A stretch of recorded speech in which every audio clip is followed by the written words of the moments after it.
Well, good morning, everyone. Thank you for your patience. And once again, my name is Jamie Abbott, and I will be your Master of Ceremonies for the final session of Congress this morning before we commence the AGM. We will begin today's proceedings soon, but before that, I will remind you of some housekeeping matters once again. In the case of an emergency, NEXT staff will direct you to the nearest emergency exit.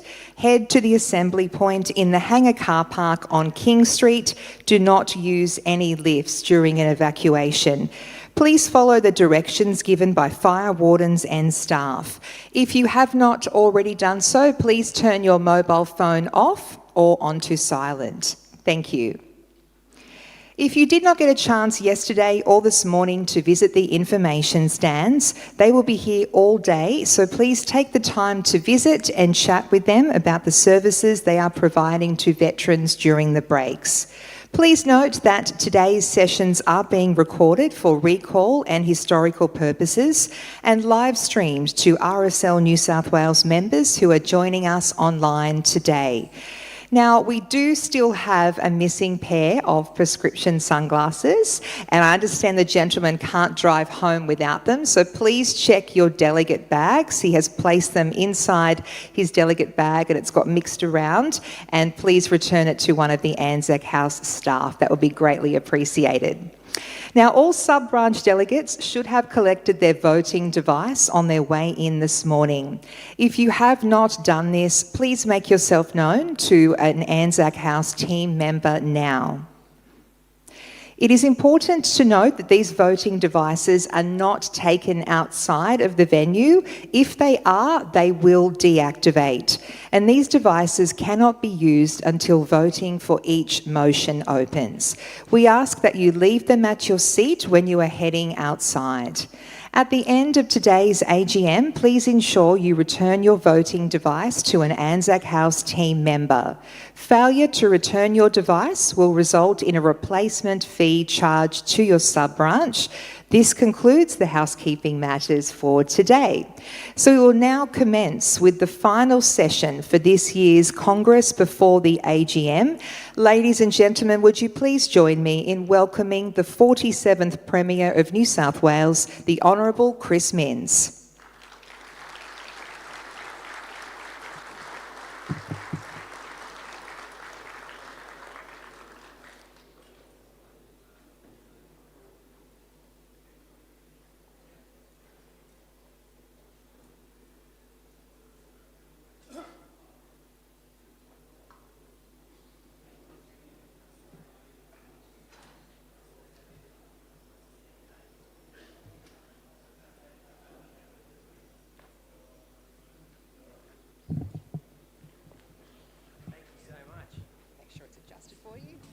I appreciate it. That was a long walk in. Sorry, I wasn't ready for it, but I appreciate the introduction, and it's great to see all of you.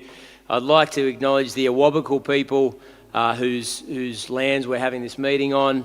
And I also want to acknowledge everyone who's served in the Australian Defence Forces who are joining us here today. There are many VIPs, a lot of distinguished people. My colleague, Tim Crackenthorpe, a member for Newcastle. The Lord Mayor of Newcastle is here as well. And I'm sure there's many sub-branch presidents in the room of distinguished service for Australia and in their local community. Before anything else, I want to say thank you for every night that you spent away from family and friends, for every moment of your children's life that you've missed while on active duty or on the service of the RSL, for every time you packed your bags and moved away to a new base or a new deployment or a new city, and for every ounce of courage and skill and patriotism that you volunteered on behalf of this wonderful, wonderful country. And I want to say that on behalf of everybody that lives in New South Wales. For those of us like me who are outside the service, we can obviously show you our respect, and I hope that you see that in the words and deeds of the government. But we can never really know what members of the armed forces, and in particular veterans, have gone through. As a civilian, I won't pretend to get it, to truly understand it, but there are things that you can talk about with each other which are almost impossible to discuss with members outside the tribe. And that's the nature of the calling. That's why we need organisations like the RSL. And I want to publicly acknowledge the leadership of RSL New South Wales, including Mick Bainbridge and Louise Sullivan. Mick was elected as a young veteran to bring the generations together and to make sure this league is going strong for another 100 years and many more beyond that. The RSL has survived for a century because it's managed to pass the torch from generation to generation, almost acting as a mentoring role to the young people coming through the organisation, many of whom have seen so much. It's early days, but I know you've seen some encouraging membership growth, particularly with younger members from recent conflicts. And one thing that Mick recognises that's often those new members who need the most care and most attention. And I want to thank Mick publicly for your leadership in standing by those returned veterans. The system takes you in as a young person. It trains you, it builds you up. That's part of our Defence Forces legacy and the Defence Forces program in Australia. It's part of a larger team. Obviously, as a member of the Army, Navy or Air Force, they feed you, they house you, they set your diary and the structures of your day. You experience a kind of mateship that doesn't exist elsewhere in life. And I'm sure that at times it's exhilarating. And then the day comes when you say goodbye to that structure, that team, that lifestyle, that culture, and leave the system. And you start again in many cases on your own. Perhaps in another field like sports, it's a moment where, for example, an athlete would feel lost. And I know a lot of veterans feel exactly the same way. They need support. So the government appreciates Mick's focus on these veterans, particularly in light of the Royal Commission released last month. It was obviously incredibly difficult to read. To tell you the truth, I think it shocked a lot of people who might have only had limited contact with members of the veterans community, but it shouldn't have. With the professionalised military in Australia these days, it's probably true that the distance between veterans and civilians is bigger than it once was. But the statistics are shocking. 3 deaths by suicide every fortnight. The bottom line here is that it shouldn't have taken a Royal Commission for people to pay attention.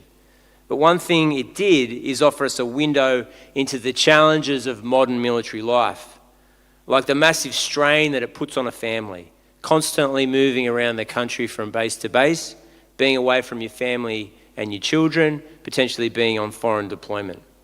Or the punishment it might put on your body year on year, like an athlete's. Or the whiplash that comes from being in the military one day and then serving in a normal life as a civilian the next. It's also the emotional burden which falls on other veterans when a comrade takes their life. Because you are their family, you're their social network. In many cases, members in this room will be their safety net.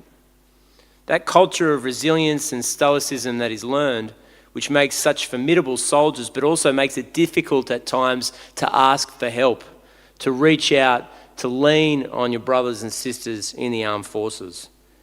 From our perspective in New South Wales, we've been listening to the testimony and we're now working through the recommendations. These recommendations will inform our next veterans strategy, which will be launched in early 2025. And when that strategy is ready, we'll roll it out in partnership with RSL branches across New South Wales. Because you've already got the networks, this organisation is already on the ground, you already have the relationships in place. And I don't believe in reinventing the wheel when it comes to an amazing organisation like the RSL that does already so much good work in our community. You've got the membership, the sub-branches, and most importantly, the knowledge. So I want to give this commitment to the New South Wales RSL. Whatever we do, we'll do it together. In that spirit, can I thank the RSL for your support and advice, most especially for the New South Wales Veterans Employment Program. I can report to delegates today it's been a great success, employing over 3,000 veterans in the New South Wales government since the program began in 2016. 3,000 veterans. It just goes to show veteran skills are incredibly versatile and much desired, obviously in the private sector, but also with us inside government. We know that you learn things in the field that you can learn nowhere else. And as we've seen, those skills are priceless both in government and in the privates. If I was to describe my priority here, it's bridging the gap between veterans and the broader community and driving a culture of respect in New South Wales for members of the armed services. That's why, as a government, we've said it's time to put down a permanent memorial to those Australians who've served in Middle East conflicts. Australians have generally done this well in the past, and you'd struggle to find a suburb or country town in the state that doesn't have its own memorial, even if it's particularly modest. Those memorials have helped tell a national story about military service, particularly after the World Wars. And if we haven't told the story of recent conflicts as well, or as often, I think it's time that we addressed it. The new memorial will be located in the Domain in Sydney, where we held the first Anzac Day service in 1916, the same year that the RSL began. There are local monuments out there, that's true. If you walk along the Hawkesbury River at Windsor, you cross the Luke Woolsey Bridge, named after a 26-year-old commando killed in Afghanistan during a firefight with the Taliban. These community sites are touching and they're powerful, and of course they mean a lot to the local community as well as the families of the fallen. But with this centrally located memorial, we'll now have a place at the state level where everyone can come together, and it's not out of the public consciousness, it's in the middle of our city, where our servicemen and women can be honoured and remembered. I want to thank Mick and the RSL for hosting the inaugural commemoration of the Middle East area of operations at the Cenotaph in July this year. It was a beautiful ceremony, and I look forward to it becoming a tradition in this state.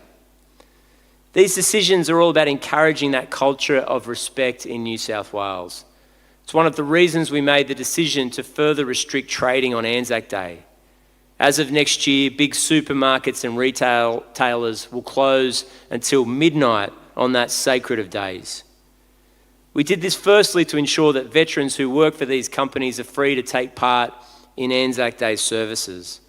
But we also did it, as far as the broader community is concerned, to properly pause and consider the sacrifice that Australians have made for their fellow countrymen and women. Remembering the fallen comes with a responsibility. It means stopping what we're doing, now really stopping, so we can properly reflect on those sacrifices. I don't want to see Anzac Day turned into another generic, commercialised holiday where we lose all sense of the original meaning. That comes with some inconvenience, there's no doubt about it, but it's a small inconvenience for the chance to live in a free and democratic society and a recognition of who delivered and maintained and preserved that freedom and that democracy in our country.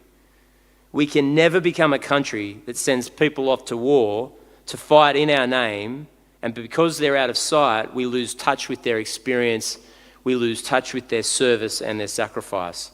Australia has never been that country before, and we can never let it creep into our civic life. Not just because it's unfair and ungrateful, but also because it hurts our returning veterans when we don't understand their needs and can't help them in their next chapter of their lives. Now that's on all of us in our civic community, but particularly on government, to encourage that respect, to close that gap in understanding. I want to give you this absolute assurance. I will always work closely with the New South Wales RSL. When the government needs advice, when it's looking to make decisions, we will look to you. This organisation is life-changing, but more importantly, for many members of our community, it has been life-saving for many generations, with returned veterans and members of the RSL leaning on one another during their lowest periods. I know what it takes, I know what it means for our community to have these sub-branches located right across this state. There are people alive today because of the care that you've given. I genuinely want to say thank you for your service to our country, to our Defence Forces and to our community through your service in the RSL. And thank you very much for having me at the Congress today.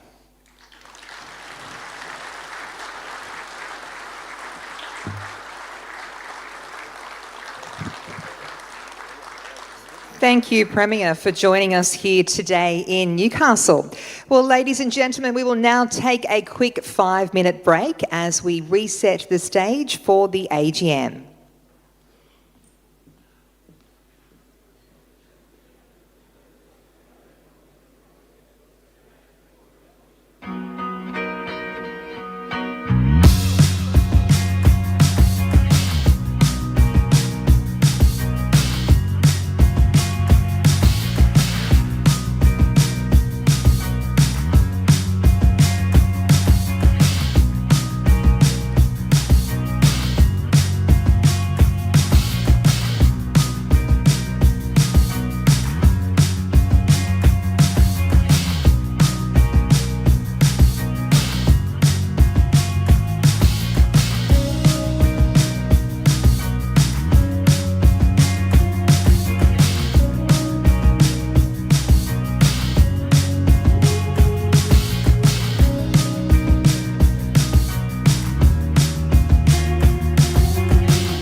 And you get out on the water and it's just like, oh, I haven't got a care in the world. When can I do it again? I love saltwater veterans. I love saltwater veterans. I love saltwater veterans. I love saltwater veterans. I love saltwater veterans. I'm their #1 fan, by the way. The opportunity to catch up with fellow veterans and the camaraderie it brings. Mateship. RSL New South Wales, the contributors to Veterans Support Fund, thank you so much for empowering our mission with the Saltwater Veterans Sailing Project. It's through your generous donations that we're able to do what we do of supporting veterans and their families with sailing opportunities in beautiful locations. So thank you again and come sailing with us.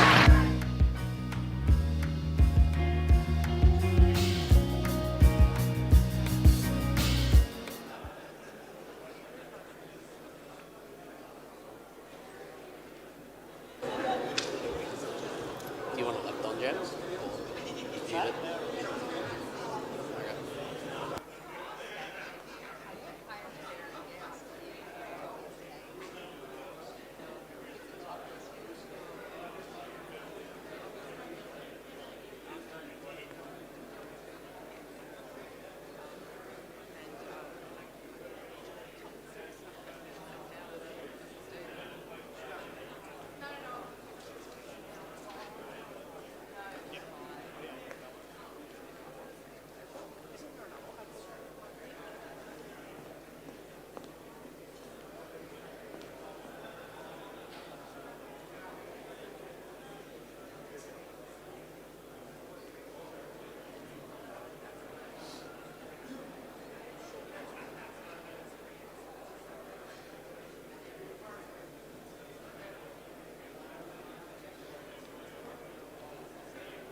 No, just say, Oh, like are we 10:20. going to break it to 10:20? Yeah. Like at 10:18 or something.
No, Mitch.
Well, ladies and gentlemen, if you could kindly please take your seats. We will now commence the AGM for 2024. I will now hand over to Mick Bainbridge, who will chair the AGM today. Please welcome Mick.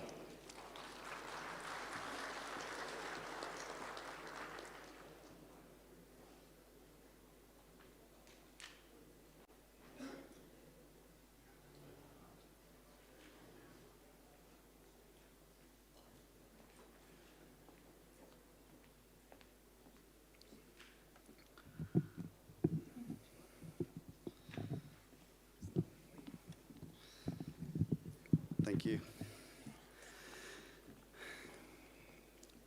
Good morning, delegates, special guests and those joining us online. In accordance with Clause 25 of the RSL New South Wales Constitution, Appendix C, I confirm that we have a quorum of more than 50 delegates, and I declare the 2024 AGM open. Clause 14 of the RSL New South Wales Constitution, Appendix D, states that the President or Chair of the Board will preside as Chair over every AGM. As such, I'll be chairing the AGM here today in Newcastle. This is my first one. I'd like to acknowledge and introduce my fellow directors. Seated here on the stage, Louise Sullivan, Dr. Charles New, David Thomas, Jason Hazel, Paul, James, Philip Chin and Sarah Watson. I've received apologies from Dave McCann, who's unable to join us today. Also joining us on stage is the Company Secretary, Karen Derville, who will be taking minutes of today's meeting. We'll commence today with the President's report, followed by the financial report, before I outline the rules and procedures of the AGM. I wish to acknowledge and pay my respects to all veterans who have served this great nation of ours, and those who are here today, and continuing to serve our veteran community. We gather in Newcastle and online with delegates from across New South Wales, representing more than 300 sub-branches, 30,000 members, and as a delegate, you play a vital role in our organisation to deliberate, debate, and make decisions about the future of the League. And this is what it's all about. You are the conduit for updating members attached to your sub-branch about what you've heard when you've been here. So please take the messages back to your sub-branches and relevant districts. Since 2023, State Congress, volunteers at sub-branches across the state have now been working tirelessly to support veteran wellbeing, whether it's providing advocacy and claims assistance or camaraderie and welfare support, connecting veterans to RSL Life Care veteran services and other support services that are critical, putting a hand up to manage the administration of a sub-branch. I know it's pretty hard. Or fundraising for those in need. I'm proud of the many ways that our members are continuously working to improve the lives of veterans and their families. RSL New South Wales launched the Wellbeing Support Officer project in November last year to train members with skills to support, to listen and refer veterans in crisis. Since then, more than 200 members from our organisation from 66 sub-branches have completed the WSO training course and they're active in their communities. They provide connection to camaraderie, critical services and wellbeing support, and just an ear to listen to. Another great initiative that's improving the physical and mental wellbeing of veterans and their families is the Sport and Recreation Program. This program's rapid growth has never been more apparent than this year's City to Surf. 2 years ago, just 8 members signed up for the fun run, and this year, RSL New South Wales had the event's largest veteran and family member team with 300 participants crossing the finish line at Bondi Beach in a wave of RSL New South Wales shirts. Around the state, sub-branches have been coordinating their own smaller local activities that improve wellbeing, social connection.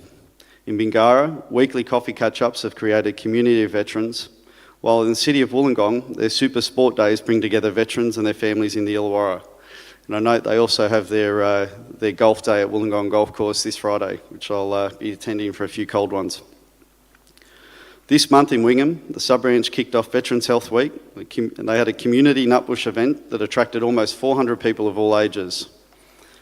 Thanks to the work of volunteers from 81 participating sub-branches, the Sport and Rec program is on track to deliver 1,400 activities this year, cementing it as the largest program of its kind in our nation. Contributions to the Veteran Support Fund allow the Sport and Rec program to provide all sub-branches equitable access to activities, regardless of their financial status. I'm proud to say that last year, sub-branches donated more than $8 million to the VSF to bolster our charitable purpose.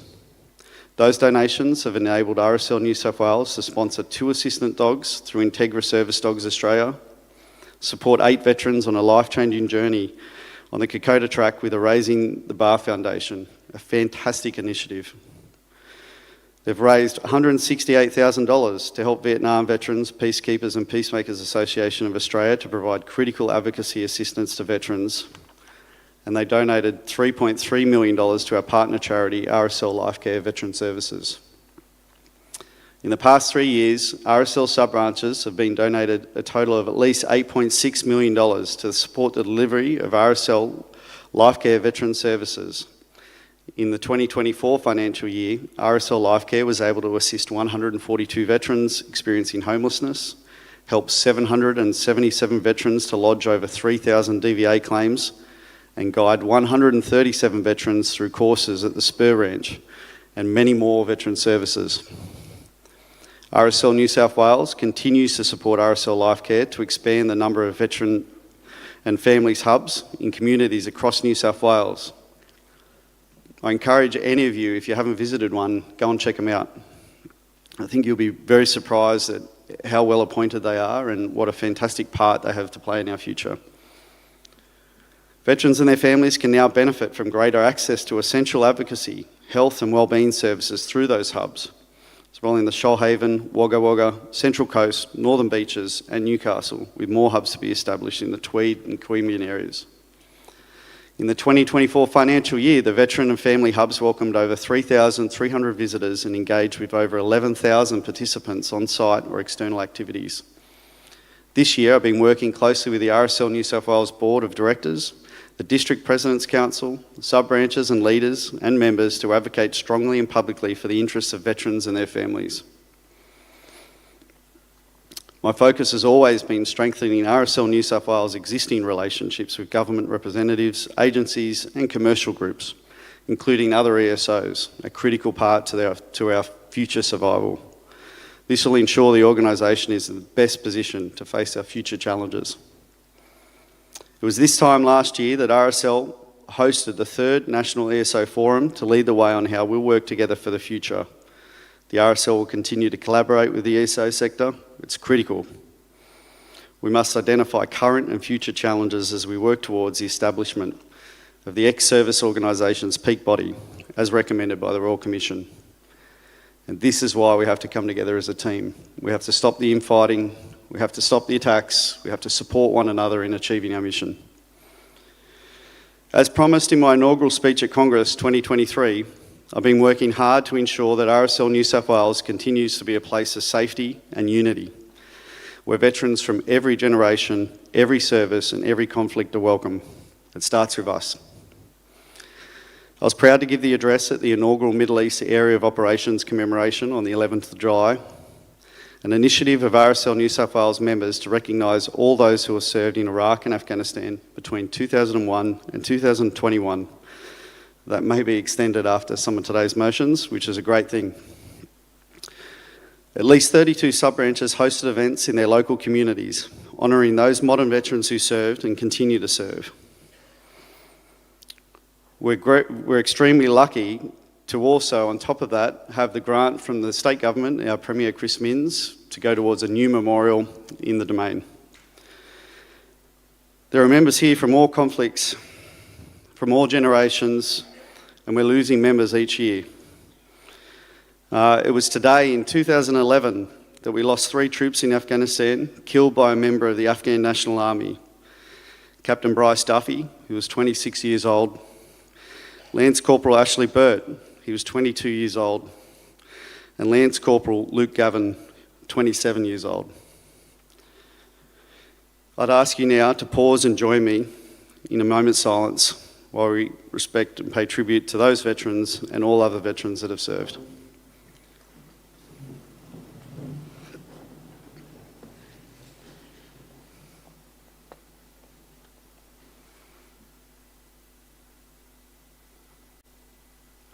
lest we forget. Please be seated.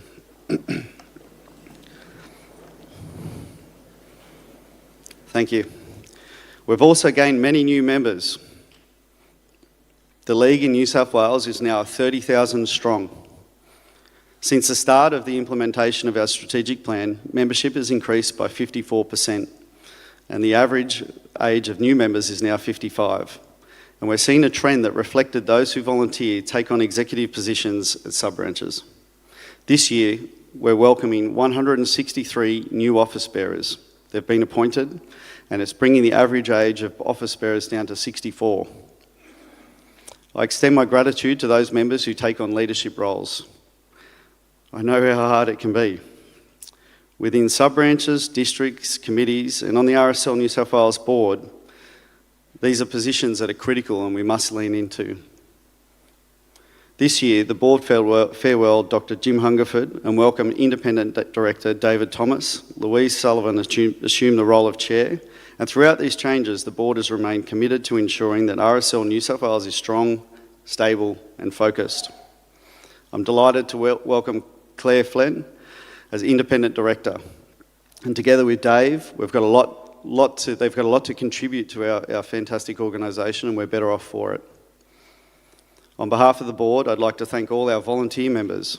The work that's been done at the grassroots level is having significant impact. Your sub-branches are the heartland of RSL. And as the League strives to modernise and reassert itself as the leading advocacy service for Australian veterans, it's critical that we come together and make sure that happens. We need to have a seat at that table.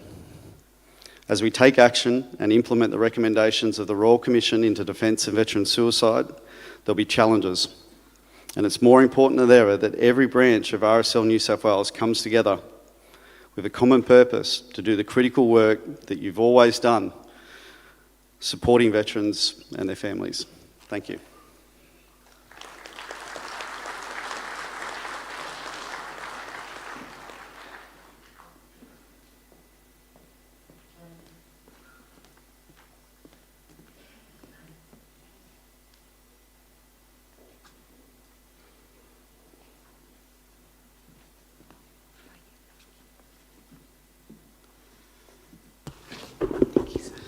I'll now hand over to Karen, RSL New South Wales Chief Financial Officer, that will deliver the finance report.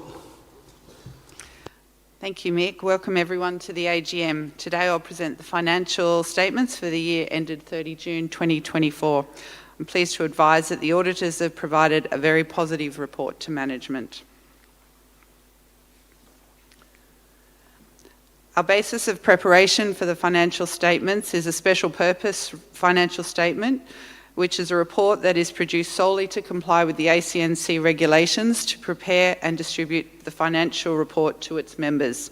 As noted yesterday, the financial statements are not consolidated with RSL Lifecare or sub-branches due to the absence of control. For the year ended 30 June 2024, we've seen an increase in revenue of 8.2 million or 62.5%. Our expenses had a modest increase of 1.1 million or 9.4%. Other comprehensive income contributed to our net surplus, with key drivers being the increase in the value of our property, the Hyde Park Inn, and the value of our managed assets. Our operating result improved from a surplus of 1.3 in FY23 to 8.3 million in FY24. This surplus was driven by the value of our investment property at 262 Castlereagh Street, which rose by $1 million, the Hyde Park Inn operating surplus of $3.9 million, and our operating result of $2.6 million surplus. To provide a bit more information on our revenue, our hotel revenue is a combination of a higher average daily rate that we can charge and increased occupancy through FY24. Our rate went from $254 a night to $280 a night in this financial year. We've seen an increase in events in the Sydney CBD, and as our hotel manager Peter Gamblin likes to say, it's the Tay-Tay effect. Our occupancy growth also was an increase on FY23 from 89% to 93.1%. Our donations received from RSL Queensland were $1.5 million, and unfortunately we had 2 sub-branches close in Lidcombe and Baraba. As a result, the proceeds are reflected as income at Anzac House. We also recognised a gain on the value of our investment property at 262 Castlereagh Street. With increased occupancy at the Hyde Park Inn, we've also seen an increase in the running costs, and employment expenses increased slightly as a result of filling vacant roles at Anzac House in the second half of the year. The strategic plan continued to be delivered, and we saw 22 projects completed in the last financial year, with further projects moving to BAU. Our financial position improved during the year, with assets increasing by $10.4 million. This was a combination of an increase in the value of our property assets at Hyde Park Inn and 262 Castlereagh, as well as a $5.6 million increase in the investment portfolio. We saw a slight decrease in our liabilities throughout the year, and our reserves increased overall by $15.1 million due to our strong asset growth. Some key balance sheet movements. We took the opportunity to move our excess cash into long-term assets in the managed portfolio. We also received a $3.3 million option fee relating to the contract of sale of Hyde Park Inn. Our statement of cash just saw a decrease by $6.9 million, again as a reallocation of our cash assets to get better returns in our managed portfolio. Some further information on the Hyde Park Inn. The budget was set based on the previous activity, so whilst FY23 there was a degree of caution coming out of COVID, we've seen a significant uplift in events in the city and therefore demand for accommodation. Our occupancy average for the financial year just gone was 93.1% versus our competitors at just 80%. Our average daily rate was also higher of $280 a night versus our competitors at $225 a night. Actual revenue for Hyde Park Inn was $9.2 million, operating expenses of $5.3 and a surplus of $3.9 million. The VSF in our first year, as I'm sure we've talked about at this Congress, is a work in progress. So I thank you all for your patience, and I look forward to getting your feedback as we move forward. Our external initiatives are ex-service organisations that have been approved through the VSF process, and sub-branches donated an amount of $955K to the ESOs that were nominated through this process.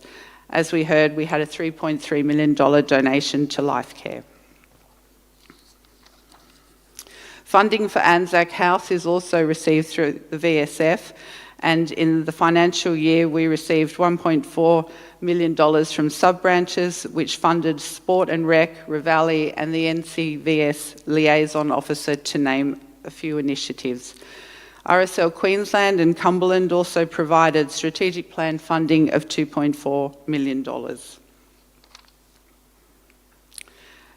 Just to note that we have some related party transactions. Anzac House Trust supports RSL New South Wales by contributing to office accommodation, and RSL New South Wales is the sole member of RSL Lifecare. Thank you.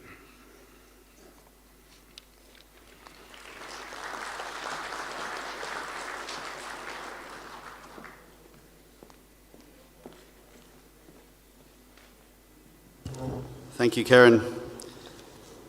Before we take a short 10-minute break, I'm going to run through the rules for the AGM.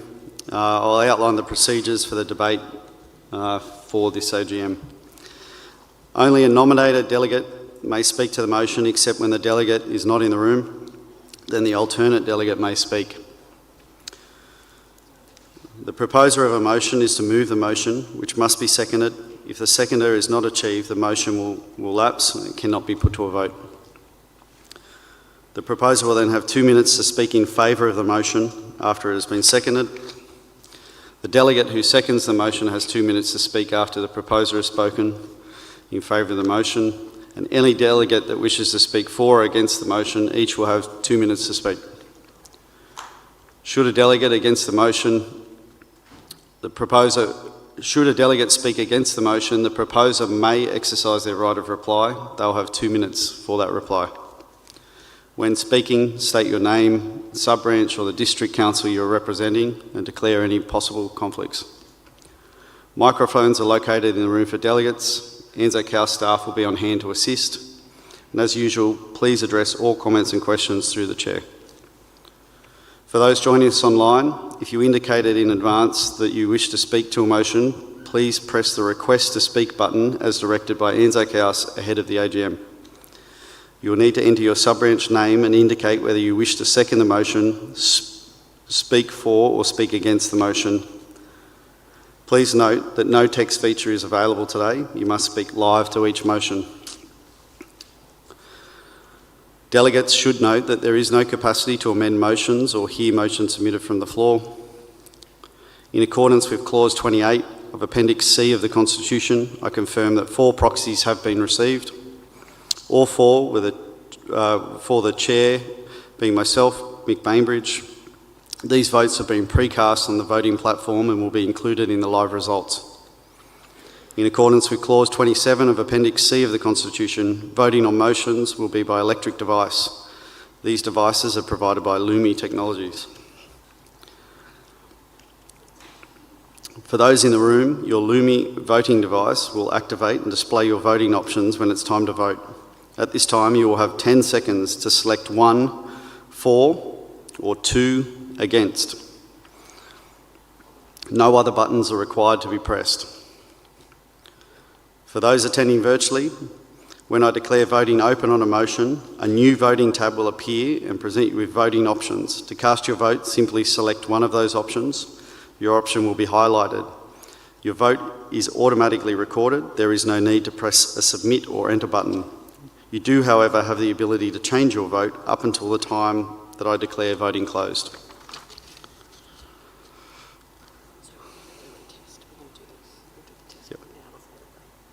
We just before the break, you have your devices. We're going to run through a test just to ensure that they work and you're familiar with the button placement.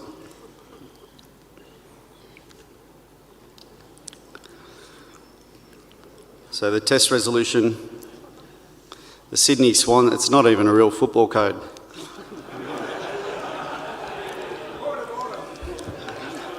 The Sydney Swan should lobby to reduce the AFL final series by 1 week. Press 1 on your device to vote for. Press 2 on your device to vote against.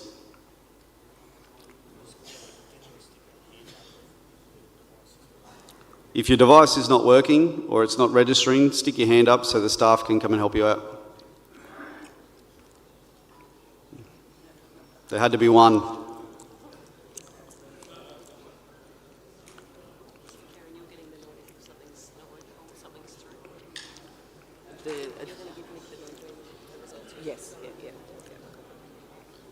All right, hands up. Can we get staff out to help?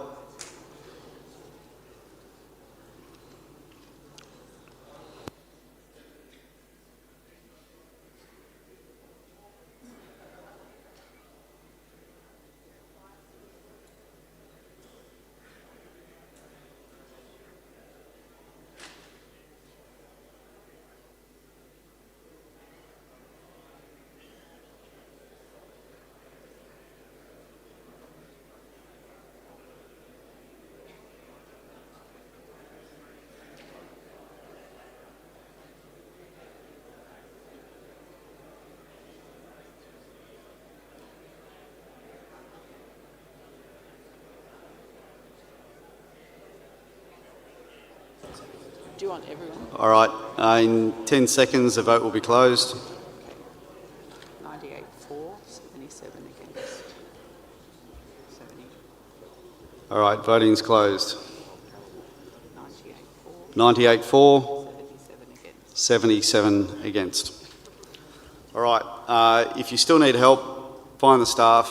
They'll help you with advice, but back in here at 10:30. So go out and grab a coffee, take a leak, and we'll see you back here for the AGM. Jeff, do we have to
been pointed out to me that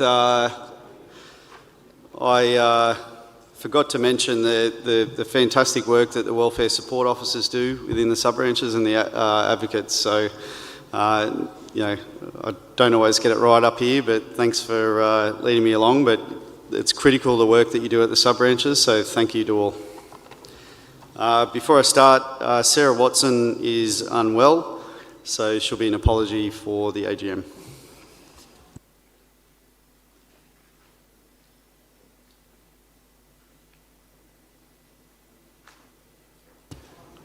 So, rehash on your device. 1 is to vote for, 2 is to vote against, and for each motion after they're called, you will have 10 seconds to cast your vote.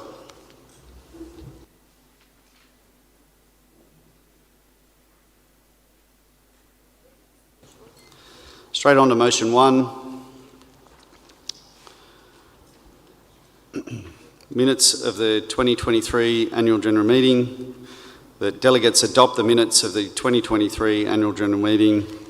Delegates, I now ask you to vote on this motion by selecting 1 on your voting device, or 2.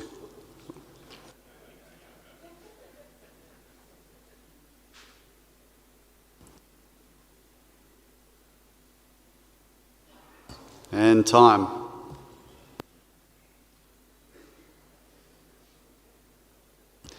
Two of you were against. Thank you. Who was that, Peanut?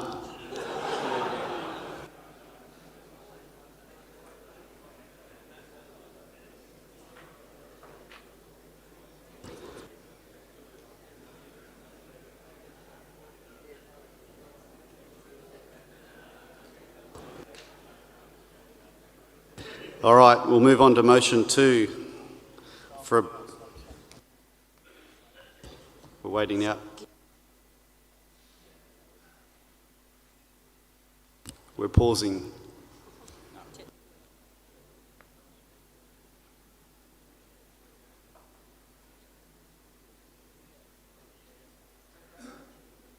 So we're having a technical issue. We're waiting for the graph to come up so you can see the voting wheel.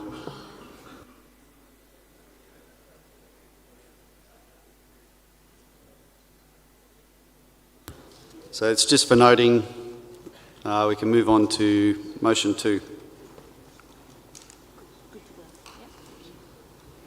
So this is just for noting.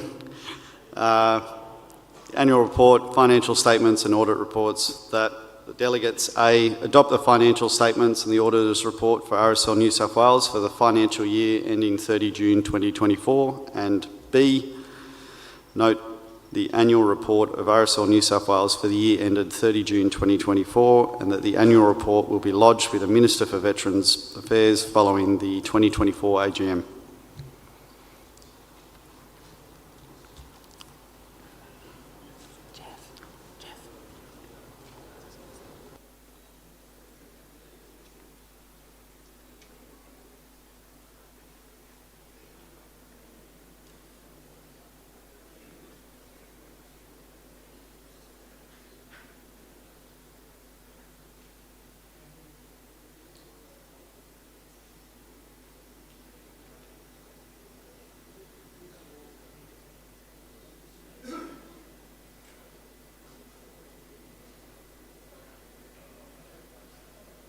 All right, that's closed.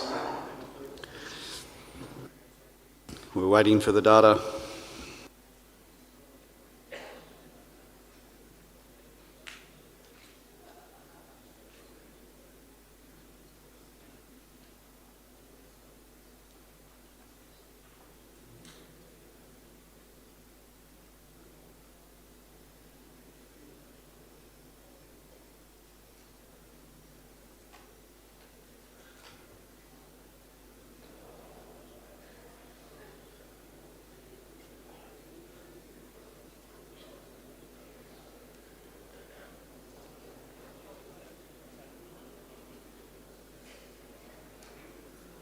So we're just taking a minute. They're going to reboot the system.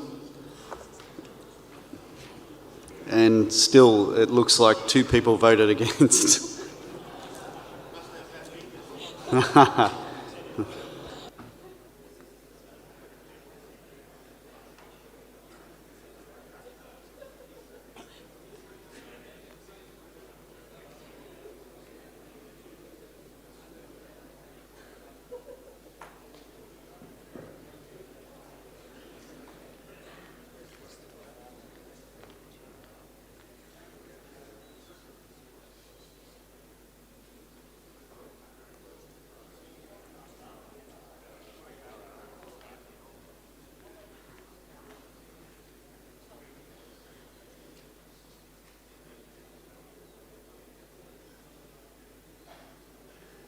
So I've just been informed that the system keeps freezing, so it's going to take a few minutes to reboot. So 2 minutes, don't head out, just hang foul.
All right.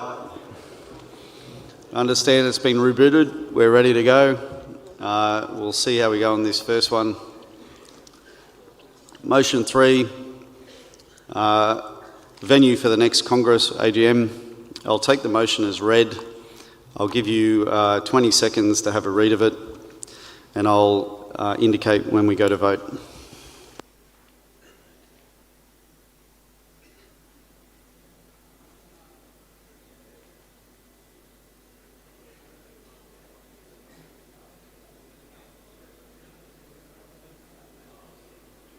I'll now ask you to vote. Time is on.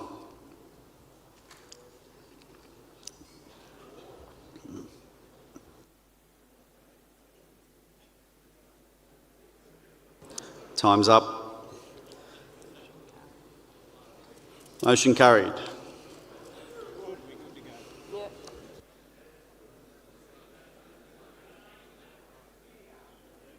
Get ready for some, what is it, Trina, line dancing next year. So bring your boots, I'll bring my cowboy hat.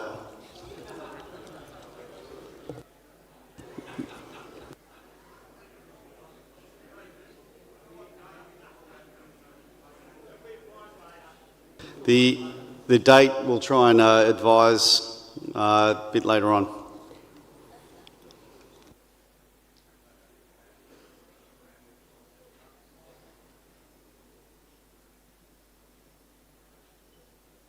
We'll move on to motion 4.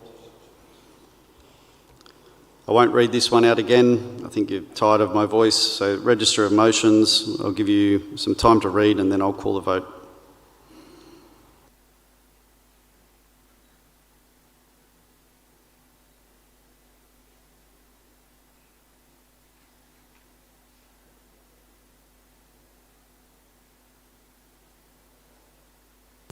This one's just for noting. All right, I'll open the vote. Timer on.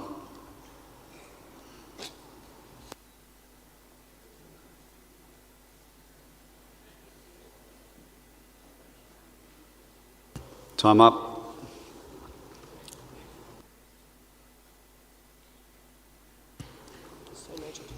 Noted. All right, moving on. Anzac House motions, we need a simple majority of 50.1% to carry.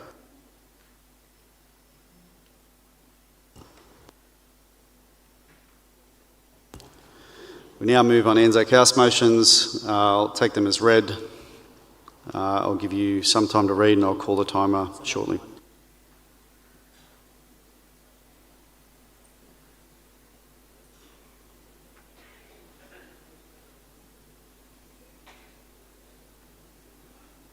All right, I call for Oberon Sub-Branch to move the motion, and there's an online delegate to second from Glenorrhea.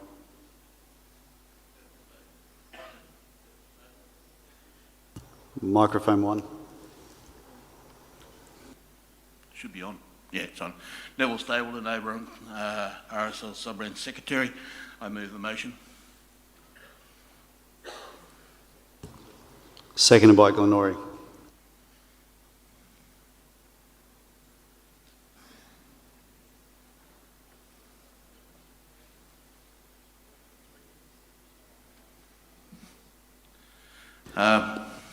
So just 1 second. Glenorrhea's not online, so we're asking for another seconder.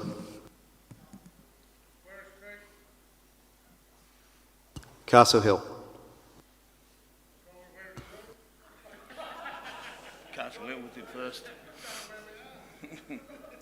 So, microphone one, move it to speak. Sorry about the delay. Okay. Operations in the Middle East area of operations actually kicked off in August 1990 when HMAS ships Darwin, Adelaide and Success left Sydney for Operation Damask with no more than 72 hours notice of deployment. The Persian Gulf area of operation, more than 1,800 ADF personnel were deployed to the Persian Gulf from August 1990 to September 1991, including 7 RAN vessels, clearance diving teams and 2x10 surgical teams on board USN ships Comfort. Contingents from the RAN continued to circulate through the region in support of UN National United Nations sanctions against Iraq until November 2001 and beyond. This included HMAS Darwin 4 deployments, HMAS Sydney 3 deployments, Melbourne 2 deployments, Adelaide, Canberra, Brisbane, West Australia and Success, and Anzac 1 deployment each. 11 years of deployments to the MEAO, but excluded from the recognition. RSL New South Wales Circular 12/24 stated the MEAO commemorations will honour those ADF personnel who served in conflict in Iraq and Afghanistan during 2001 and 2021. The last I was aware, the Persian Gulf was a large part of the Middle East and the RAN units were there enforcing UN sanctions against Iraq for 13 years prior to ground forces being deployed. to Iraq and the Middle East area of operations in 2003. Although ground forces have been withdrawn from the Middle East area of operations, RAN ships still continue to circulate through that area today. Time, sorry. Sorry, does the seconder wish to speak? Say again? Is there any other speakers from the floor that wish to speak for the motion? Peter Hassel, Maitland RSL. Just some dates for consideration. Bob Hawke announced the Mast 1 to 10th of August. We sailed on the 13th and we're on station Monday the 3rd of September at approximately 19:30.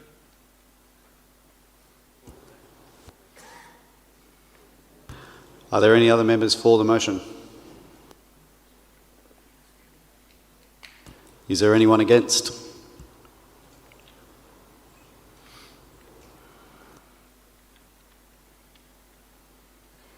All right, we'll put the motion, the timer will come up and I'll ask you to vote. 1 for, 2 against. When you read it, read the percentage and then I declare this.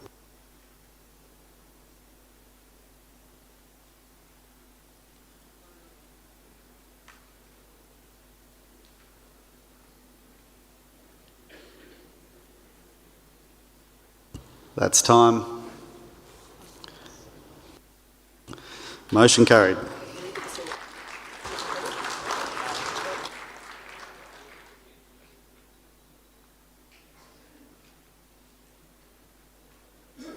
Good work.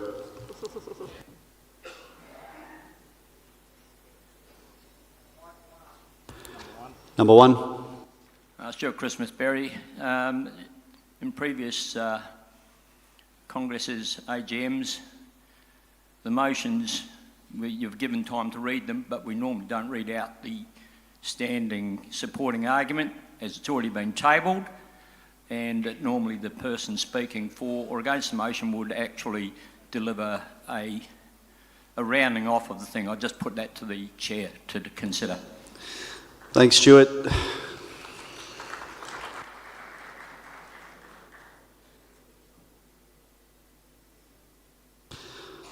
Just been noted, it's not a point of order, the speaker's entitled to speak, but thank you for your point. On to 5.2, the MEAO date consultation. So I will give you some time to read through this one. I'll let you know when we're going to...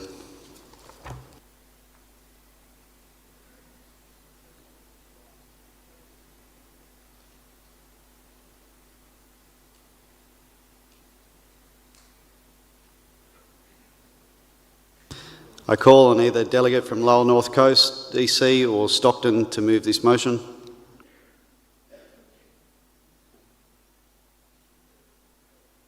Vince Brodie, Stockton. I move the motion.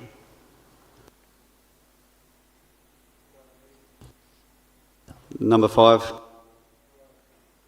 Brian Willey, Lower North Coast. I second the motion. Does the proposer wish to speak to the motion? Number 3.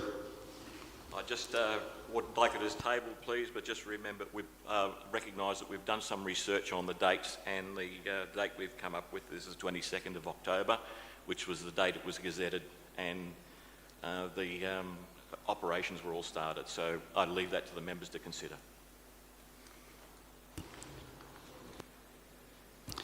Thank you. Number 5, are you speaking for? Yes. Fill your boots.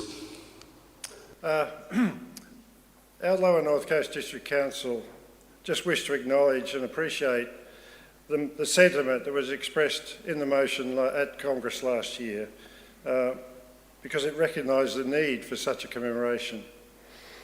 However, we also believe that many members believe the date 11th of July to be inappropriate because it represents negative aspects of the MEO campaigns rather than a date more suited to honouring the sacrifice of the ADF personnel who lost their lives and of all those who were injured mentally and physically.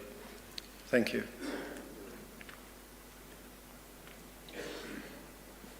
Thank you.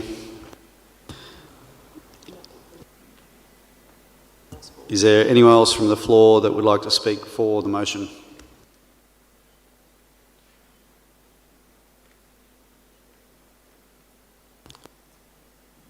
Number 3. Hi, Donna Manton, Braidwood Sub-Branch. We have a number of MEO veterans in our sub-branch, and again, we acknowledge the intent behind having a day of commemoration.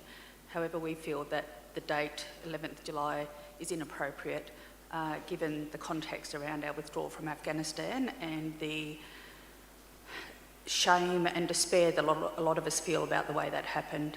It's not a day that we would wish to remember or commemorate. Thank you.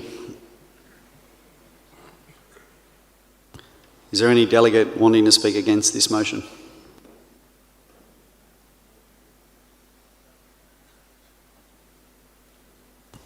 All right, we'll put it to vote. The timer will come up. 1 for, 2 against. Timer on.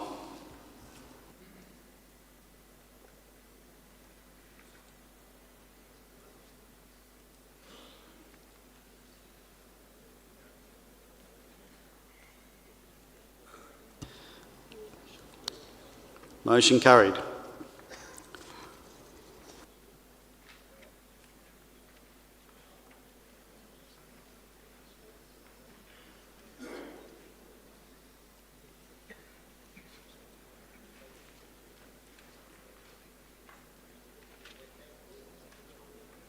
All right, we'll prepare for motion 5.3. Change MEAO service date to 22nd June. I'll give you a minute to read that, then we'll move on.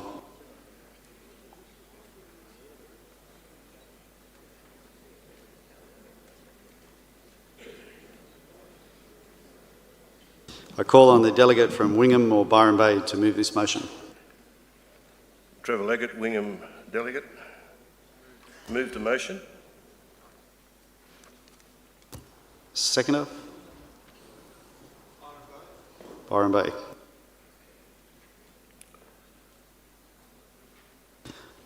Go on, Trevor. The details of the motion are there before you.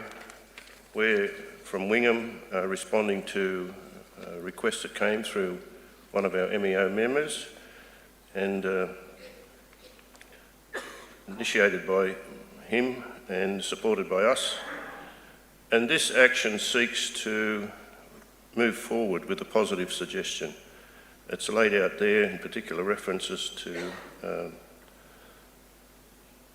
the sources that we've included, and I'll leave it there. We've suggested the date of the 22nd of June and the reasons that are laid out in the motion.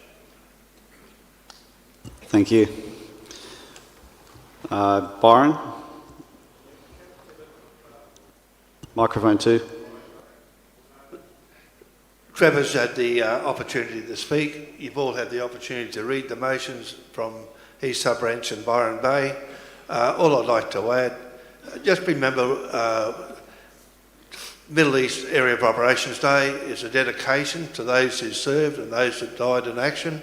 And with talking with members of the Veterans Motorcycle Club who have a large contingent of Middle East veterans, they expressed disappointment in the current day, even though they very welcome the opportunity to commemorate their services this year.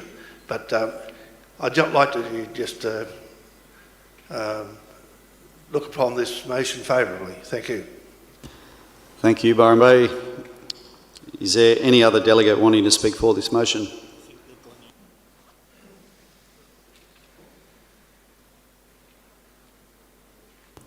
No other. Here we go. Thanks, mate. Number 5.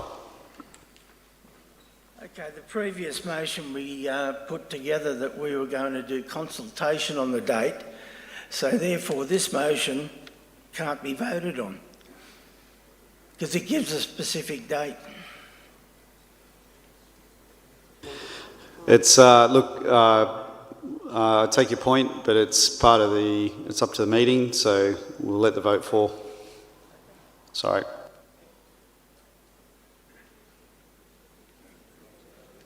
Are you, any other speakers for? That last one, were you for or against? Okay, point of order. Microphone 2, are you for? Against. Against, yep. Todd Verco, Barraville sub-branch. We may not intend, if we adopt this motion, to make it seemingly Cameron Baird Day, but I think there's the danger of that occurring. That's not to disparage the actions of Cameron Baird, but there were 4 people who were awarded the Victoria Cross for Australia due to operations in Afghanistan, and I think that by singling out inadvertently one particular individual, we're disparaging the others, so I cannot support the motion. Thank you. Are there any other, number 1, speaking against? Paul Moles from the Werris Creek sub-branch. I'd like to propose an amendment, Mr. President. Take 1 second.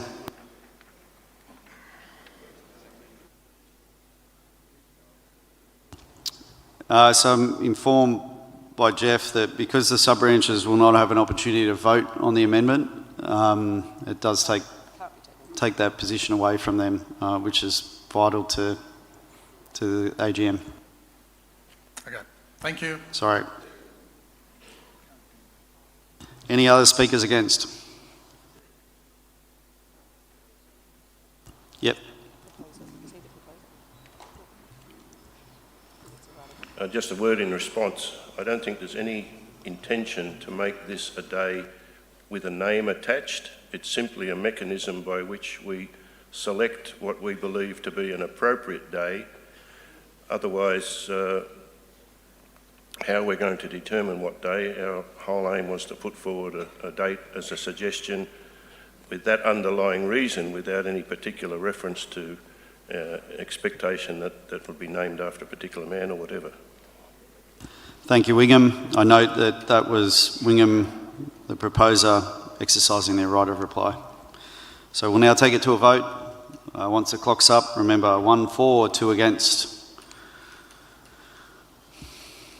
Timer on.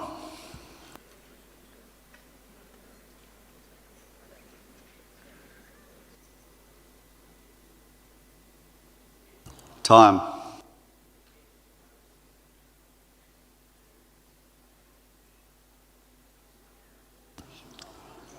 The motion is lost.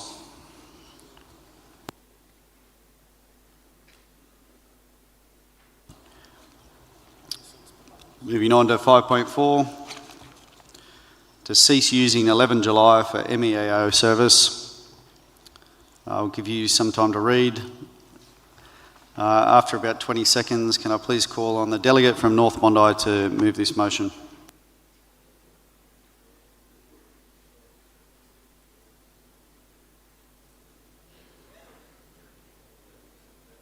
Microphone 1.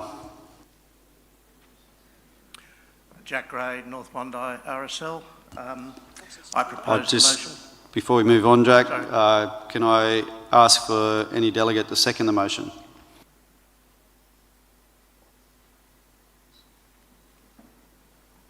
Yep, we have one. Microphone 4.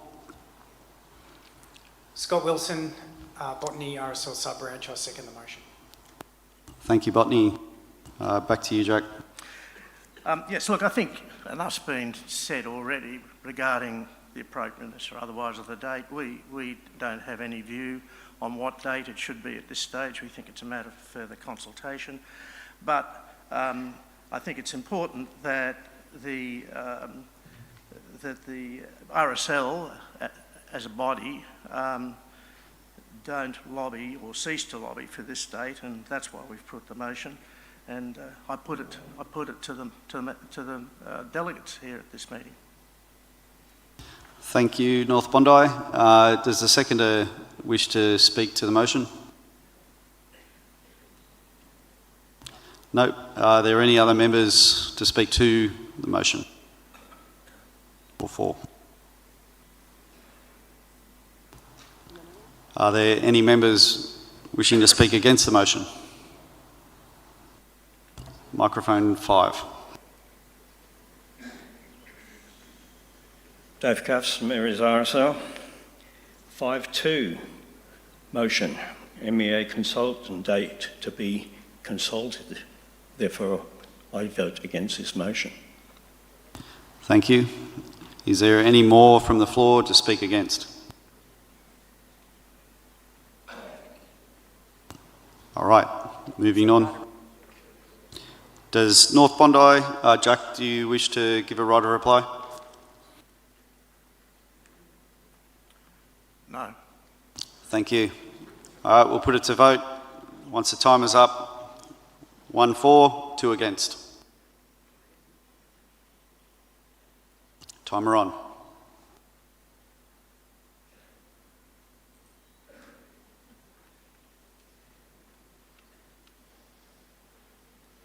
Time.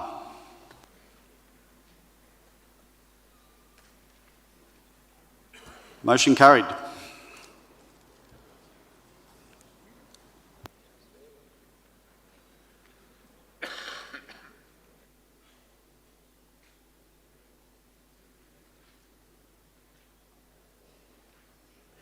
On to 5.5, the MEAO Memorial. I'll give you a few seconds to read through. Whilst that's occurring, I please call on the delegate from Avalon Beach to move this motion. Microphone 2. Hey, Bob. Thank you, Chair. Hi, Mick. On behalf of Avalon RSL Sub-Branch, as President of Northern Beach District Council, I propose the motion. Thank you, Bob. Do we have a seconder?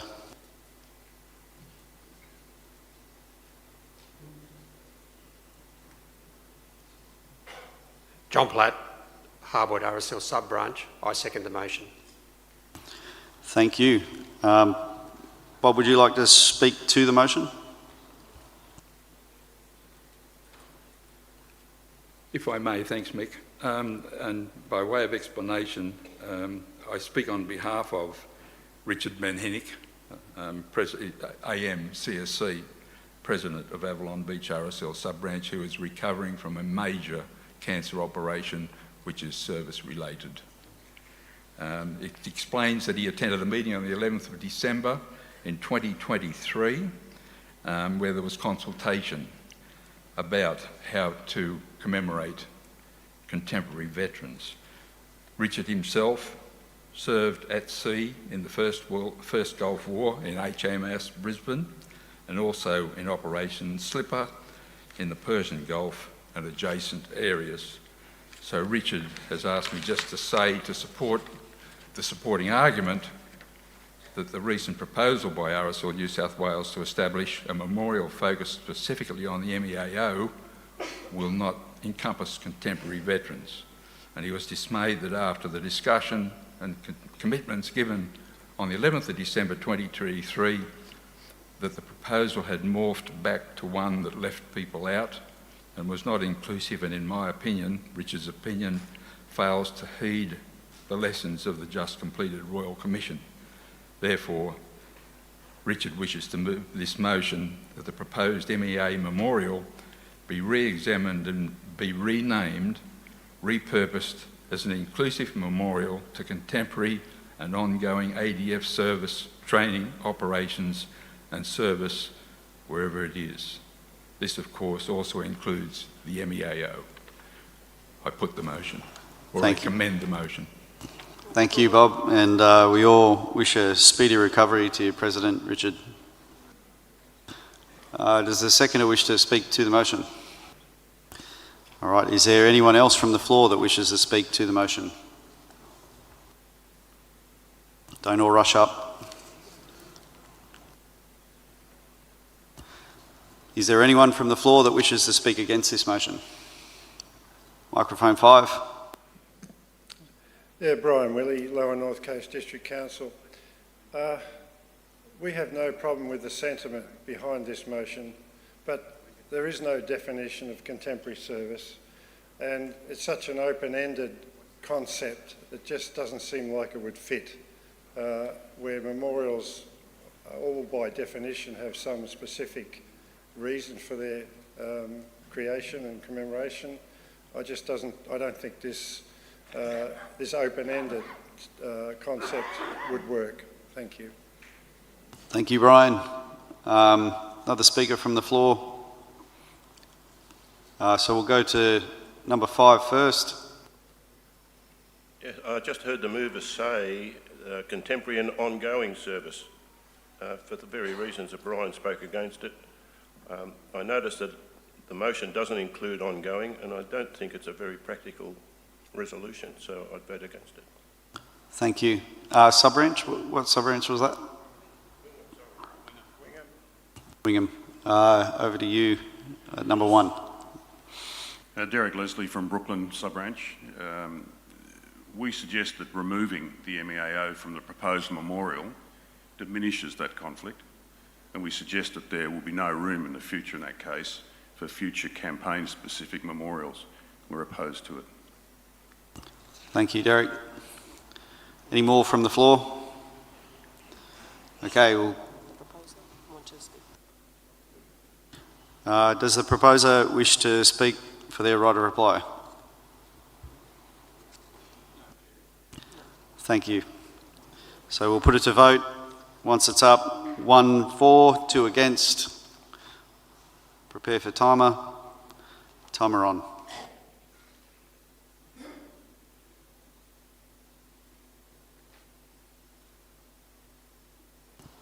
And time.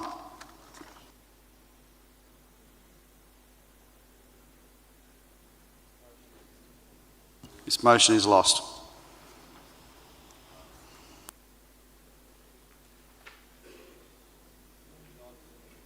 Moving on to motion 5.6, support for cadets. I'll ask while you read that. If the delegate moving the motion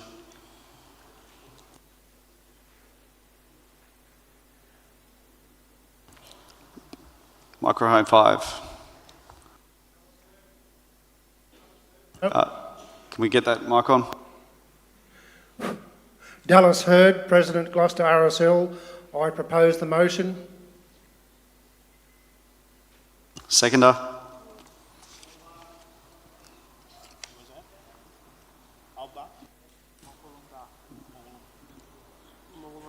Yep, noted. Carry on. Okay, we've all had a chance to read the supporting argument. My thing is that RSL lobby the government to support more support for cadets.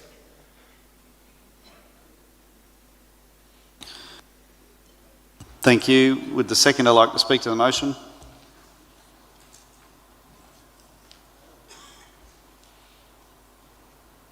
Okay. Any members from the floor, would you like to speak to this motion? Yep. Microphone 3. Scott Ward, Terrigal, Wombrel. I'd like to speak in favour of the motion. I do declare a little bit of a potential conflict. I do work in reserve capacity with New South Wales Army Cadets. I would just like to say that the cadets are a great youth development and a great opportunity to foster a military ethos within our youth, 13 to 18, and they are supported in some ways across all 3 services, but to a limited extent. And the more support we had, the greater the opportunities and the greater the program in terms of development opportunities for the young men and women or young boys and girls in our country. And I think what most people don't recognise is the number of cadets that go on to service in the ADF, where Navy and Air Force track it better than Army. Army's roughly, we think, about 20% of cadets. We're talking across New South Wales with the school cadets and the community cadets. I'm involved with community cadets. There's about 10,000 cadets that are potentially moving on to careers in the ADF, particularly the Army.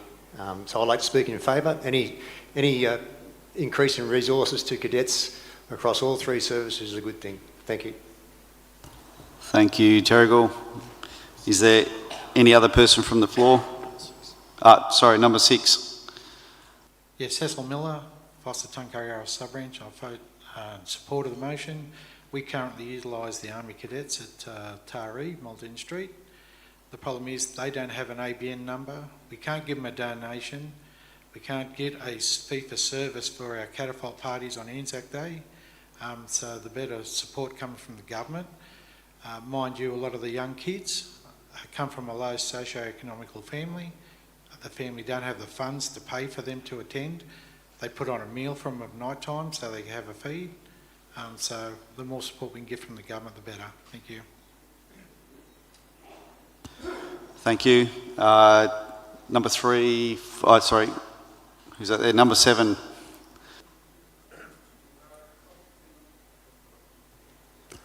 Can we get that mic on?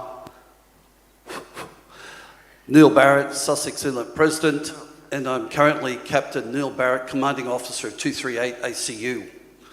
Now, the support from the government is available, but cadet units have to realise that you can set yourself up as a non-profit organisation, as I have done with 238.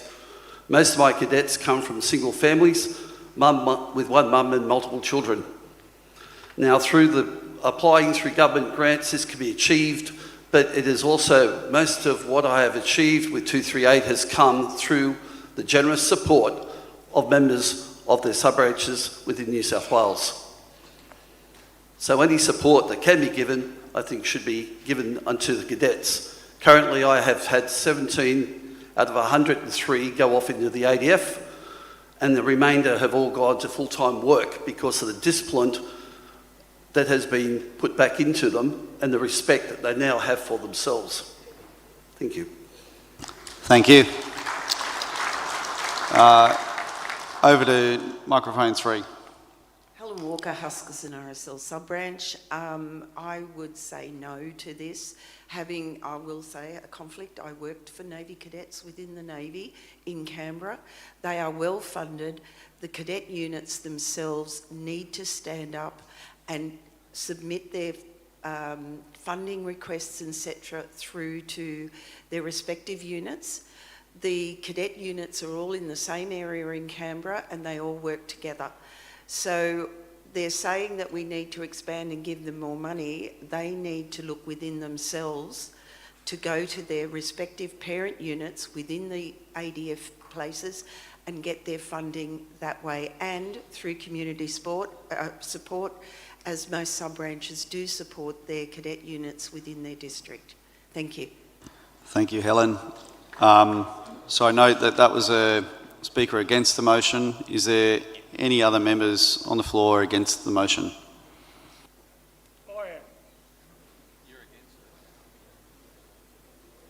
Microphone 3.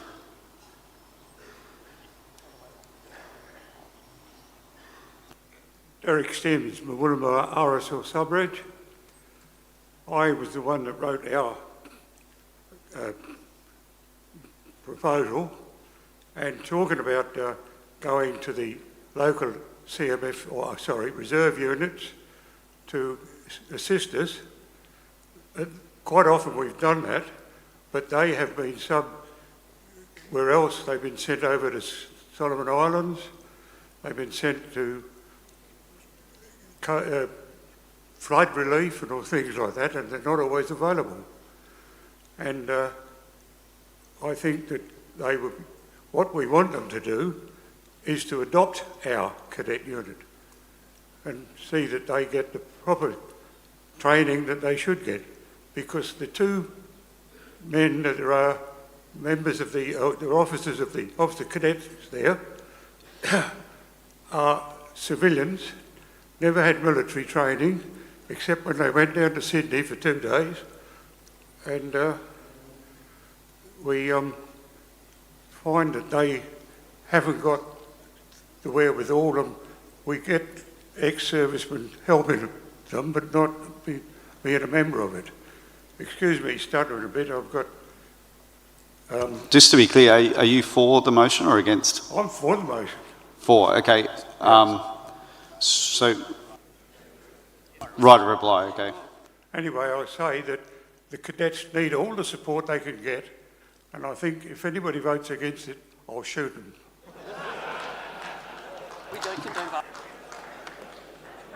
We don't always condone violence.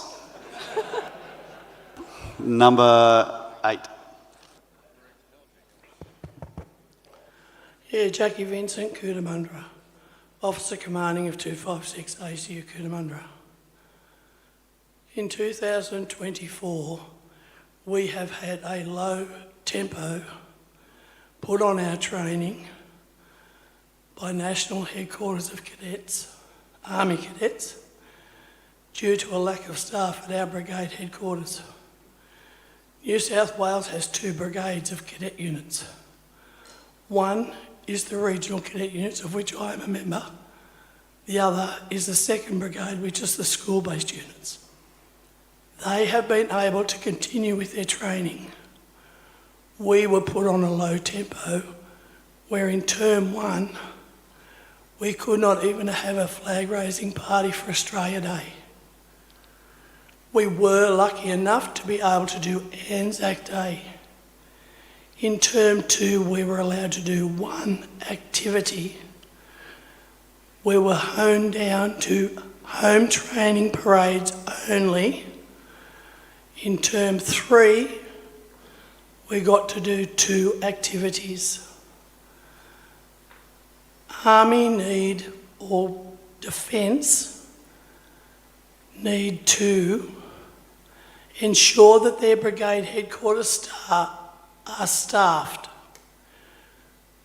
1st Brigade at the moment does not have a formation safety advisor. That hinges on us not being able to get our activity applications approved. These applications have to be in 6 to 8 weeks prior to the activity. As far as budget is concerned, the only time an Army cadet from 1st Brigade can normally get hold of a weapon is at annual camp, and this year they were lucky enough to get a live shoot. I tried to get a wet shoot at Kapuka and I was denied. So there is no equality across the 3 cadet services. Thank you for that. Sorry we've hit time.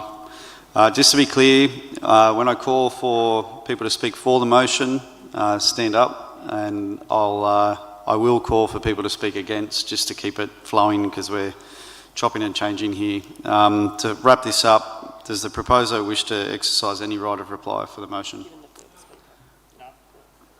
Okay, so we'll go to the vote. 1 for, 2 against. Same old. Timer on.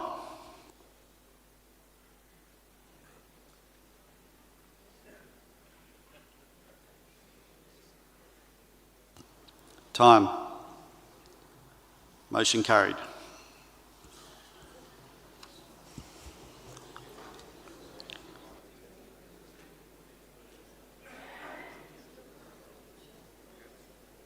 On to 5.7, National RSL membership.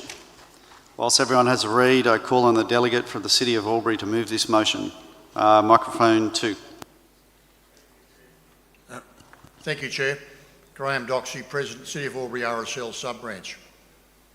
And I call for the seconder of the motion. Wagga. Wagga, thank you. Carry on. I recommend the motion on the screens of the membership. That's in your documentation also. Seconder.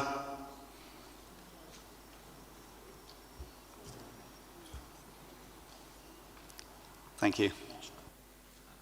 Rod Cooper, President of the Wagga RSL Sub-Branch.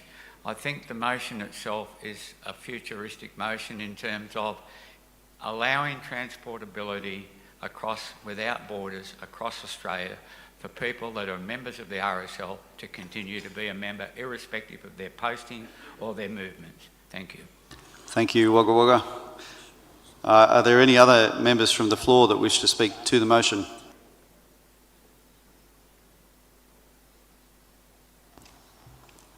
No. Are there any members on the floor that wish to speak against the motion?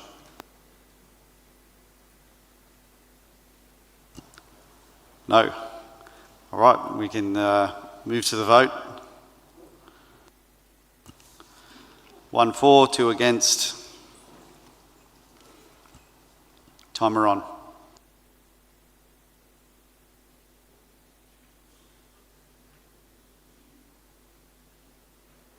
That's time. Good work, Aubrey and Wagga. Motion carried.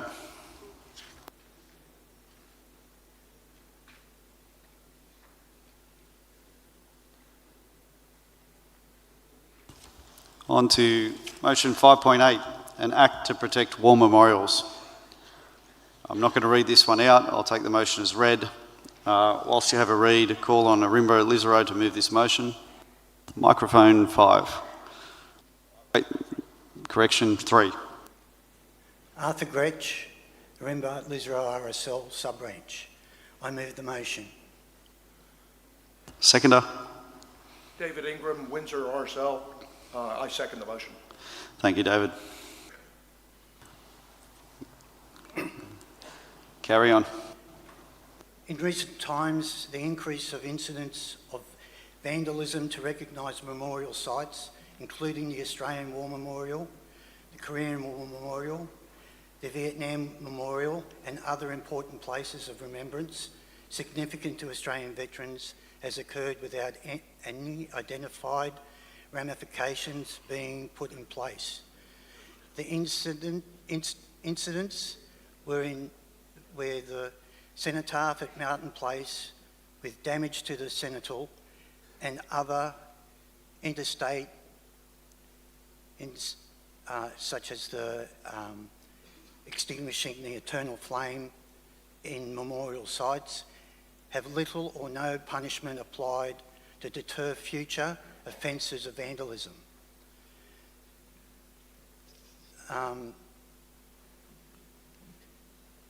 Section 8 of the Summary Offences Act provides a person who willfully damages a defence or defaces protected places, which war memorial is included, commits an offence. The maximum penalty is 40 penalty units, which is $110, which means the maximum is $4,400. More effective deterrent against this type of behaviour to protect our memorials in New South Wales would be achieved by increasing the maximum penalty to 100 penalty units, which will make it $11,000 fine, along with a term of imprisonment of 6 months. I commend the motion to the Congress. Thank you for the motion. Dave, would you like to talk to it? Yes, just add a bit. The opposition Veterans Minister, Robin Preston, has already put a bill forward, a private bill forward into Parliament, and is trying to work now to get support for it. So I would advocate to everyone in the room to talk to your representative at New South Wales Parliament and support that bill. But it is, I can't remember exactly how much it was, but it's up to 2 years in jail, I believe, and closer to $25,000 fine. So there is a bill out there right now. That's correct, and they were also talking about exclusion zones for protest. Thank you. Are there any other members from the floor to speak for the motion?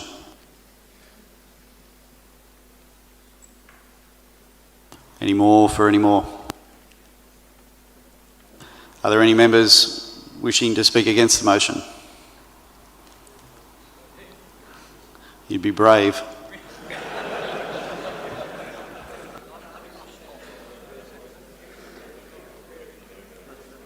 All right, I don't think we need a reply, so we'll put the motion to vote. Timer on. 1 for, 2 against. Timer on.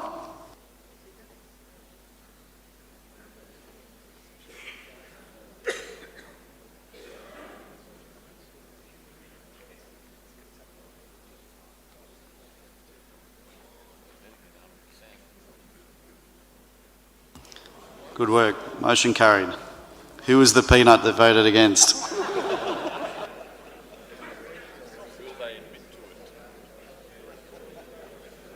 Stand up.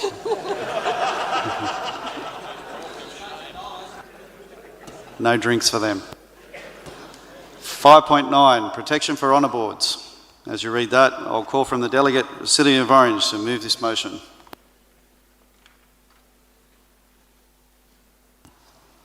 Number 4. Brad Bliss, City of Orange, RSL Sub-Branch. We propose a motion. Seconder. Trundle, New South Wales. Brad, would you like to speak too? Thanks, Chair. Basically, we've found that there's currently no legal protection for honour rolls or honour boards in the legal documentation, as it's defined as protected place, which is a shrine, a monument, statue located in a public place, and without limitation includes a war memorial or an interment site. So there's absolutely nothing protecting an honour roll or an honour board in a memorial hall somewhere where someone can walk in, take it off the wall and sell it on eBay or at an auction site. All they can get is basically fined and imprisoned for theft. That's it. And this links into the motion beforehand. Thanks for that, Brad. Seconder to talk to the motion, Trundle. Yeah, so basically we are a living example of that. When Yarrabindi through Bogan Gate folded, Trundle picked up their honour board. Otherwise it would have just gone into the ether, into someone's private collection. And just to revert that, Trundle owned VC Middleton, not Parks or Forbes. I'll be out there to see it in July. Is there anyone else from the floor to speak to the motion?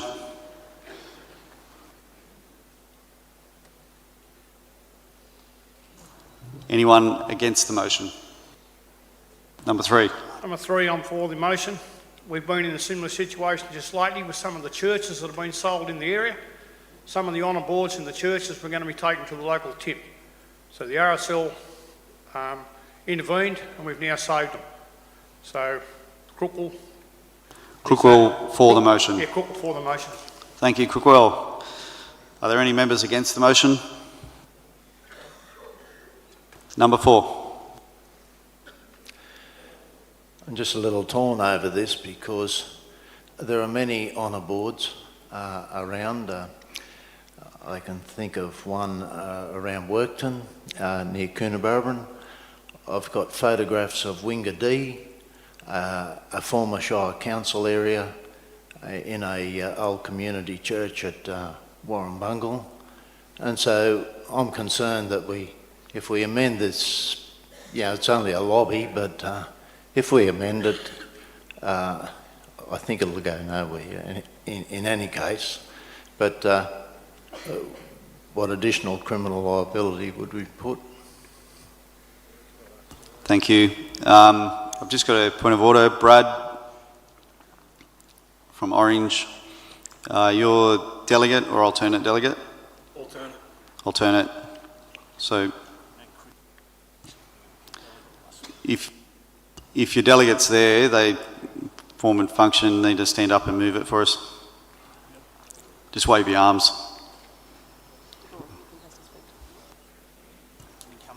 Can you come to the microphone? Sorry, mate.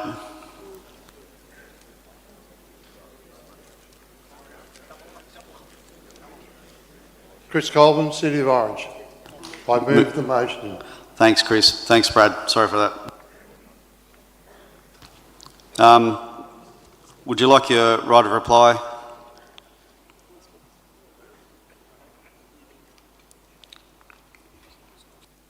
I put the motion as tabled, and I don't think there's any arguments for or against, but I think it's just something we've got to do. We've lost too many of them. I've seen so many lost that we cannot find them, and they're missing. We can't find them, we can't lose them. It's like desecrating the cenotaph. Thanks very much, Chris. All right, on that note, we'll move to the vote. 1 for, 2 against. Timer on.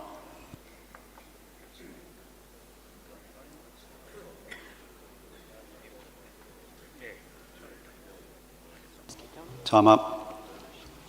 Motion carried. Good work.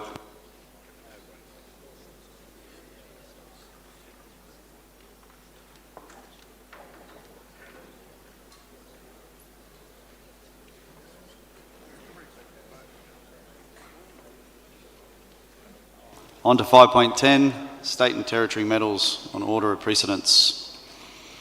Call on the delegate from Paddington, Woollahra to move this motion. Carry on. Microphone 1. Test. Yeah. Andrew Surety, Paddington Woollahra. I move the motion. There's a common assumption. Stop. Well, sorry, mate. Seconder for the motion. Charles Gallagher, Rose Bay. I'll second the motion. Thank you. Carry on, mate. Sorry. Hey, there's a common assumption out there that your medals are worn on the left.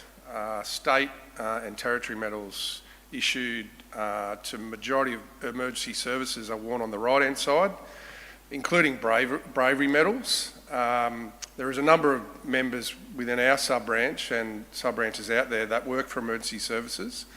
And on Anzac Day, they have to wear their medals, their state medals on the right-hand side with their ancestry medals. So there's a disparity there. Also, when they wear their military uniform, if they're still serving members, they cannot wear the state medals on their military uniform. So what we're seeking is RSL New South Wales to engage with the Governor-General's Office and the Office of the Prime Minister to have these added onto the order of precedence so that they can be worn on the left-hand side. I know this can occur because I deployed to Turkey in February last year in the disaster assistance team with Fire Rescue New South Wales.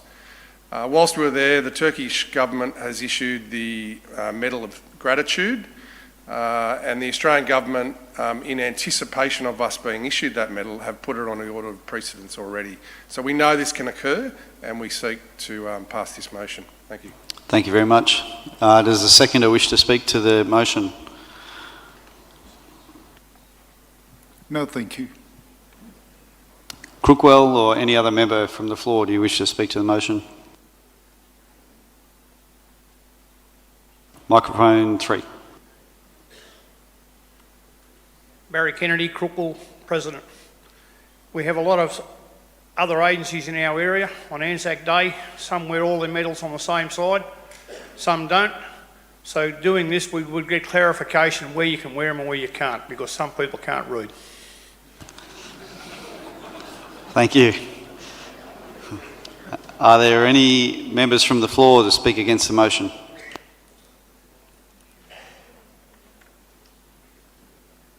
So everyone's tired of putting pinholes through their suits.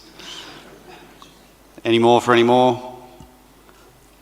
Okay, we'll put it to the vote. 1 for, 2 against. Timer up.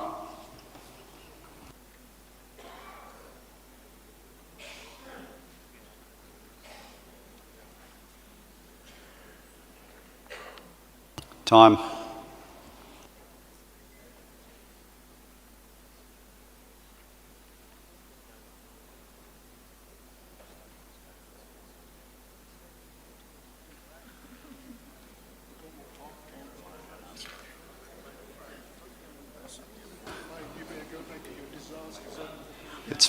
It's frozen, so wait 1. It's like a K-phone.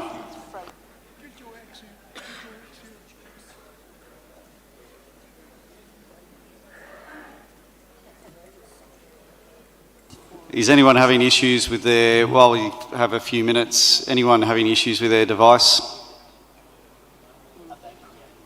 Yes? Can we get someone down to the front of the stage here to help? Derek's table. And one up the back. Oh, it's the system's frozen.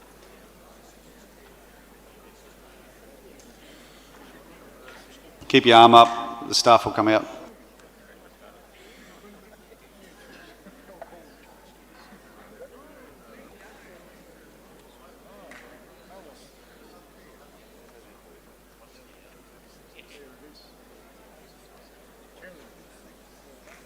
Did everyone get...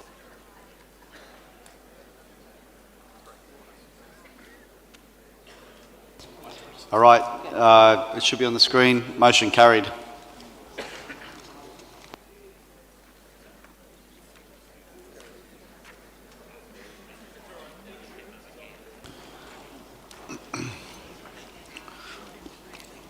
We'll move on to the veteran policy motions. 6.1, Charter of Veteran Rights.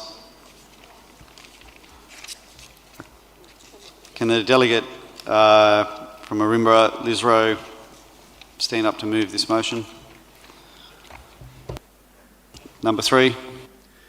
And carry on, sorry. Arthur Great, Sharimbra RSL, And Lisro RSL, and I move the motion. thank you. And a seconder?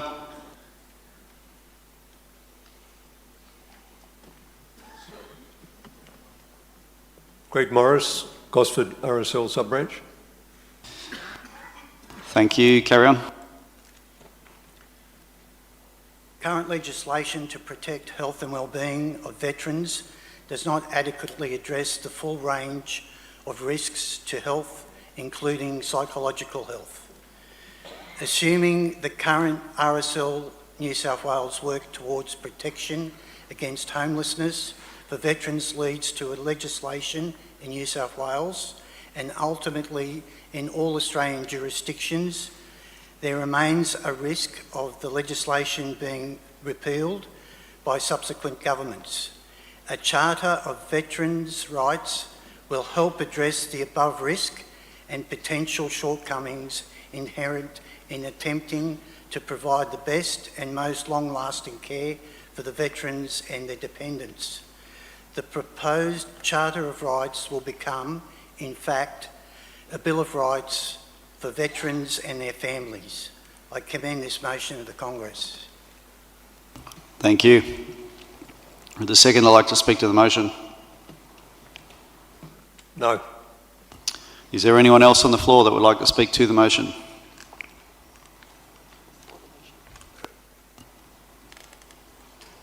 No. Is there any member from the floor that would like to speak against the motion?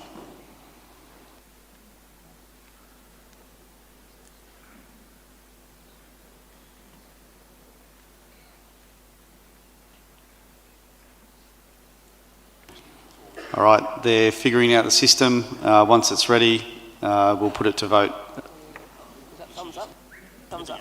Good to go. Wait, sorry about that. Hold fire. Are you against or for the motion?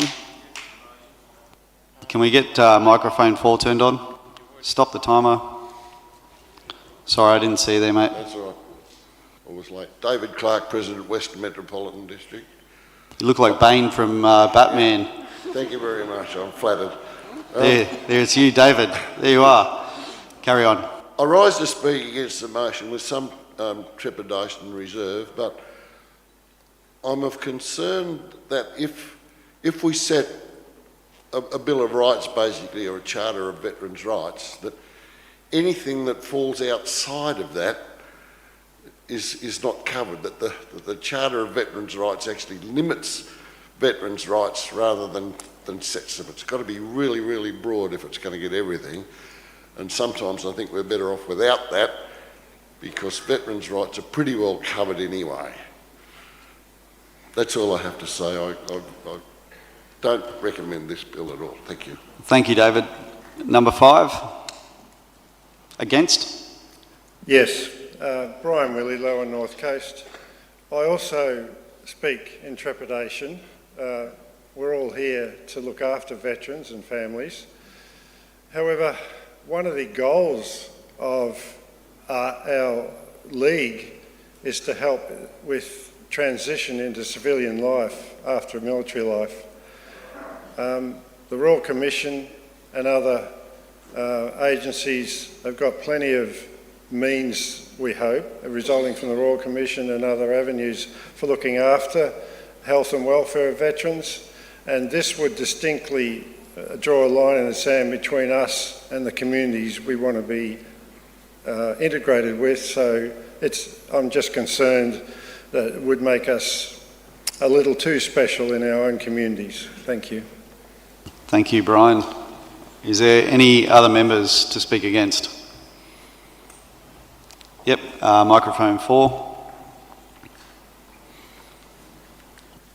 I don't speak against the motion. Sorry, Maroubra Sub-Branch. I don't speak against the motion, but in the Register of Motions from 2023, there's something that's very similar. And if I can read it out, it's under the heading homelessness, that RSL New South Wales prepare a business case for the government through the Federal Member for Veterans Affairs for addressing homelessness and the risks of homelessness within the veteran community by incorporating into law a statutory right to shelter and protection from homelessness, including an express statutory protection to acknowledge and manage the higher rate of veteran homelessness. And in the action columns on the right-hand side, it's still underway. I gather technically that's against, if you're proposing there's already a motion there. So is there any other calls from the floor to speak against the motion? No. Does the mover wish to exercise a right of reply? No. There you have it. It's going to the vote. 1 for, 2 against. The timer will come up shortly.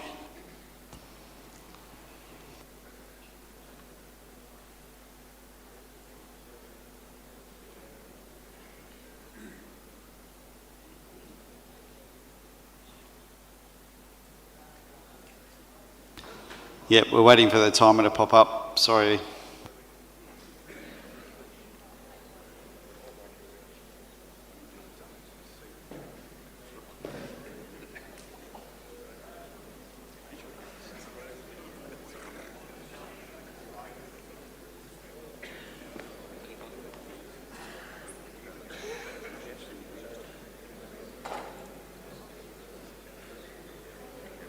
So when the timer started before, thank you Lumi Technologies, I'll ask you to vote now, and Jeff's going to do a countdown and I'm going to call the time. So proceed with your vote starting now.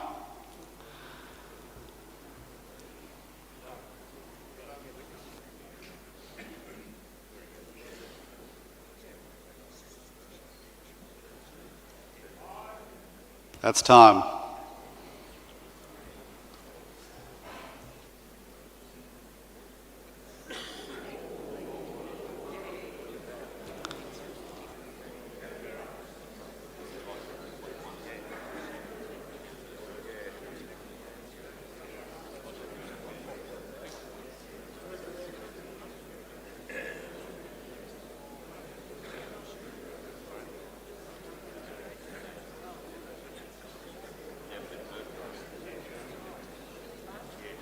Just pause here for a sec. We're just going to sort out this technical issue.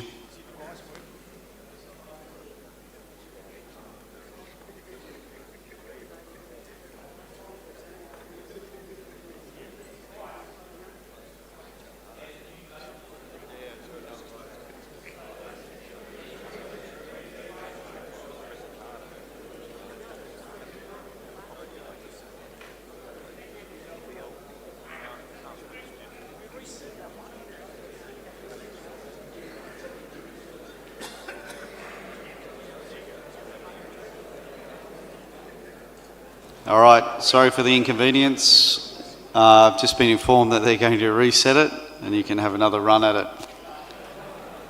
Sorry.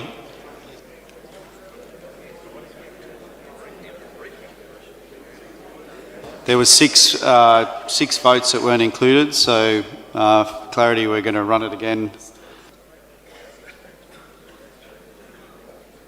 Okay, we're going to open the voting now. Same rules. There you go, the timer's up.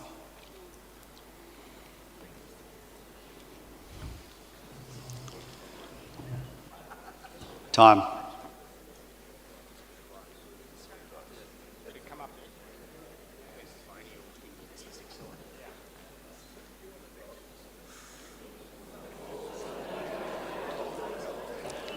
Motion carried.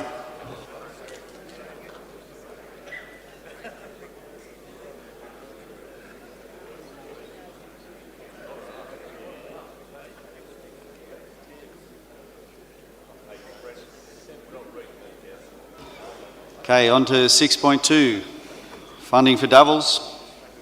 Call on the delegate from North Bondi to come up and move this motion, and if the seconder can also stand up.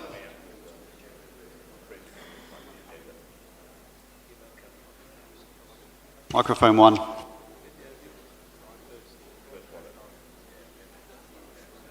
Sorry, can we get microphone 1 on, please? Sorry, mate. Sure. Jack Gray, North Bondi, RSL. I'd propose the motion. Seconder? Is there a seconder? Yep, up the back there. Could you go to microphone 7, please? Thanks, mate.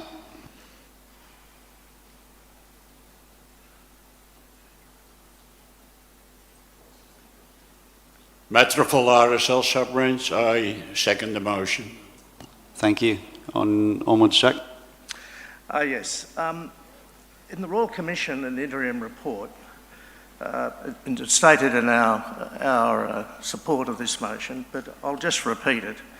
The report stated that it is clear to us that Australia's veteran compensation and rehabilitation legislative system is so complicated that it adversely affects the mental health of some veterans, both serving and ex-serving ADF members, and can be a contributing factor to I've got to get this right, suicidality, sorry for that. During that Royal Commission, there was set up a service which was to enable members of the ADF to be able to submit their positions and statements, and it was a free service. It's no doubt that everybody who has dealt with the process of either seeking compensation or seeking entitlements finds it incredibly difficult. And I think it's important that we as a movement support free legal assistance from the government for that process to take place, and that a service similar to the one that applied in relation to those wishing to make statements before and appear before the Royal Commission be instituted for the same purpose of enabling veterans to receive their entitlements and compensation. Thank you. Seconder, would you like to speak to the motion? Thank you. Is there anyone else to speak to the motion? For the motion. Sorry, I can't hear you, mate. Gerber, Seven Hills. My delegate happens to be out of the room, so I'm speaking as an alternate delegate. No worries. I would caution against this motion, not the sentiment of it, but the mechanics of it. Sorry, is it okay to make the speech against at this stage? No, just 4 at this point. Oh, okay. So just hold fire. Is there any other members on the floor to speak for this motion? Microphone 3. Brian Tabor, Ramsgate Rockdale RSL. I find it quite strange that if you have a work cover compensation claim, you can apply to the state government and get free funding for legal services to process a claim through that. By having this would ensure the same rights to veterans from a different system. Thank you for that. Are there any other members to speak for this motion?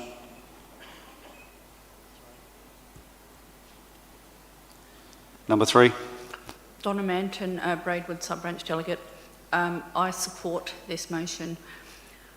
I don't believe that we should have to, as veterans, pay a lump sum of the money that we're entitled to due to our injuries or whatever to legal people. The system should be providing support for people, including legal support, to do all but the most complex of claims, or where a member decides to go outside the DVA compensation system and employs a lawyer to sue defence individually.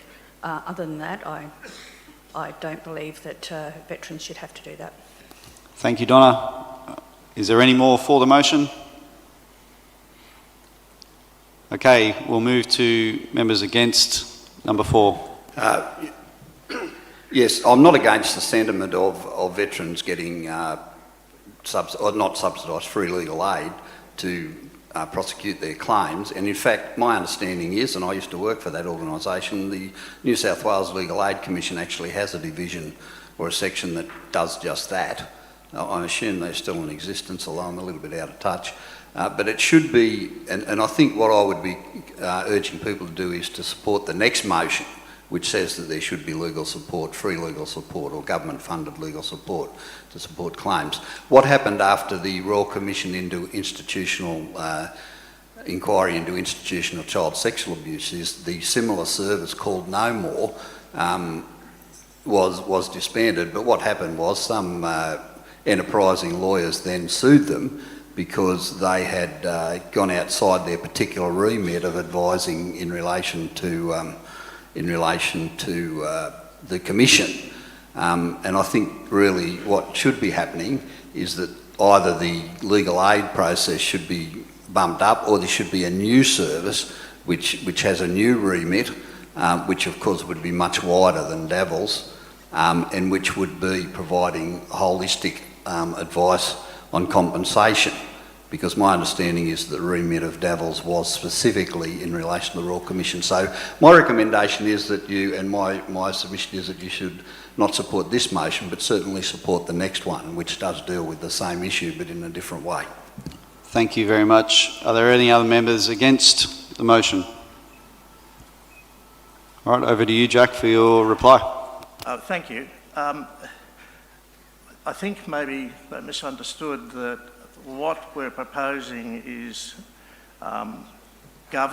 federal government support, and it applies not just to, shall we say, DVA claims and compensation, but generically claims that veterans may have against or in relation to their service, against organisations, but in relation to their service.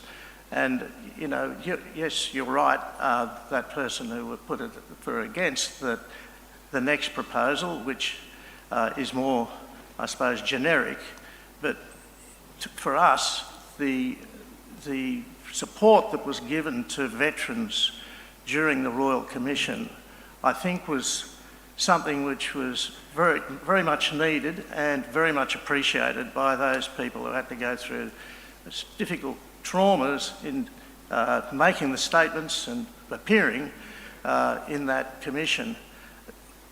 Veterans, in relation to claims for compensation, claims for entitlements and claims generally which may be outside that, goes through similar trauma and they need similar support. And there should be a federal fund set up by the government and a service which enables those people to get the free legal advice that they deserve and not have to go through the trauma that they're going through currently to try and achieve some sort of entitlement or compensation, irrespective of how it comes about.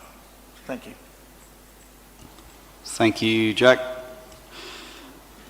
All right, we're going to put it to vote. 1 for, 2 against. When the timer comes up. There we go, timer on.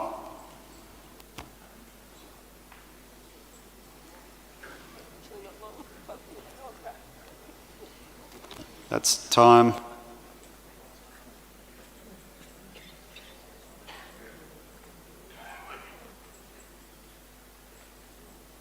There we go, motion carried, good work.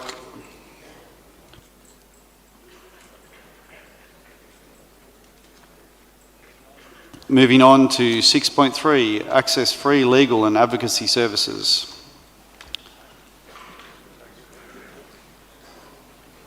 I call on North Bondi to move this motion if the seconder can prepare.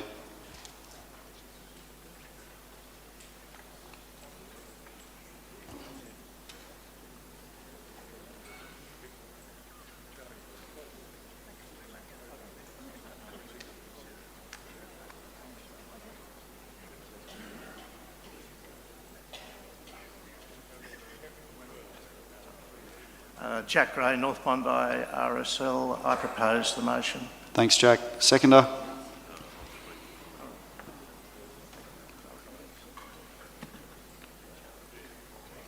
Charles Gallagher, Rose Bay, second. Thank you, Charles. The floor's yours, Jack. Thank you. I'm somewhat repeating a little bit what I said before and what the gentleman who spoke against the last motion said.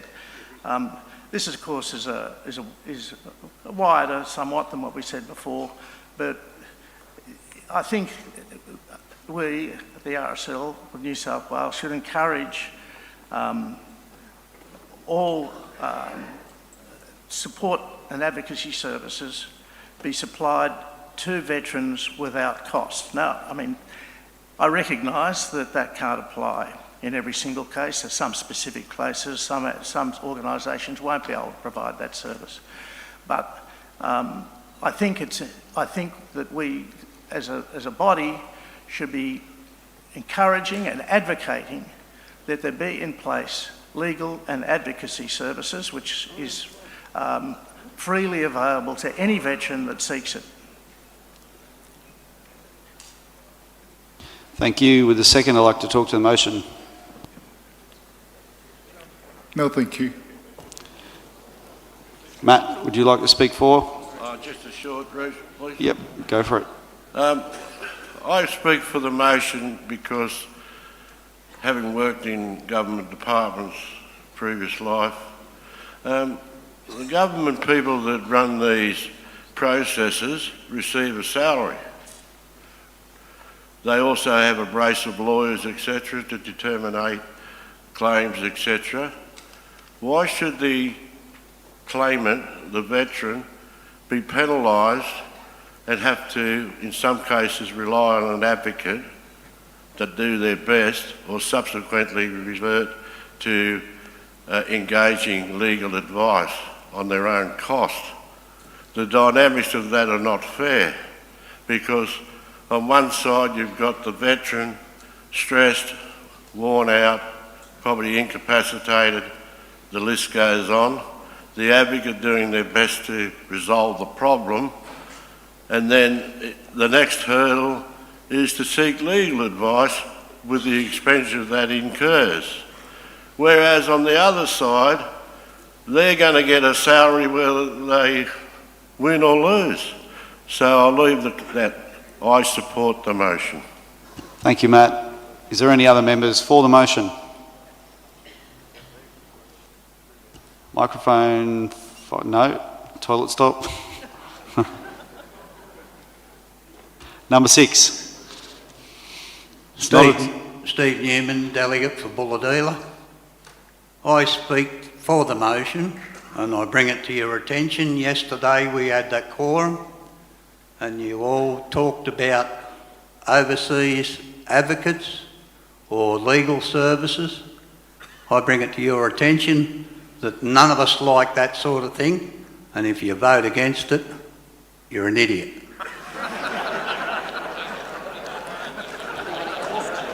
Yeah, is there anyone that wants to be an idiot? Is there anyone from the floor that would like to speak against the motion?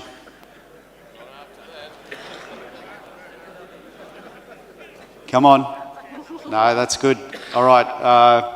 So there's no need for right of reply. Jack, would you like one? I think I'd be an idiot. All right, we'll go to the vote. 1 for, 2 against. And once the timer's up, it's all yours. The timer on.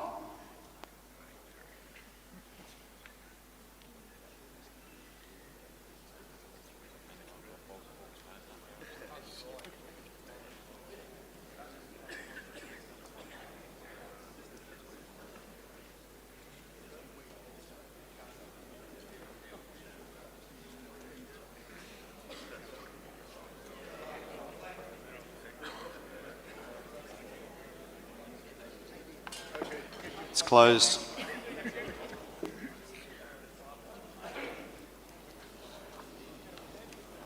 Motion carried. All right, good work everyone. We're going to take a 10-minute break. Don't knock off any food out there. We're breaking at 1 for lunch, so go out, have a quick rest, grab a coffee and come back in. Cheers.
6.4, educating about free legal and advocacy services.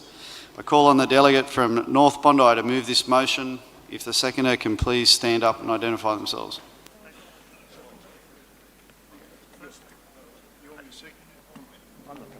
Microphone 1. Jack Gray, North Bondi RSL. I propose the motion. Seconder. Charles Gallagher, Rose Bay, seconder. Thanks, Charles. The floor is yours, Jack. Oh, I don't go on to too much about this one. It's a logical segue from the other two in which we've voted for. I think it's just important that having voted on the previous two motions that the RSL New South Wales now advocate and educate our members and ADF members generally and veterans and their families of what is and will be available to them in terms of free advocacy and legal services. Thanks. Thanks, Jack. Seconder, would you like to talk to it? No, thank you.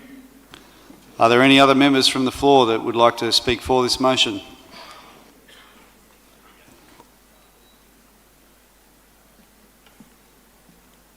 There is, and I just double checked and Googled it, there is a Veterans Advocacy Service with the Legal Aid Commission of New South Wales. Just wait one. Sorry. I've been called out. Are you a delegate or alternate? I don't need to say anything more.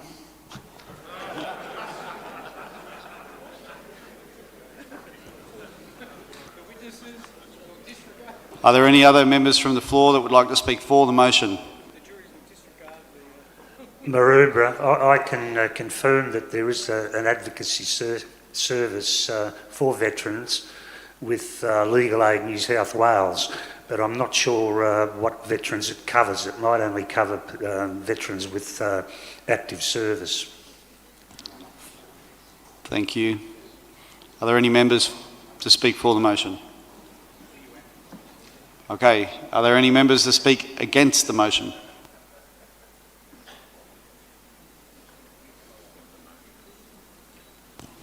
All right, with that, we'll put it to the vote. 1 for, 2 against. Time is about to come up. Time on.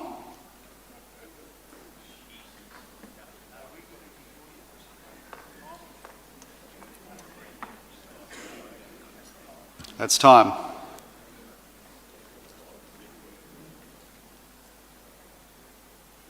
Motion carried.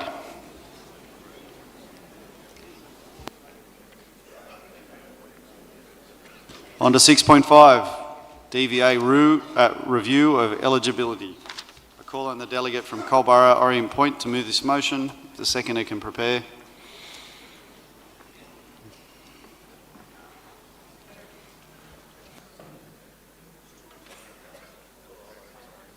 Sorry, number 7. Phil Larkin, Vice President of the Culburra Beach Orient Point Sub-Branch, delegate. I move the motion. Thanks, Phil. Seconder, number 2. Peter Lipscomb, President, Central Southern District Council. The floor's yours, mate. Thank you. Further to the supporting argument already submitted, the DVA designed Heart Health program was designed to empower veterans to enhance their physical health, fitness and overall well-being. Fellow veterans, how would you feel if you had completed more than 35 years of diligent ADF service and learned that you did not meet the eligibility criteria for the Heart Health program because, through no fault of your own, you had not deployed overseas on operational service or a peacekeeping operation? This is the case with one of our sub-branch members, and I'm sure there are many other veterans in the same boat. I commend this motion to Congress. Thank you, Phil. Pete, would you like to talk for? Yes, this motion seeks to address concerns that some veterans may be unfairly excluded from the support they need due to outdated or restrictive eligibility requirements. I can confirm as President of Central Southern District Council, this motion was thoroughly debated and endorsed by our council delegate at recent meeting, reflecting the strong support for this review among veterans in our region. Thank you, Pete. Are there any other members? Microphone 3, sorry I didn't see there. That's okay. Rick Owen, Merriweather, Hamilton, Adamstown, RSL. I think this motion reflects a change in the nature of warfare. So it's, I believe it's the way of the future that the RSL and DVA will need to address. In the future, we're going to have people who will be conducting operations from home, basically. So I and our sub-branch strongly support this motion and see it as a way that is going to happen with or without us thinking about it. Thank you very much. Are there, number 6, stand up. Yep. Get him a phone book. Okay, no worries, Mick. David Howes, Tamworth RSL sub-branch. I've been on the Heart Health program. I'm on my second time on it now. It is very undersubscribed, and I believe that all veterans should be able to be eligible for it. It's a really good program. Thanks for that. Thanks, Dave. Well done. Anyone else from the floor to speak for the motion?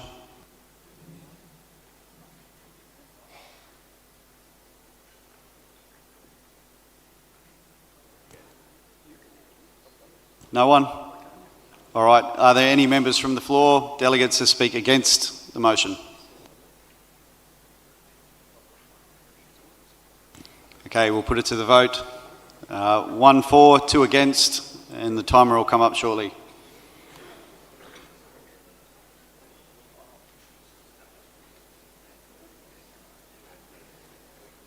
Timer, yep, sorry, the screen jumped. Did everyone have the opportunity to vote? Okay. Still open if you have to vote. No issues? Okay, we'll close it off.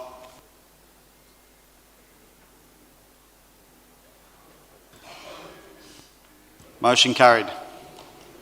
It sounds like a fantastic program. 6.6, National Service. I'll take the motion as read. And I call on the delegate from Moree to move this motion. The seconder could prepare. Number 5. The Moree sub-branch, I move this motion. Seconder.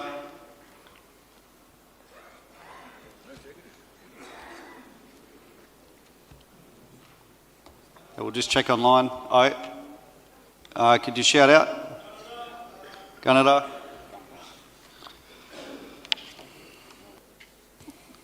Carry on, mate. I just think it's very important. In World War I, they had national service, World War II, 50s and the 60s, and there's a lot of countries now across the world that have got permanent national service. They're the ones who are prepared for the future. In World War II, some of the blokes we sent to Kokoda Track to initially defend because all our men were tied up overseas. I just think that was wrong, that they weren't fully trained. And I believe that we're in a time of doubt now.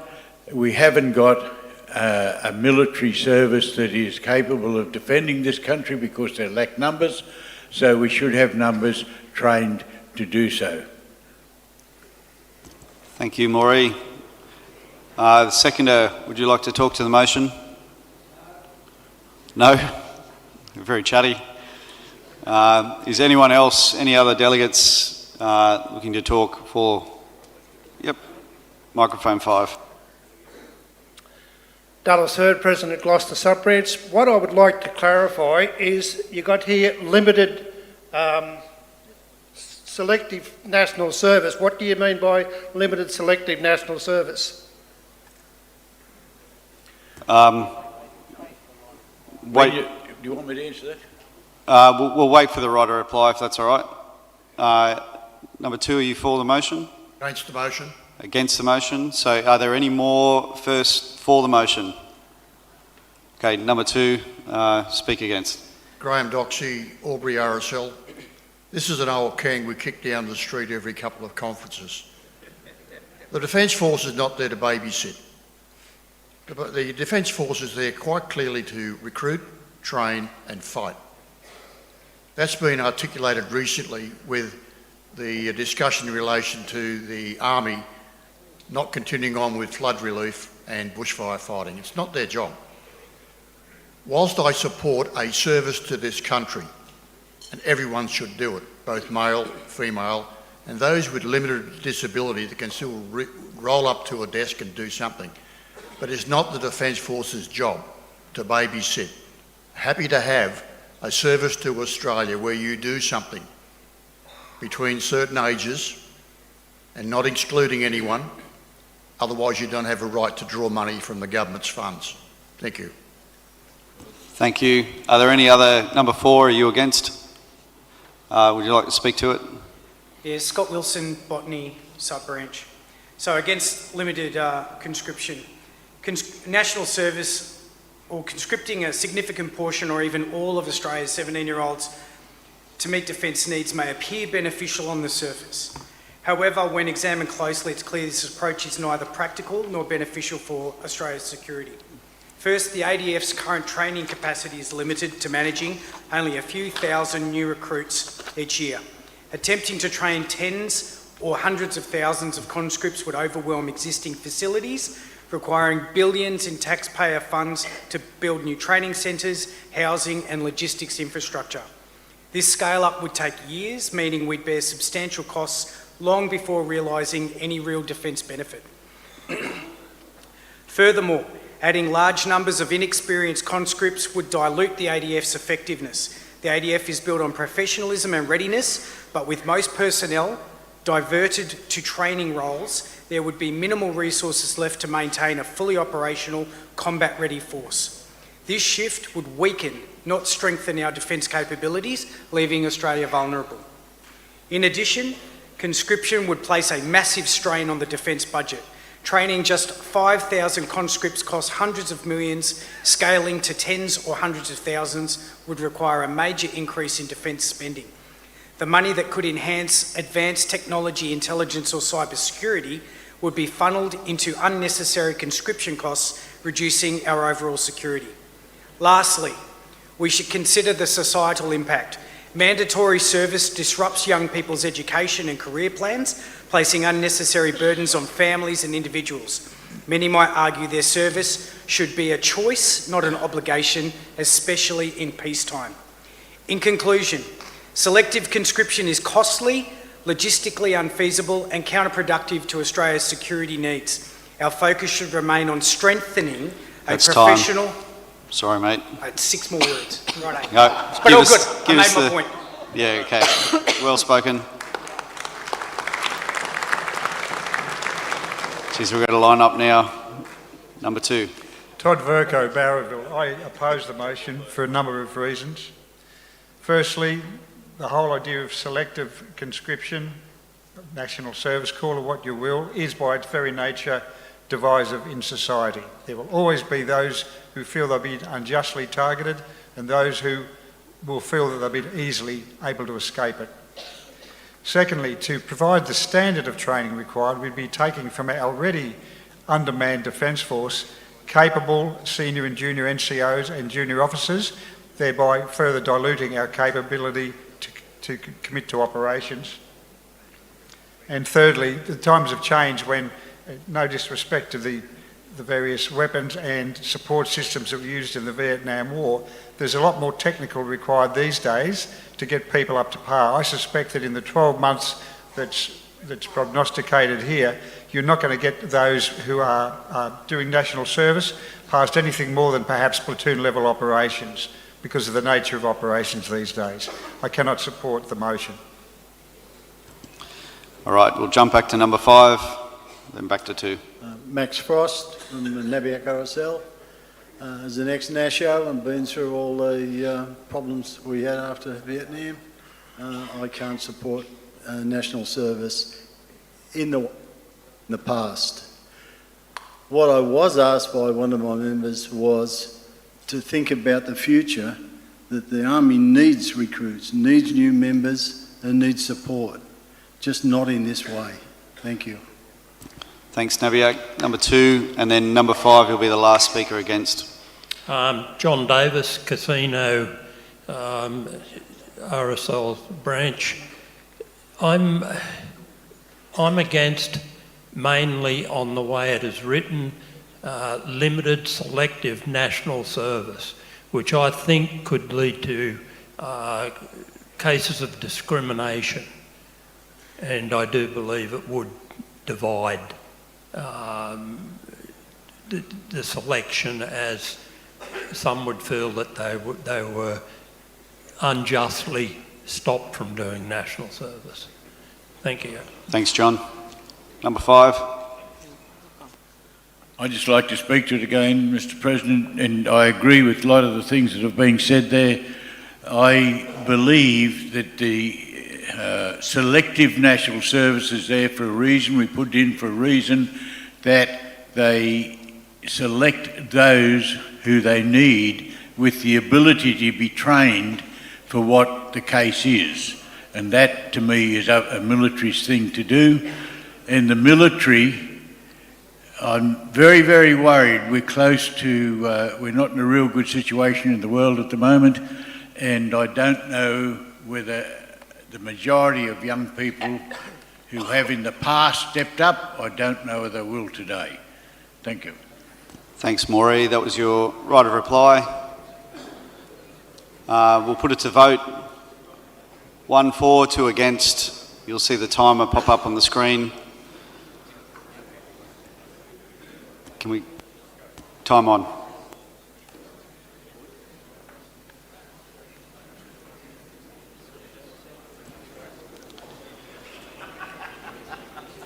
That's time. Declare this motion lost.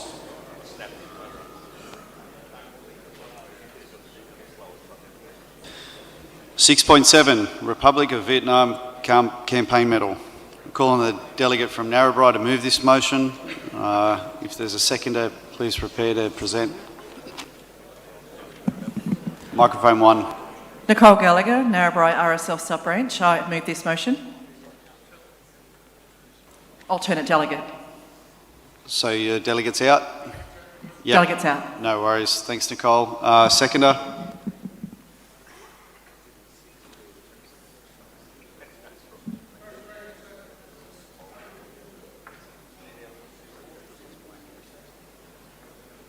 Steve Eyre, the Boggabri President. I'll second the motion. Thanks, Steve. Nicole, the floor's yours. Thank you. So you all have your paperwork in there with the argument. Yes, this has been around for some time, and we don't want to refer to it as kicking the can down the road. It's more about, let's resolve this once and for all. It's been going now for 28 years. So in my case, to support this, I ask you to read the evidence, have a look at the directive. Under the directive, Article 2 and 3 from Vietnam, there is a way that we can not change the criteria, but we can amend it. The interpretation is there. So under the wounded in action provisions, that was changed to amend it to include psychological injuries. So some Vietnam veterans, the 2,500 national servicemen, etc., can now apply for the medal under that provision, which wasn't there before. So that has been changed to accommodate that. It's also gone around the traps to politicians. It's been bounced around, yes we can, no we can't, yes we can, no we can't. So my argument is, have a look at the directive. Do what's right. Let's include these 2,500 national servicemen who went to war, who did what they were told, they served their country, and they came home. So we can't exclude them. And my argument on that also, sorry, I know I've got 2 minutes. The Minister of the Department of Veteran Affairs has said he can't make a decision at this time. He can make a decision, it's just he won't make a decision. The interpretation is there in the directive. And I also encourage you to look at, some of these veterans only missed out by a few days. So it's incumbent upon us as veterans to support this motion. Thank you. Thank you, Nicole. Would the seconder like to speak for the motion? Thanks, Steve. Microphone 1. Only just to support Nicole, who's put a lot of time into this, and to say that we at Boggabri do to support it. It's the information's all there in that story that Richard has written from Narrabri. Very detailed report that he's supporting argument for that. Thank you. Thank you, Steve. Are there any other delegates from the floor that would like to speak for the motion?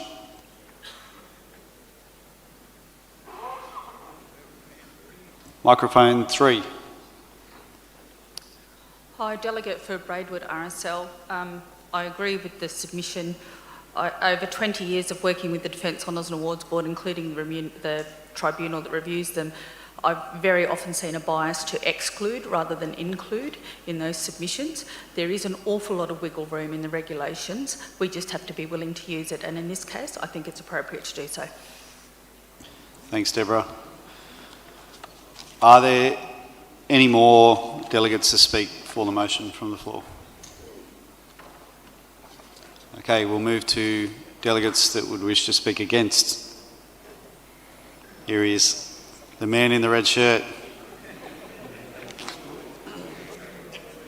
David Ingram from Far Western Metro. I know who you are, David. The concern I have is what the national president said yesterday, that he would not use his political clout in order to lobby for this, because the medal belongs to Vietnam, not to us.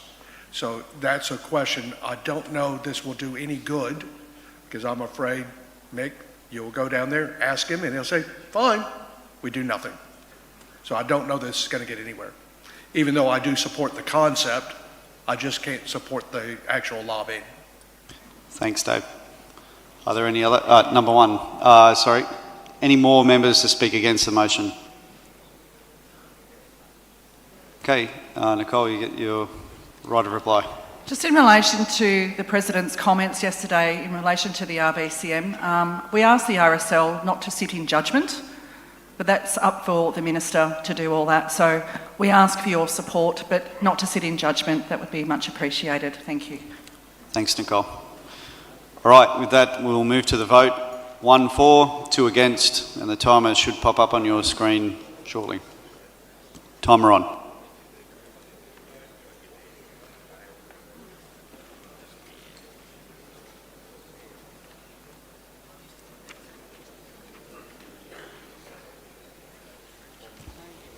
That's time.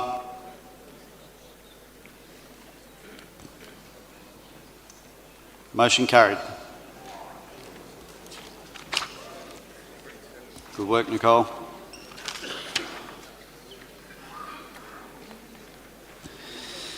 We now move on to the Constitution motions. These require a special resolution of 2/3 majority to carry.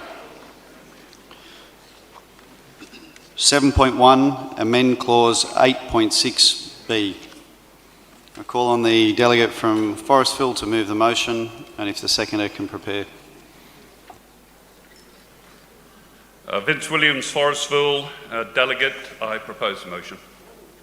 Thanks, Vince. Seconder, microphone 2. John Platt, Harbord. I second the motion. The floor's yours, Vince. I should declare a perceived conflict of interest as a member of the RSL Disciplinary Tribunal. Appendix A of the RSL New South Wales Constitution defines what an RSL Code of Conduct is. In addition, the Constitution at clause 9.55 states that the RSL New South Wales Board must adopt and adhere to a code of conduct for directors, which must be made publicly available. However, there is no clear statement of a requirement for a code of conduct applicable to RSL New South Wales members in the Constitution. although it may be implied at clause 8.6, which is written in the brief. The current situation presents a challenge, particularly for the tribunal, which requires clarity when considering disciplinary cases. The Forestville sub-branch proposal, which has been endorsed by the Northern Beaches District Council, is therefore proposing a simple amendment to clause 8.6b of the RSL New South Wales Constitution to enshrine the RSL New South Wales Code of Conduct applicable to RSL members in the Constitution by including 5 words, and they are including a code of conduct.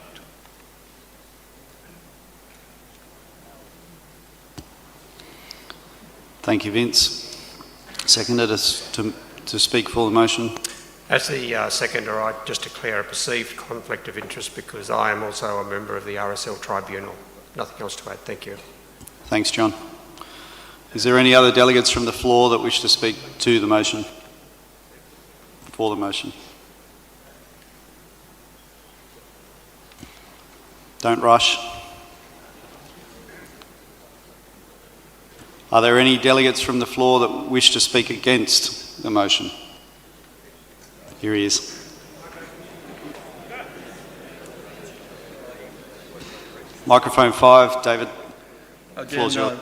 From Far Western, our concern on this motion is the fact that we don't have a code of conduct in the Constitution. We believe a code of conduct should be put in the Constitution before this goes live, because then we, as an organization, the Congress, controls what the code of conduct is. Right now, a code of conduct is a policy document that can be amended by anyone, or, I'm sorry, by the board, by the staff, whoever, and it's not controlled by this body. But something as important as a code of conduct should be in the Constitution and set in proper form. Thanks, David. Are there any other... number 4, Dave. Bain. David Clark, Western Metropolitan District Council. I agree with the argument put forward by my friend and colleague, David Ingram. We're being asked to approve a code of conduct that in reality does not exist in its entirety yet. And until that's done, we're giving approval to apply something that we don't know what it is. Let's see what it is at least, and then I'd say go, but not yet. It's not ready. Let's see it first and then approve it. Thank you. Thanks, David. Number 6. Yeah, Cecil Miller, Foster Tone Curry. The concerns that I would have having the Code of Conduct written into the Constitution is that it can only be amended at an annual general meeting. It'll take 2/3 of the members to pass any amendments to the disciplinary code or the Code of Conduct. So if we leave it reference to and that policy is written up later on, it'll only take 51%. Thank you. Thank you, Cecil. If there's no more delegates to speak against, offer their right of reply. Thanks, Vince. I would simply like to add that if we take this step, it is a step towards being able to devolve down to district councils and to sub-branches minor issues of disciplinary nature which currently have to be referred to the RSL New South Wales Tribunal, therefore blocking up the tribunal from conducting its tasks effectively on behalf of you, the members. Thank you, Vince. On that, we'll put it to the vote. 1 for, 2 against. Timer will be up on your screen shortly.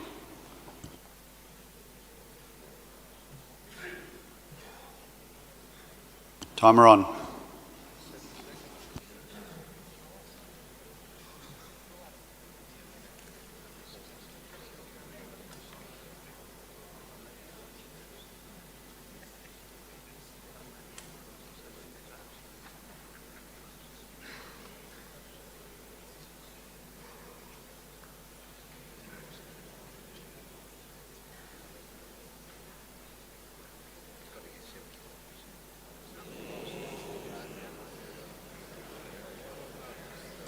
Motion is lost.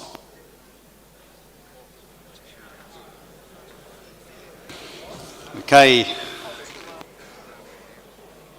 Yeah, we do need a 2/3 majority, so motion was lost. We'll keep powering through because lunch is shortly. So we'll move on to 7.2, create independent chapters. I'll take the motion as read. I call on the delegate from City of City Wollongong to move this motion, if the seconder could be ready. Darren Wheeler, Wollongong. The sub-branch would like to withdraw this motion.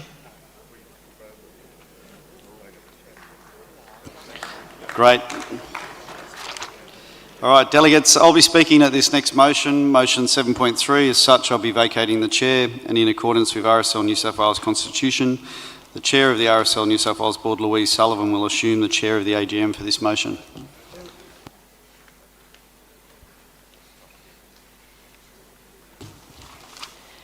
Thank you. I'll call on a member of the RSL New South Wales Board to move the motion.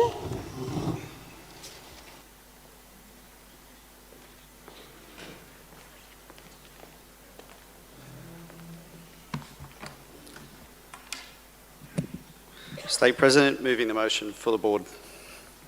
Thank you. Can I ask for a delegate to second that motion, please?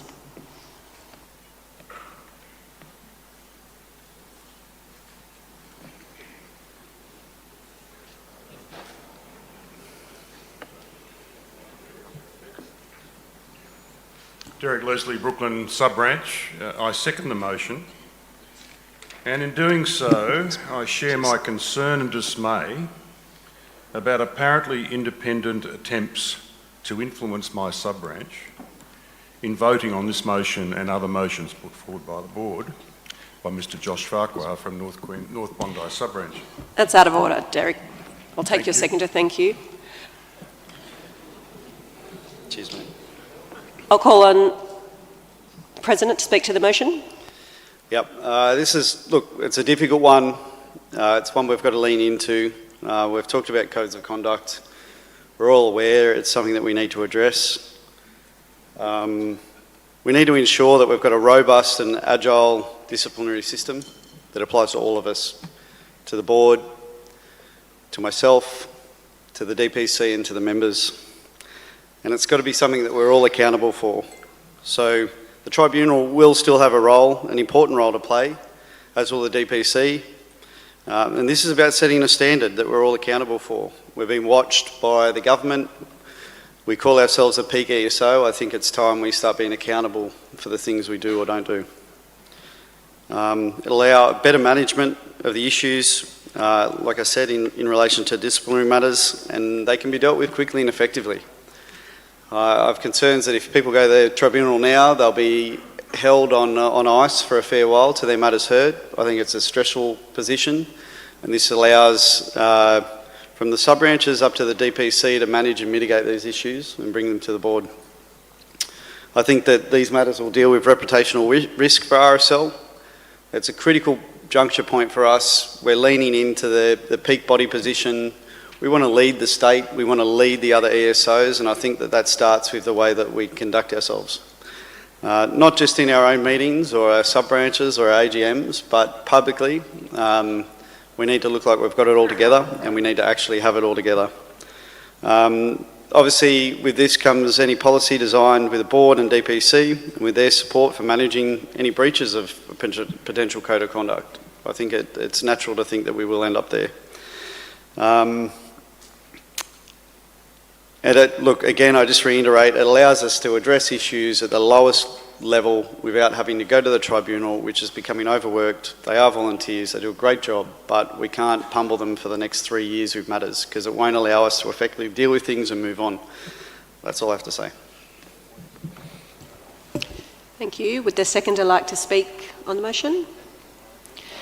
Are there any other delegates that wish to speak for the motion? Thank you. Number 5. Angus Bryant, President Fairfield Sub-branch. I must declare that I am the Deputy Chair of the Tribunal.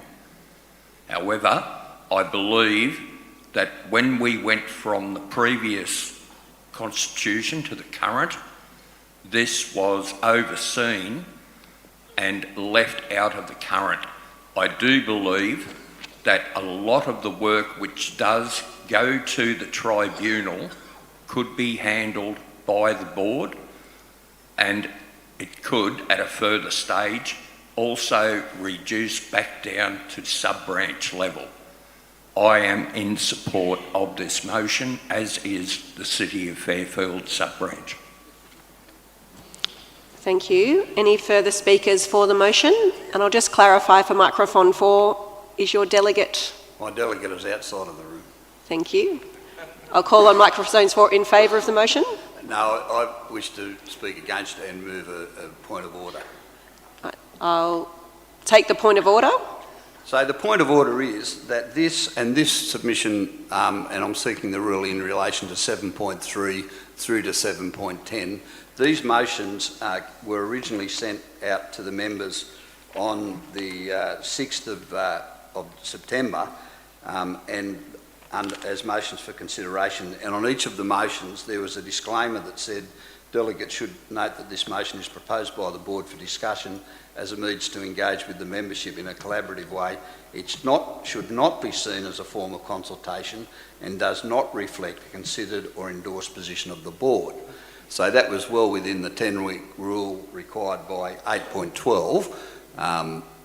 But then on the 29th of September, 27th of September or thereabouts, we received a further notification which did not include that, that disclaimer.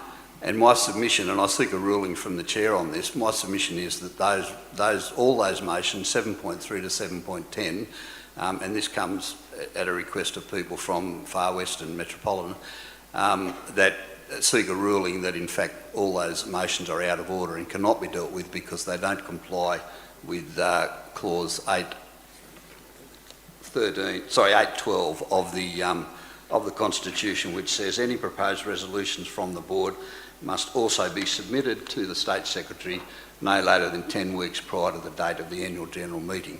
And by taking the disclaimer out after the first initial, at least on the face of the papers, it appears that in fact it's come to us in a different form after the 10 weeks to what it was in the previous, within the 10 weeks or before the 10 weeks. Thank you. I will, in the circumstances, seek for the State Secretary to just address the concern you've raised in regards to clause 8.12, and that is whether the proposed resolutions, and I'll take from the board, were submitted to the State Secretary no later than 10 weeks prior to the date of annual meeting. So I'll factually just ask the State Secretary to deal with that, and then I'll deal with the point of order. Thank you. Thanks, Chair. Just to confirm to delegates, all motions on the agenda, all motions were received before the 20th of August, which is the closing date as dictated by clause 8.12 of the Constitution. All motions on the agenda, all of them were received in accordance with the Constitution, including board motions.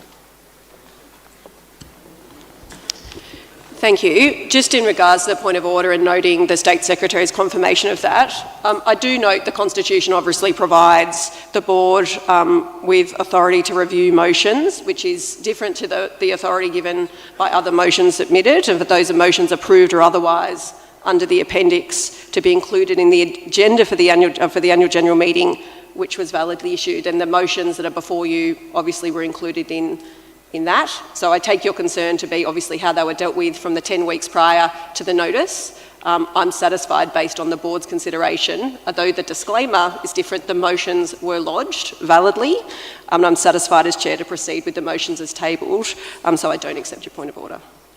Thank you, Chair. I will take anyone else for the motion before we proceed with against. Number 1. Mr. Chairman, Helm from Queanbeyan, I seek your... That would be Chair, not Chairman, but thank you. I beg your pardon, Your Excellency. I don't mean to be rude. I seek your indulgence to ask a question. I seek your indulgence to ask a question for ratification. Yeah. In terms of the motion? Yes. Now, could the proposer of the motion please educate me on the severity how would an individual sub-branch or district council warrant a warning? Just an example, I just want to get my head around that. Would you be able to explain that, please?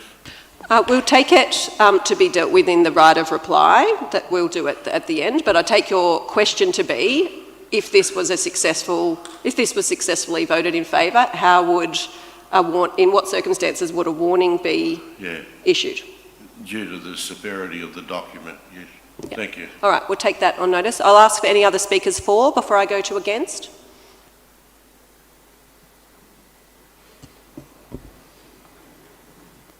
John Williams, Moree. I believe this is trying to set up a code of conduct for our RSL, and I think we should be voting for it because we need a code of conduct right down to sub-branch level and district council level so that we can have some disciplinary action at those levels. Thank you. Anyone else for? If not, I'll go to speaker number 5, against. Just so I'll follow on from before, I would, and on a point of order, that unfortunately, because the motions were actually from the board and the state secretary were Mr. Ingram, if that is the same point of order that's already been ruled on.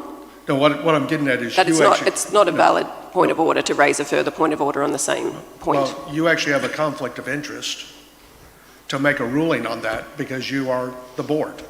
Well, I am the chair of the meeting, so it's within the constitutional right of the chair of the meeting to rule on the point of order. I'm just very concerned because all of us, when we put in motions, it takes us months to put motions together. You actually issued them and said they weren't even a considered position of the board. Mr. Ingram, I'll ask you to take your seat. Okay. Your point of order is out of order. We'll clarify, obviously, the rights of the board under the Constitution are set out. Are there any other speakers against? Thank you, Madam Chair. It's how I was always taught through council. If it's a female in the chair, it's Madam Chair. Madam Chair, Paul Moles from the Werris Creek sub-branch. I'm also the Secretary of the North West District Council. I had concerns about this motion originally, and I was instructed to come to Congress and listen, which I am doing. However, I have been asked by other sub-branches within the District Council to speak against this motion.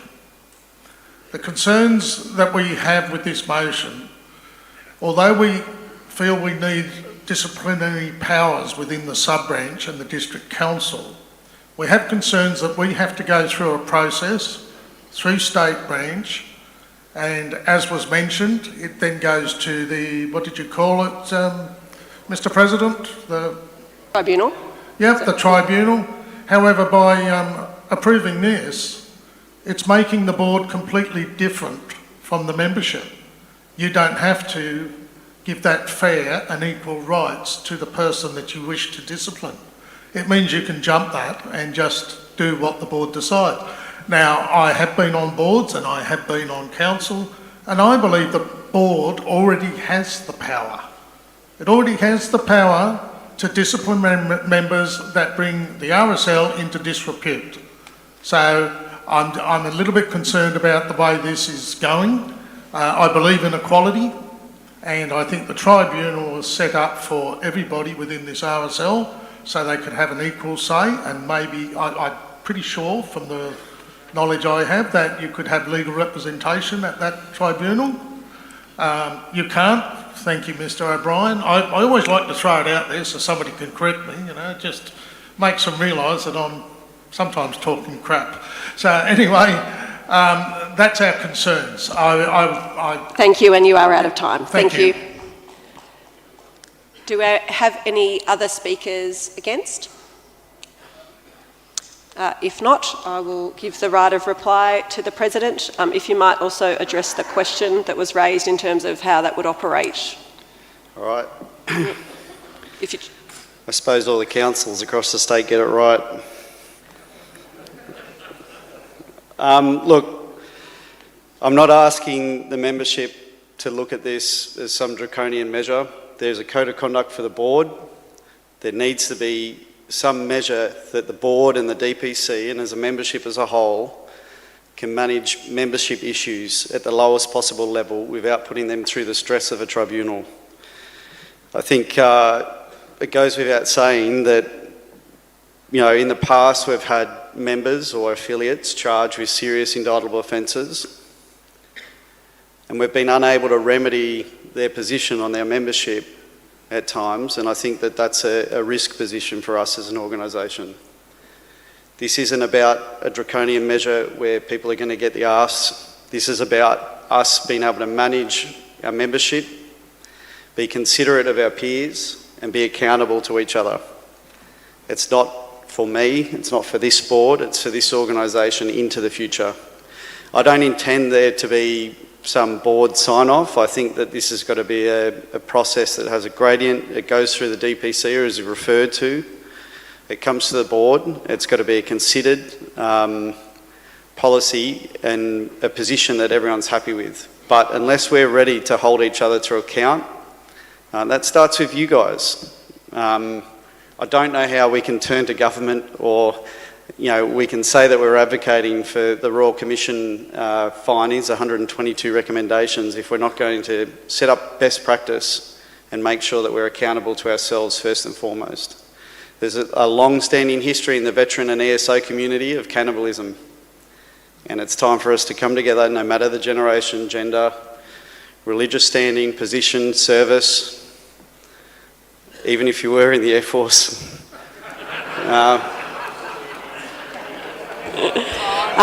Mr. President, that's time. Yeah. I think. Thank you. Appropriately so. I got in what I wanted. Delegates, with that, I will now ask you to cast your vote on the motion, 1 for and 2 against, and we will start the clock. Thank you.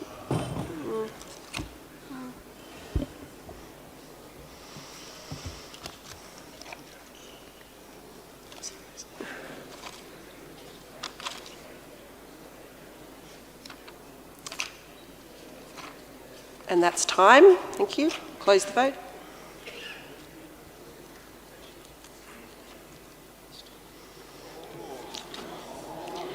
And motion is not carried. And with that, I will gladly vacate the chair for the President for us to take a lunch break. All right, go out and get your free sandwiches. We're back in here at 1:30. We're going to knock it off and get you all on the highway. And the tabs run out downstairs, so cheers.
7.4.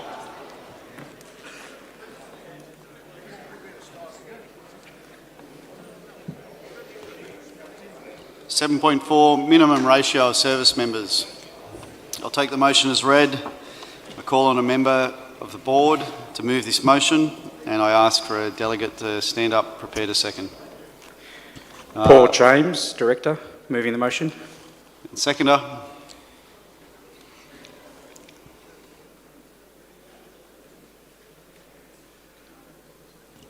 Sorry, Pete, I didn't see you. It's too bright. Microphone 2. Microphone 2. Are we on? Yep. Peter Lipscomb, President, Central Southern District Council. Second the motion. Thanks, Pete. Over to you, Paul. The floor is yours. Yeah, thank you, delegates. This motion, and we've been at this conference the last couple of days hearing a lot of things. In my hand, I have a book from 1991, the 75th anniversary of the RSL handbook. Okay, nothing's changed. This organisation has been a proud veteran organisation for many years. And even back then, in 1990, we had 108,000 members in New South Wales and 464 sub-branches. The interesting thing with this amendment is basically it's just amending that to allow that, and it will comply and bring us in line with a lot of our other constitutional parts. It reinforces that RSL New South Wales is a veteran-led organisation, which I witnessed yesterday, delegates, that you all proudly put your hand up and said we are a veteran-led organisation. There are currently 13 sub-branches where affiliate members outnumber service members.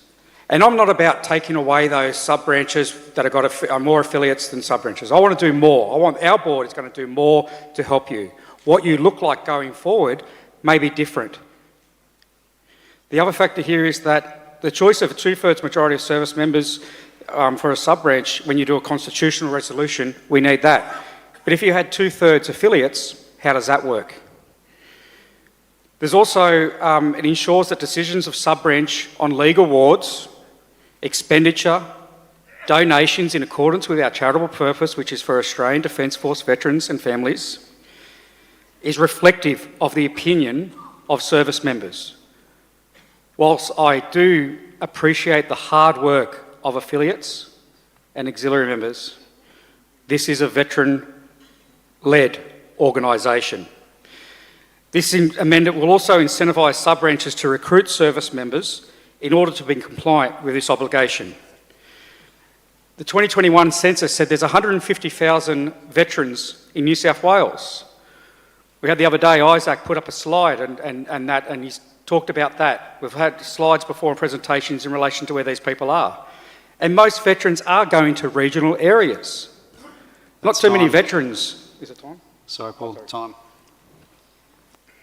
Does the seconder wish to speak for the motion? Yes, I do. Following on from that, the RSL's primary mission, as we know, the last couple of days is to support veterans and their families. By requiring that 2/3 of a sub-branch's members are service members, this amendment ensures that the decision-making power remains aligned with the need of veterans. While affiliate members provide valuable support, maintaining a service member majority ensures that governing and welfare decisions are made with veterans' interests at heart, whilst also fostering a broader community connection with affiliates. Thank you, Peter. Are there any other delegates from the floor wanting to speak for this motion?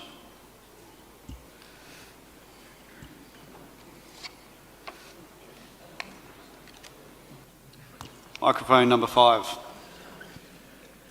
John Williams, Moree. We're having some trouble up there with some of our affiliate. We've lost our majority, and I think that what we're looking at here, 2/3 majority. The other thing I've often heard that the difference between auxiliary and affiliate members, one, in my opinion, affiliate members joined because they could. Auxiliary members join because they want to help and help fundraise for the RSL. And so there's a big difference in respect.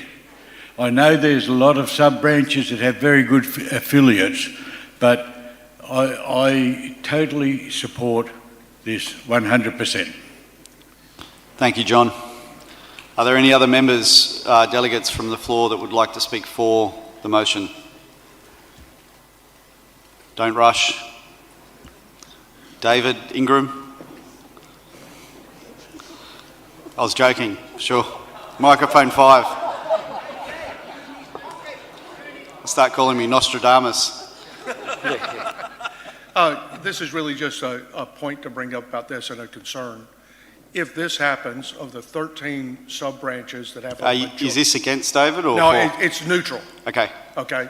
It is neutral because my concern is for those 13 sub-branches that have a majority affiliate, how are they going to bring it back? How are they going to come back to 2/3? Okay, that's my concern. So if you got a majority of affiliates, you got to have only a third.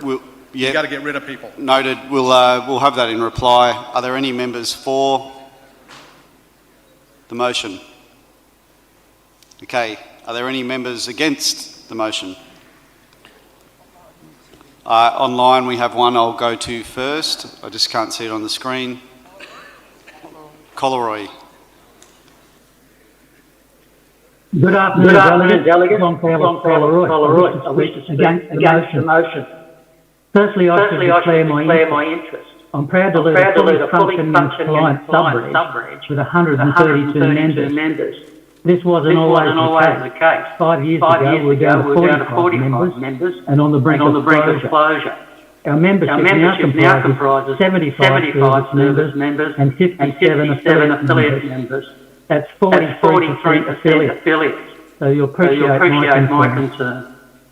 It's been a hard road to hoe, well worth it. And the real winners have been veterans and their families and the local community and the RSL brand. We haven't experienced any of the problems some of you fear. Quite the opposite, in fact. If this motion gets up, the strikes of 10 will become non-compliant. It'll create a significant problem for us that we didn't need to have, and will distract us from our charitable purpose. It will diminish our achievement, lower morale, and lead to resentment. And all for what? Sub-branches can already set their own ratios if they want, and many have. I respect that. All I ask for is the same respect in return. Why force everyone to do the same? After all, 315 widely dispersed sub-branches of varying sizes and prospects for the future. The point is we're all different with our own set of challenges. We need the Constitution to remain flexible so we can deal with them. No one-size-fits-all approach is not going to cut it. This is a backward step with too many unintended consequences. Please ensure a fair go for all and keep ratios out of the Constitution. Please vote no. Thank you. Thank you, Colleroy. On to microphone 2. Yes, Wayne Mason, Stewart's Point sub-branch. My sub-branch members have asked me to vote against this motion. Just from the point of view of our sub-branch, it's very small. We've got 17 members, 11 service members and 6 affiliates. We have about 800 people in our little town. We're the most prominent, respected and supported organisation in our town. Our average attendance on Anzac Day is 300 plus. Last year we had 500 people attend our Anzac Day service. We've got an excellent relationship with our school, with our local school, 60 kids in our local primary school. They're involved in our Anzac Day services, they're involved in Vietnam Veterans Day services. They completely run on their own our Remembrance Day service. Our sub-branch fully complies with all requirements of RSL New South Wales and the ACNC. We have a number of social functions throughout the year, and that is mainly to benefit our service members because we have a definite majority of service members. The only affiliate office bearer we have is our treasurer. There's a lot of talk yesterday about supporting regional sub-branches. This motion, to me, doesn't do that one little bit. The 2/3 majority, to me, is just ridiculous. We have 11 out of 17 service members. That's only 65%. I'm sorry, we don't quite qualify. I'm sure our sub-branch, if given the opportunity, would consider a majority of service members, which to me would be much more realistic. At this stage, I would urge you to vote no to this motion. Thank you. Can you just tell us your sub-branch there, mate? Okay, thank you. Number 6, Sandra. Yes, Sandra Lampkin, I'm President of the New England District Council. It pains me to speak against this motion because I'm 100% behind majority service membership, and I was one of the vocal people against in the introduction of affiliate membership. However, we have affiliate membership and we need to work with it at this point. It bothers me that this motion doesn't say affiliate membership. It says sub-branch members, and that includes women's auxiliaries. For some of my micro sub-branches who may only have the 10 members, this would immediately limit them to a total of 3 members that they could have to assist them, and that includes auxiliary members. I think that's a bit tight. And yesterday we spoke a lot about this, and I think we're premature to go ahead at the moment. We have a membership revision underway where we are going to be discussing all of these things and how we can work within the changes that we need to make. I'm very sorry, but I have to vote against this motion as it stands. Thank you, Sandra. Don't be sorry. That's exactly what these meetings are for. Well said. I'll go to number 4 because you've got crutches. You want to sit back down? One crutch, thanks, Mr. President. One crotch. Let's go. Kevin Barrington, Coonabarabran. And it's not from a war wound, it's from a road accident. I support the points that I've heard against this motion to date, in particular the point made about the formerly Women's Auxiliary, now the RSL Auxiliary. Out of Barradine, a strong auxiliary is supporting their sub-branch in the traditional way. I mean, the way pre-2018 or so. They outnumber their service members. In our sub-branch, Coonabarabran, we did have about the same number of auxiliary members. The situation with rolling the auxiliary into the sub-branch membership has decimated our auxiliary. And I feel that we erred a few years ago in rolling the auxiliary membership into our sub-branches. That's an aside, but because of this situation with the auxiliaries, I feel like I certainly cannot support the motion. Thank you. Thank you. These are the last 2 against, so we'll go to number 1. Neville Stable to Oberon. Speaker on microphone 2 stole my thunder. He said exactly what I was going to say. I'm from a small town and my situation's exactly the same as his. For 2 days I've been hearing they're out there, they're in the country areas. Go and get them. How do you do that? I know of 2 people in my town that could be members. I have fronted them, I have spoken to them, they don't want to be a member. If they don't want to be a member, I don't want them. Huh? I want people that want to be there. We're not near a military establishment anywhere. We're not near a reserve establishment anywhere. So we've got to grab people as they come to town. If they're not there, I can't get them. Those that are there that don't want to be part of the organisation, I can't go out and handcuff them and drag them in. I don't want them there. I'd vote against this motion. Well said, one. But I just point to everyone, whilst they might not want us, they might need us. So number 5. Thank you. Brian Willey, Lower North Coast District Council. I was the chair of the District Council Working Group on Membership. I sat up there at the table yesterday, and I just recall that the members voted for a veteran-led organisation. We also recognise that the two non-veteran categories of membership at the moment, affiliates and auxiliaries, act in a supporting role. And I just want to emphasise that it was the role of support, not the name, auxiliary or affiliate, that we're trying to kill. We're just trying to recognise, not kill, that's the wrong terminology, I'm sorry. The role of affiliates and auxiliary is in support, and it's the supporting role. Now, the name of the supporting members, we don't want to ask the auxiliary to disappear. They've got a wonderful esprit de corps. But the main message that I want to speak to now is this motion preempts the work of the District Council review team that's about to get underway. The report that we've just put out, not everyone's seen yet, but we spoke briefly about it. We're going to review ratios, we're going to review voting rights, we're going to go through all of that, and we're going to come back to the members with our recommendations.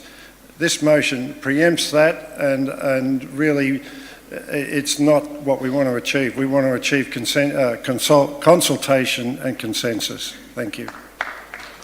Thank you, Brian. Does the proposer wish to exercise your right of reply? Yes, the floor is yours. Yes, I will. Thank you for those people who are passionate. This is not about shutting down a sub-branch. There are, in our constitution, methods such as a chapter, and many sub-branches are doing this, even in the metropolitan area. There's amalgamation, so that's happening. I do take that point in relation to it, but the clear thing here is that we are a veteran-led organisation. In relation to the membership thing, I take your thing, Brian, but I believe over a year ago or something that process started. So, unfortunately, how long is it going to take for our organisation to get through that policy, to get it? What this motion does, it's not about shutting down tomorrow. Don't walk down the main street of some of these country towns and take your sub-branch. We're quite intelligent people at Anzac House and on this board. We want to talk to you. We want to see what the issues are. We had Isaac and his team are about to deliver some amazing initiatives that are going to help the bush. You know, I work with other organisations. I was in the police union for once. The union had to come out every now and then. The only time we existed if we wanted to get rid of a commander. How many towns you go through where you don't see a church anymore? That's the thing. I want to put people out there. We're not taking the flag. No one in this room visited Roman Britain. It doesn't exist anymore. And I want this organisation to have a flag in every town and community where there's a memorial wall. That may not be in a sub-branch. We had a discussion yesterday about sub-branches and the future and the vision of this organisation, which everyone in this room had an option. We all hear it, every Congress. Oh, we're not getting members and all that kind of stuff. And there are some complex issues. All this is trying to do is to reflect our constitutional obligations, amend the Constitution so we can do our job, and so when we get fundraising money and we put it in the veterans' hand and their families to help them, we can do it honestly and effectively and deliberately. Nothing further. Thank you. Right, on that, we'll put the motion to vote. 1 for, 2 against. The clock should be up. Time on.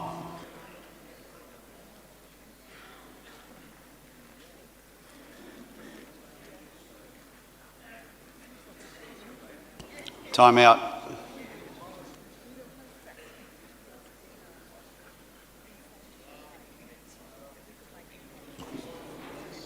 Motion's lost.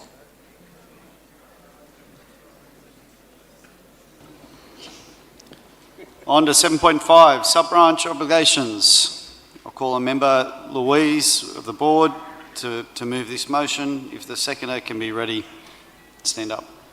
Over to you, Louise. Thank you. Louise Sullivan on behalf of the board to move the motion. Derek, microphone 1, are you seconder? Derek Leslie, Northern Metropolitan District Council. I second the motion. Thank you. The floor is yours. Thank you, Mr President. Hopefully this one shall be a little more straightforward. Obviously this amendment to, in the paragraph, remove the word initially at the beginning is to clarify that the minimum number of service members to be 10 will not just be at the outset of the sub-branch, but obviously for the continuing period. And as set out in the notes, obviously the Constitution currently sets the minimum number to start, but is silent in regards to a minimum number that's needed to maintain a sub-branch. We believe having this amendment, which continues obviously the discretion of the board to support that sub-branch on a case-by-case basis, is appropriate to set a guideline for that.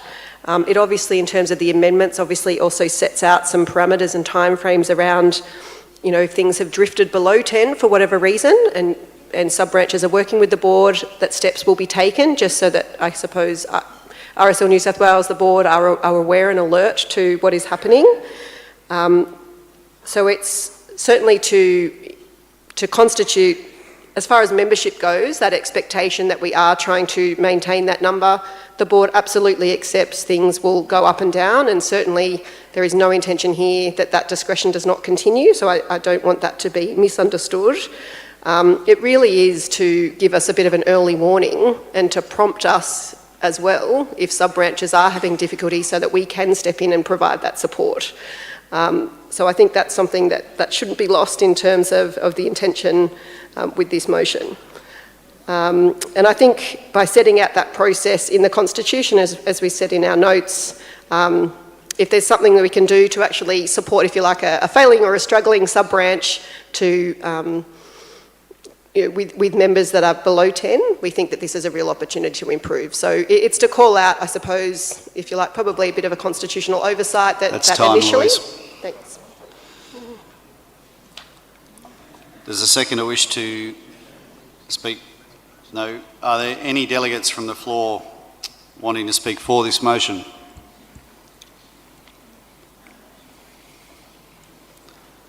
Last call. Okay. Are there any delegates wanting to speak against this motion? Microphone 2 first. Todd Verco, Bowerville. This is a situation that will confront a number of small regional sub-branches who are doing what they can to keep up their membership and to keep functioning.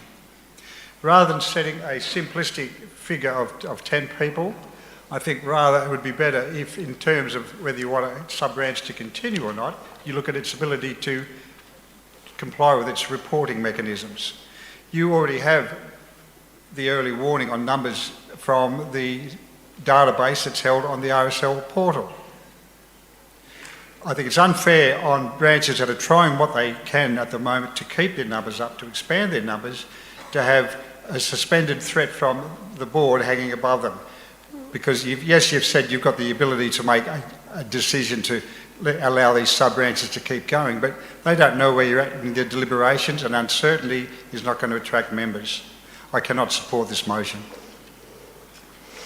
Thank you, Todd. Number 1. Thank you, Mr Chairman. Paul Moles from the Werris Creek sub-branch. I'm speaking against this motion. I have concerns that there's a lot of small sub-branches out there in the bush, and they will eventually get down to the number of 10 that's being quoted. And yes, there will be fluctuations where numbers drop below that 10, and the board can allow or may allow that sub-branch to continue. I have a concern that it's in writing here that they need to become a chapter, and the board can make that decision. I know in the bush a lot of our sub-branches do not want to become chapters. They want to have the sub-branch there. They want to have the presence there of the RSL. It's not about Werris Creek sub-branch, it's about the RSL. And becoming a chapter, the general public don't recognise chapters as well as they do an RSL sub-branch. If we could get some help from State Branch to tell us, for example, in our area, we're supposed to have 237 veterans. Our president's the postmaster. He's found 5. 5. We've approached them, and for whatever reasons, they don't. It's not that they don't want to join the RSL. They don't want to join the RSL at this moment for various reasons, which may be family or other commitments. I urge you, please do not bring this in, because if the board suddenly says, I'm sorry, you're below 10, we won't allow you to continue. You've had it for 6 months. You need to be a chapter. I urge you, please do not bring this in. It will affect so many smaller sub-branches out in the bush, and you will lose your representation. Thank you, Mr. Chairman. Thank you. Number 8. Colin MacDonald, I'm from Ballina. Our sub-branch decided that we would be against this motion, but we would favour a motion that it was for 90 days instead of 30. Thank you, Colin. Number 3. Jo Beavis from Miranda RSL, and we're in agreement 30 days is just not enough time. That's the space between one meeting and the next. And if you think about it, if you lose a service person, you're actually organising funerals, and I just don't think that's enough time. While we do this, support the idea, again, with the smaller sub-branches out there, we were so keen to support that independent chapter movement that got knocked. But yeah. Thank you, Miranda. Final 2, number 5. Just a question initially to the board. Does this stop sub-branches from starting chapters in their own right? It doesn't. Okay, that's one thing I wanted to clear up. Because we recently had, and a lot of people that know, Mungandai was down to the stage of almost closing. And they, because of one person who moved in that area and became the chairperson, they lifted themselves up and found these members that are out there in the country areas, and they're doing extremely well.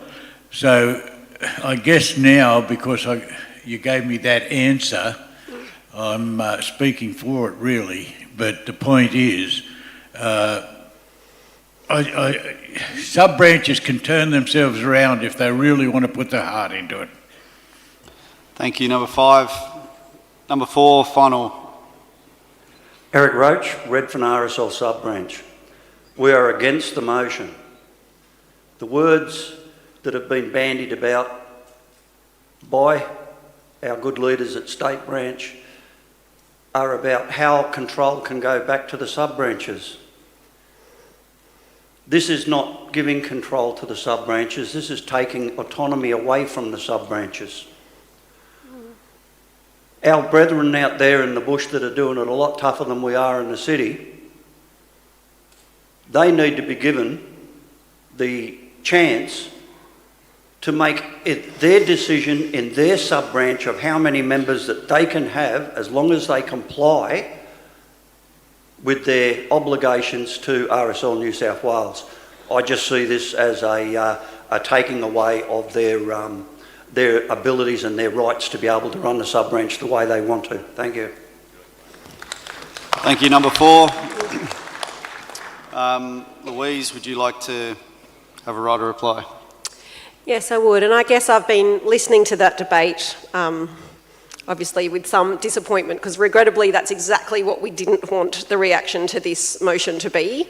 We are here as one RSL. We are here to support. I mean, we've been spending the last day and a half talking about ways we want to grow and support and sustain the RSL. This is absolutely not a measure where we're trying to usurp or growth or try and sort of penalise people that are struggling in the bush. That's absolutely the opposite of what we stand for. What this is doing is to try and say we do need, however, to work together. We do identify challenges that are out there and that people are left, with less members. It is also incumbent on us to understand what's going out there and have a bit of an early trigger to have those conversations. So I can only say to you, I absolutely hear what the concern is, but he's absolutely got to have some mechanism that, we are, the board's mentioned here because the board is, I guess, the overarching leaders, but it's to say that it allows us to work with you and our team to work with you to support what you need to, hopefully find a few members and have those conversations. So I understand, and the intention would be to still do this, even obviously if this didn't pass, but please don't interpret it as some sort of penalty mechanism, because that is absolutely not what's intended. This is actually a positive thing to ensure that, you know, we can actually work with sub-branches that are struggling.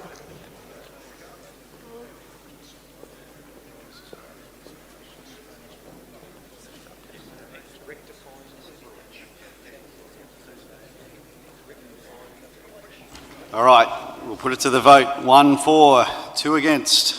The clock will be up shortly.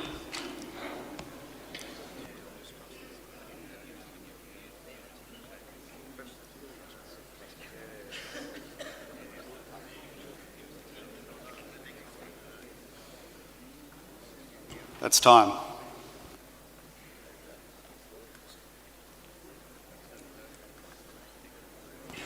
Motion not carried.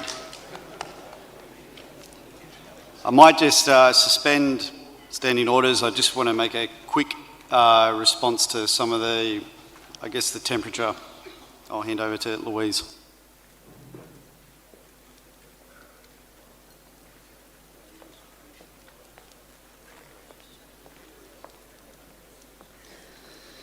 I can't read my handwriting, so I don't know why I brought the paper with me. I'd just like to address the room and say that the motions put by the board are in no way to be a threat. It was, as it was pointed out, or, yeah, this is a collegial approach for us to get a real temperature on the membership. I genuinely mean it. If we send an email out, I'm lucky if I get, you know, a couple hundred responses out of a 30,000 strong membership. Communication is a really difficult thing with this organisation. If we do a mail out, that's $40,000. So to make it as cost effective as possible, these motions, some of you might not like it, and you need to vote the way that you've been asked to vote by your membership.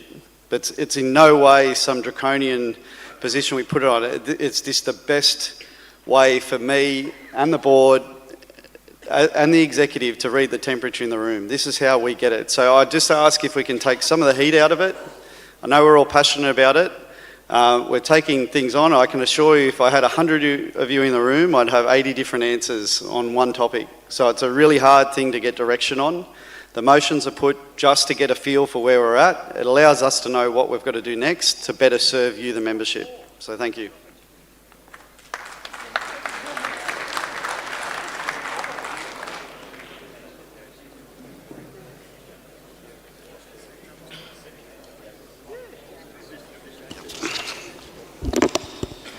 (7.6) Trustee and Executive Separation of Duties. I'll call on the member, Jason, from the board to move this motion. I ask the seconder to be prepared. Hi, Jason Hazel, member of the board, board of the RSL Custodian and member of the Mossman Sub-Branch. I propose the motion. Bob, microphone 2. Thanks, Chair. Bob Lunnon, Northern Beaches District Council. I second the motion. Thank you, Bob. The floor is yours, Jason. Okay, thank you. So this is simply a point of good governance in my mind. Separation of duties is really key in governance, particularly when it comes to financial transactions. In all of my dealings in my history, you rarely have the same person proposing a financial transaction and reviewing it. You want to make sure that you're not in a position where you're on both sides of that transaction because you are at risk of being criticised, I suppose.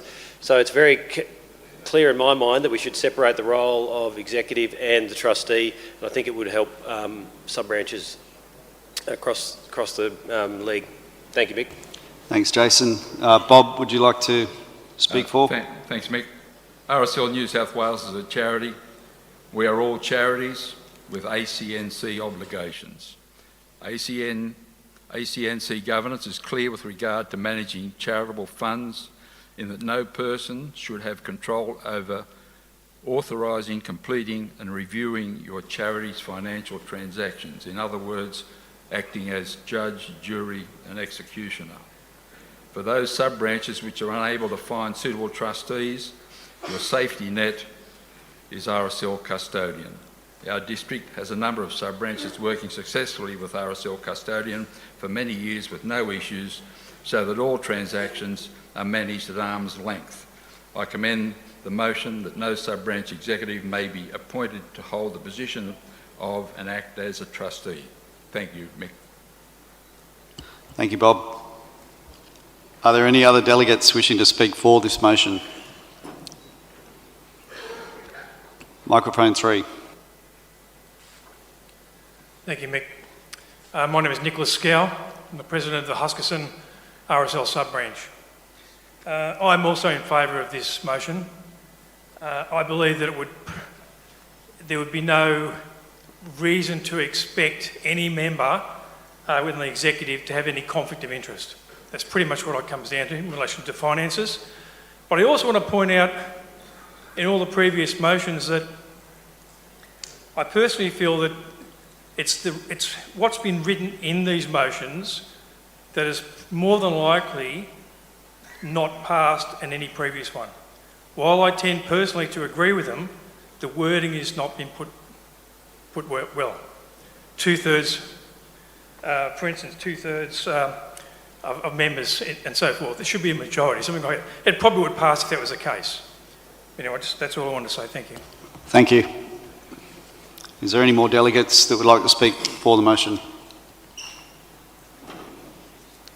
Okay, we'll move over to delegates that would like to speak against the motion. Microphone 1. Thank you, Mr Chairman. Paul Moles from Werris Creek Sub-branch. How did you know I was going to get up?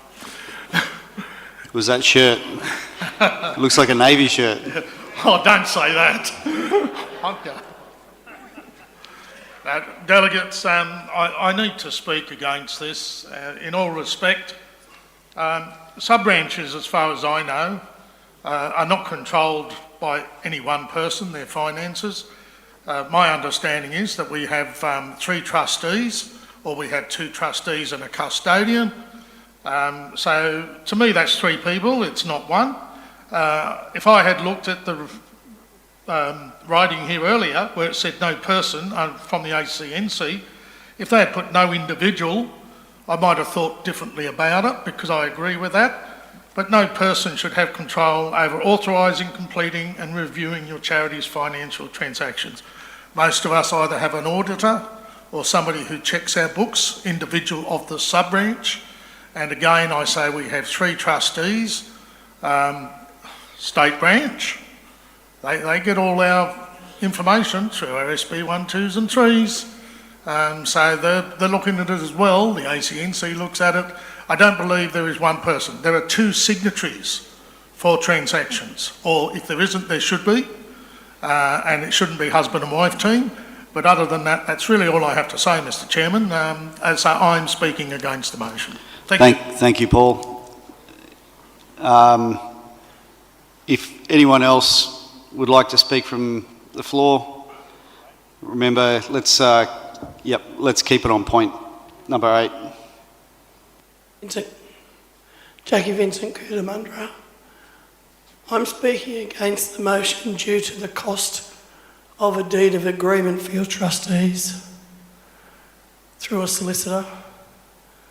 To change trustees, you need a deed of agreement. Our last one cost us $6,500. I believe that is the case. We have 3 trustees and we have 2 other executive members that are not trustees. Only 2 of our executive are trustees. And due to the cost, unless we're ordered to change that, when one of us dies, it'll change. Thank you, Jackie. One more for against. Matt? Oh, sorry, Dave, I didn't see you. It's the mask. You blend in. We'll go Dave and then Matt, if that's all right. Sorry, 7 as well. So last 3, then we'll roll on. Go for it, Dave. Can we get microphone 4 on, please? David Clark, President of Western Metropolitan. I speak against the motion, and I hate to put heat back into the argument a bit, but... Let's keep it out. Yesterday, the members here were subjected to what I consider, and I think some of them would agree, a series of gaslighting about our levels of competence. We were told that 57% of people weren't qualified to manage funds and 43% weren't qualified to do this. And then I'm wondering why it wasn't 47% are qualified or 57% are qualified. It was all who wasn't qualified. And they don't all have to come from one sub-branch. Not everyone has to be qualified in all subjects in every sub-branch. And when the series of what I thought gaslighting, I appreciate your attempt, Mick, to put it back on level yesterday and say it wasn't directed at individual sub-branches. Some people thought it was. Then we went into a series of ageism. We were all old and, 71% was the average, and today it was 53. I look at myself in the mirror. I don't need to be told that I'm above the average age. That's fine. And now I find this equally as insulting, that we say to our executives on our sub-branch and trustees that they haven't got the intelligence to separate the governance issues. Just point of order, Dave. It's not what the motion is. The motion is clear. We're not trying to say someone's not intelligent enough. I've stated it before. Please stick to the point, mate. I will. Okay. And now we're asked to vote on this because it's a governance breach, and there is a level of intelligence involved in managing a conflict of interest, with respect. And I'm sure that our people have got the integrity, thank you very much, to be able to handle the governance and the trustee roles now basically are involved in appointing a financial advisor and... Time, Dave. Thank you. Sorry. Thank you. Matt? Thank you, Mr. President. My sub-branch from Queanbeyan have instructed me to speak against the motion, sir, and I wish to enunciate the points they've raised. Firstly, we're flat out getting volunteers to be trustees. It's an old cliche, but it's a fact. It's not a facting issue, it's an essential fact that we don't have volunteers. Now, on the situation announced that the fiscal policy and direction of the motion, there are a few things we need to take into consideration as to the finances of the sub-branch. We have a monthly meeting, and the purpose of meetings, number one primus, is to present the financial statement, so that members, if anyone's having a lend of you, you can see the money going down, you'll be pretty quick onto them. Secondly, the banking protocols in place have I use this term in trepidation, have a responsibility for fiscal management of invested funds. Now, to get money out of a trust account, you need 3 signatures to reinvest and all that, so that covers that. And also, the people, I say the integrity of the people that are trustees, and whether they're on the executive or not, lends people to be suspicious in an obnoxious way that I would say that the majority of the people in the RSL movement in New South Wales have the intention of doing the right thing by their members. And in closing or conclusion... Time, Matt. Sorry, thank mate. you very much. Thank you. And sorry for the wait. Number 7. Thank you. Don Henry, Matraville RSL sub-branch. You'll see I'm an alternate delegate. The delegate is not in the room, has left the room. And I want to speak against this particular motion. The trustee situation at our sub-branch, and I suspect a lot of others, is such that it's not easy to get someone that has the appropriate qualifications, integrity, respect of members, sub-branch members, to get a trustee. A little while ago we had to replace a trustee because one of our trustees passed away.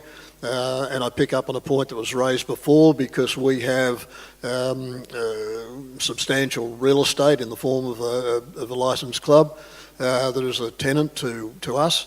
It cost us about $5,000 to change the trustee to put in a new trustee. We do meet regularly, the trustees, on matters that are appropriate. We report back to our members at general meeting on matters that are appropriate. We are fully audited each year. Never had a problem with any issues. In my own case, I'm a CPA and an experienced finance director. I'm one of the trustees. I just think this is just so limiting. It cuts out the ability for us to get the people that we need that have our interests at heart, not only our sub-branch, but the RSL New South Wales. So this, I think, is very, very unfortunate to be putting up something that it just cuts out the people that can do the job, and it's always difficult to get people to take up the responsibilities, and they are onerous. We make a point of pointing out, and I guess I do particularly so because of my experience, point out the responsibilities of a trustee. Sorry, mate. Thanks for the Thank input. you. I'll go back to the mover. Would you like to exercise your right of reply? Yeah, the floor's yours. There's a few things to cover off there. I probably won't try to attack them all, but I understand it's a challenge, right? It's something you've been used to for a long time. I want to assure you that no one's saying that anyone is incompetent in their roles or anything like that. David, the 57 number that you mentioned comes from feedback from this member base, right? It's not a number that we pulled out ourselves. It's the number of 57% of people who believe they don't have the skills. So we're just trying to help in that regard. I've declared my conflict as being part of RSL Custodian.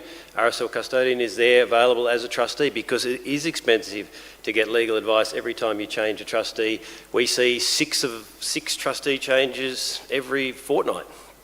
At $5,000 a pop, that's 30 grand a fortnight. We don't want to be spending that kind of money. So if you can have the continuity through the RSL Custodian, you're going to help that. And back to the point about one person not being able to make decisions. Well, one person can influence groups, and they can be seen to be influencing groups. And I suppose the challenge for you all is to not put yourself in a situation where you can be perceived to have had that conflict. Right, and that's what we're trying to help with. So we're just trying to, I can see there's some discussion. Maybe some of these things will take time. I had some good conversations with some of you last night who were thinking about this very topic and trying to work out who the next generation of trustee might be. Well, give them a go. You'll actually broaden the skill set in your sub-branch, and before you know it, you'll have more people capable. And I think you shouldn't shy away from it. You should face into it. That's all I would say, Mick. Thank you, Jason. Now we'll move to the vote. Same as 1 for, 2 against. The clock should be on the screen shortly. Time on.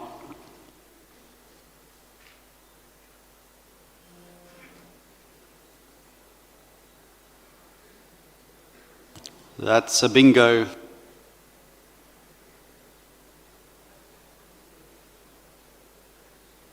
This motion not carried.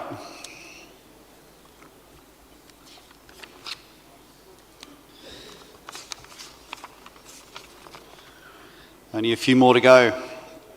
7.7, trustee.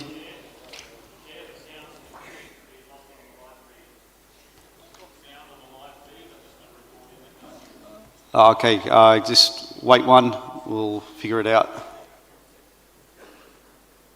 Thank you.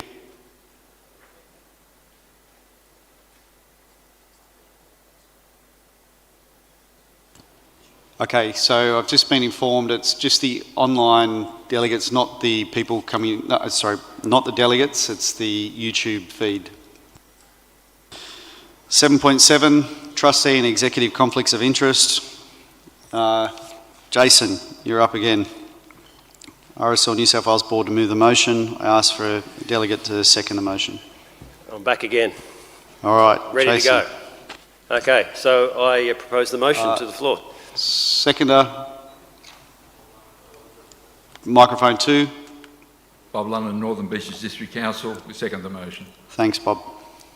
Floor's yours, Jason. So the last motion and this motion are kind of a little similar, along the same lines. So I can see we didn't quite get you there on the last one. This one, it was raised a few times. The last one was about separation of duties, right? Just good governance, get one person to propose it, or one group to propose it, the other two to review it. This one is about conflicts, actual conflicts. If you're on the board of the club and you're on the board of the sub-branch, that's fine, as long as you don't have an ownership of the property. That's what we're saying here. If you've got an ownership of property and you're negotiating a lease, you can't feasibly sit on the trust, the sub-branch, and on the other side of the transaction with the club and negotiate a reasonable outcome that is in the interests of the RSL. There are too many interests to go there. So what we're trying to do is take the conflict away, put it into the Constitution, so it takes the risk away from yourselves. Over to you, Bob. Thanks, Jason.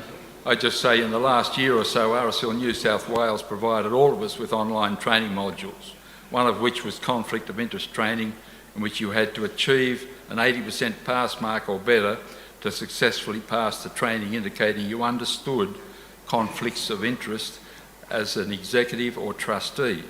I'm pleased to say I passed that training, as did all of our sub-branch executive, and all of our Northern Beaches District Council sub-branches were encouraged to complete the training to ensure they understood conflict of interest as an executive or trustee. I could ask for a show of hands to indicate if all of you have successfully completed that conflicts of interest training, but I won't. I commend the motion that no sub-branch executive or trustee may serve on the board of a tenant of the sub-branch, and let the RSL New South Wales Constitution manage the conflicts rather than leaving it up to the individual sub-branches to determine. Thank you. Mick. Thank you, Bob. Are there any other delegates on the floor that would like to speak for the motion?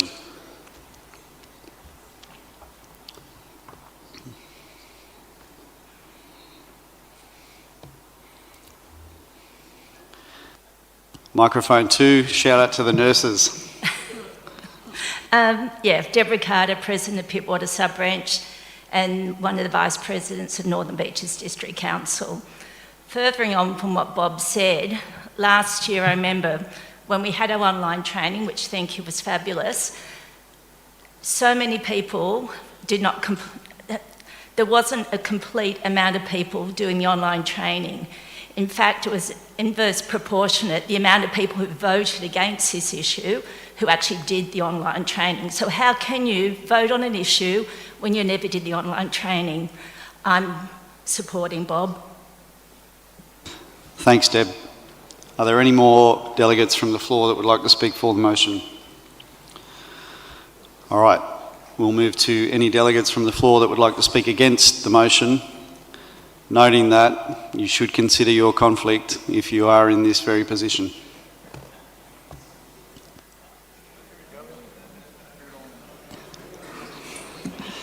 I'll go Ingram first because I'm excited. Thanks, Mick. Again, I'm not in this category because we don't own our club, but I am worried. My understanding there's 27 sub-branch that currently own the property and their club. Is this not a rule that their club should adopt as the corporate agency that's involved in a possible conflict of interest? Club directors have all gone through conflict of interest training, so I think this would probably be better off in a club environment where it actually rules over what the issue is. Thanks for the comment, Dave. I think I should make the point that realistically it's good in theory, but we're here to regulate and manage ourselves. So I appreciate your point. Thank you. Number 1. Yeah, g'day, Andrew Surety, Paddington, Wallara.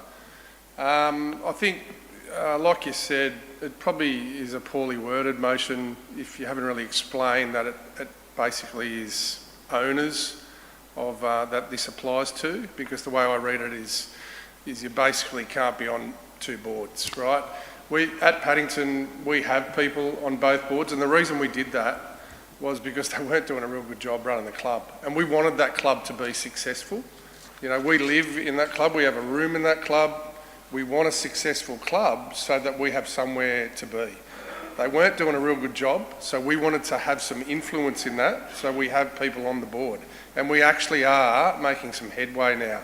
They were shying away from any memorabilia, being military, anything to do with a club. And you've said it yourself, Mick, that clubs are just running a business. We need to have influence with them, so we need to be on the board so that we can influence them. I would say do not vote for this motion.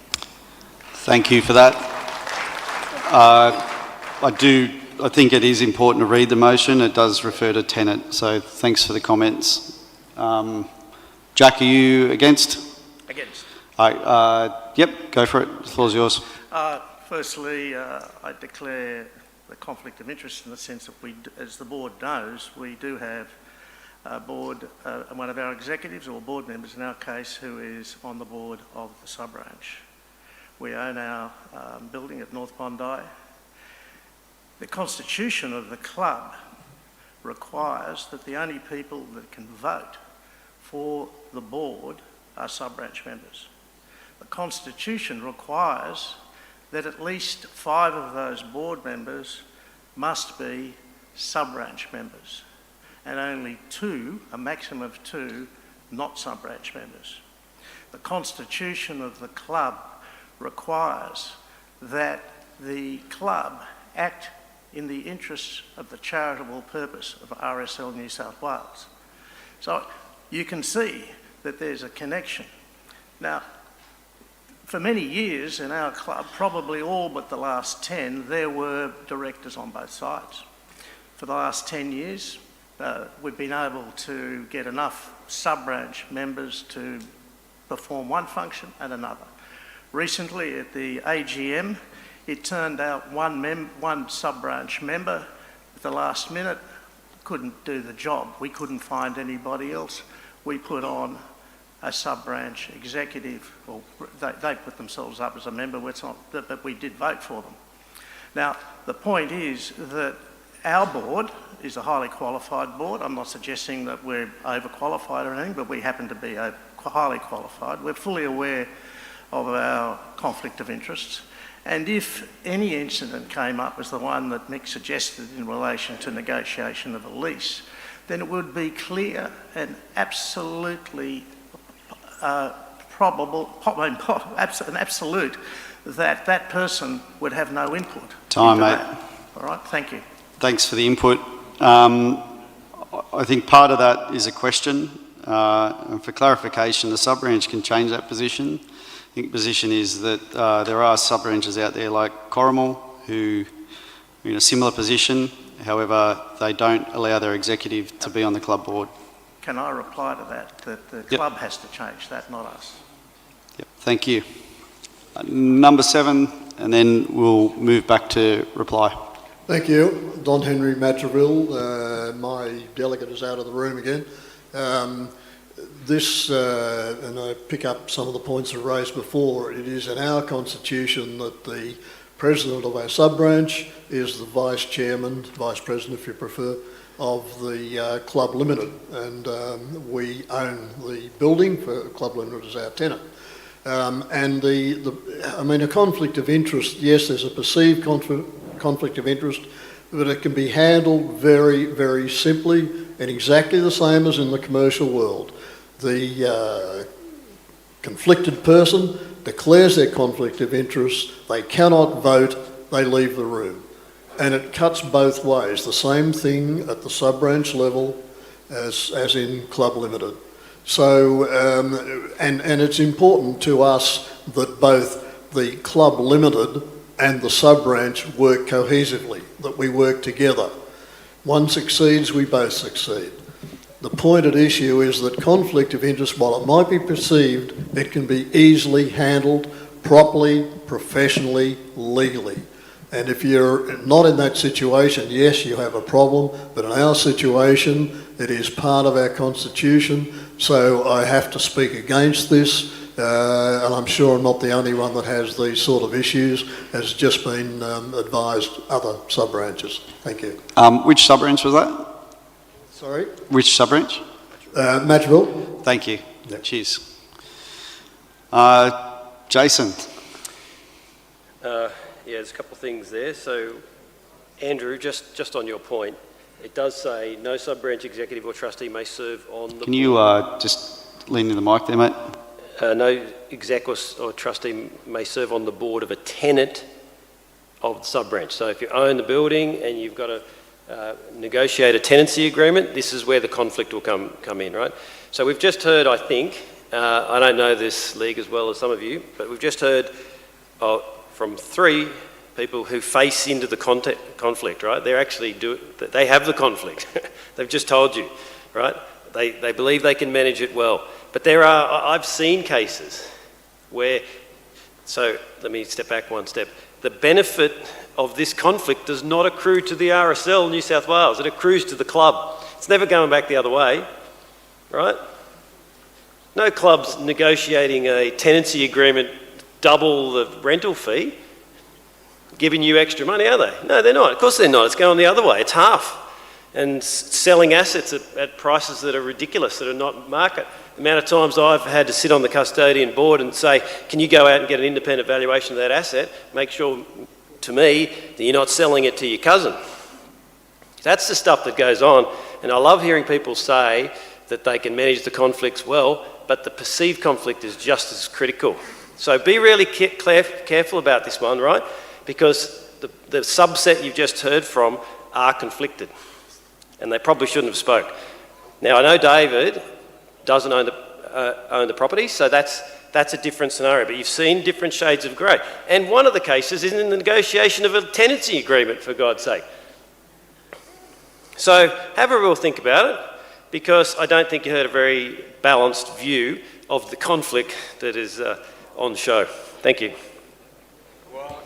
Okay. Can you hear the chatting around the room? This is what it's all about, ladies and gentlemen. So we'll go to vote. Same again. 1 for, 2 against. The clock will be on your screen shortly. Clock on.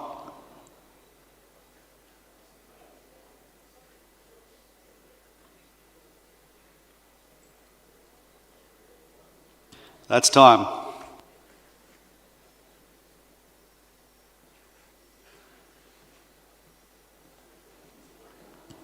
Motion lost.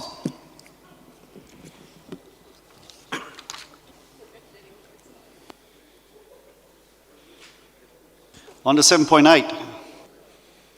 Sub-branch donations and expenditure. I call on a member of the board to move this motion, and I ask for a delegate to second the motion from the floor.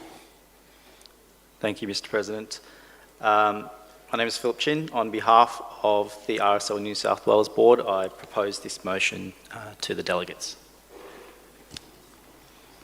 Is there a seconder? Number 6. Sorry, I didn't see at the back there. 6. David Howells, Tamworth delegate. I second the motion. Thank you, David. The floor is yours, Phil.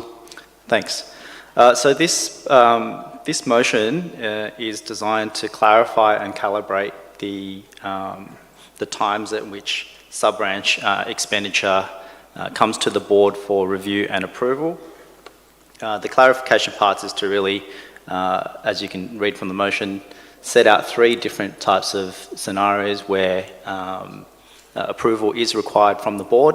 So the first one, compared to the previous or the current version, is that expenditure and donations come to the board when they are over $10,000 for a single item and accumulated $50,000 in a calendar year.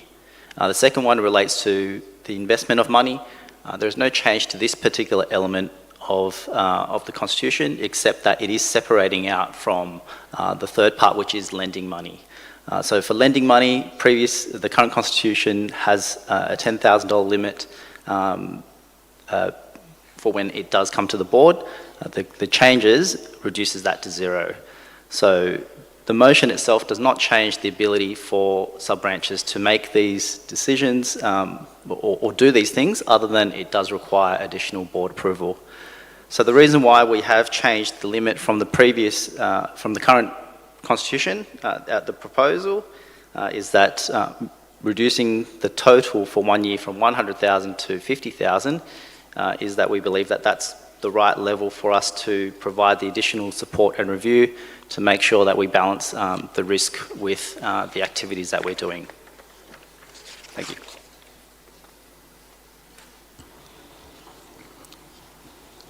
The seconder, would you like to speak? No, I'm fine, thanks. Thank you. Delegates for microphone number 5. Dallas Hurd, Gloucester RSL. Philip, can you just clarify, you just said over 10,000 or is it 10,000 and more? As per on the screen, 10,000 and more.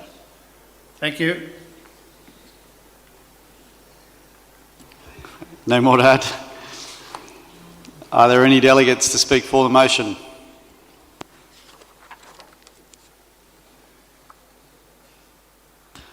I'll take that as a no one I can't see up there. Okay, we'll move to any delegates speaking against the motion. Dave.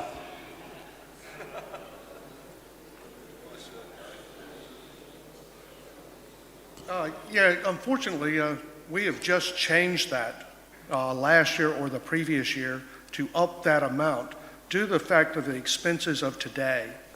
The fact that it cost us $13,000, give or take, for our AV system for Anzac Day. We shouldn't have to go to the board every time we're doing normal business because things have gotten so expensive. We raised all those figures just in recent years. Like I said, I think it was last year. But all of a sudden, we're going to change it back to what it was before. It was the first time those levels had been raised in about 30 years. So that was the reason we raised those, so we could indeed go with our business without having to come to the board every time a normal expense comes up. Thank you. Thanks, Dave. Are there any other delegates who wish to speak against the motion? Microphone 1. I've just got a question, Andrew from Paddington again. Just got a question, the 50,000, is that all our expenses for the whole year? Should we move that to response or right of reply? Well, because we put in a budget every year which is above that, so why? I just don't understand that. You'll have to explain that one better. Thank you, Andrew. If there's no more from the floor, we'll go to Phil's right of reply. Okay, there are two things. So thank you, David, for your comments. In relation to the $10,000, that is not changing from the current constitution, which was approved a couple of years ago. That limit is not changing for individual transaction per se, so that is still the same. What's changed is the $50,000 cumulative total for a particular type of expenditure. So if it's donations, it's the cumulative over the whole year within the budget. So the $50,000 is, you still do your budgets and follow that process. It is for when a particular expenditure item, cumulative, reaches $50,000 or is planned to be over $50,000. That's when approval from the board is required. So generally you would probably do that once, you do your plan, you get some quotes, just say it's $70,000, that's when you would take that to the board for approval. So that's the general process. The $10,000 part is not changing. That was lifted at the last constitution, last couple of congresses ago, and is in the current constitution. That is remaining. What we are changing in terms of the limit is reducing from $100,000 to $50,000 when there is a cumulative type of expenditure. So that would generally happen in one process. So if you get the approval for $70,000, that's the time that we would review and approve that. You don't need to come back again if the total expenditure stays below that.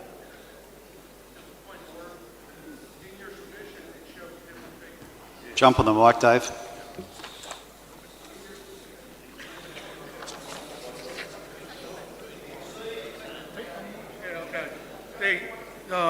In your submission, it says the current constitution reads, incur an expense of $50,000 or more on any single item, activity, or event.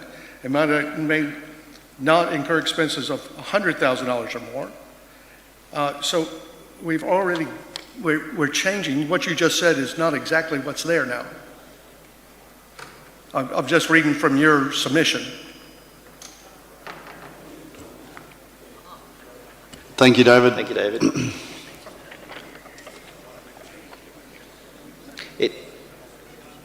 For clarification, thanks for pointing out some of those finer details. There is a difference. It is to bring a line expenditure. So the current constitution talks about donations and expenditure separately. What we're proposing is to bring that together and line those up. So expenditure and donations is together, governed by the same limits of the $10,000 and $50,000. I would say, Dave, you are correct. Both expenditure limits are changing. So thank you for that. All right. Sorry?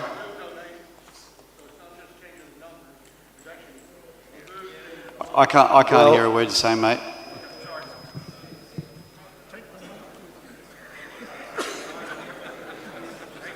So, point of clarification. So we've removed the line on we can make a donation, the first one, which is A, the original A, and then the incurred expense is now $10,000 versus last year it was, not looking at 20, I think, and $100,000 for full expenses. Correct. So line A now, the line B currently says $20,000 on single expense and $100,000 in a calendar year. And Correct. You've now dropped that back and removed the line that talks about donations. Correct.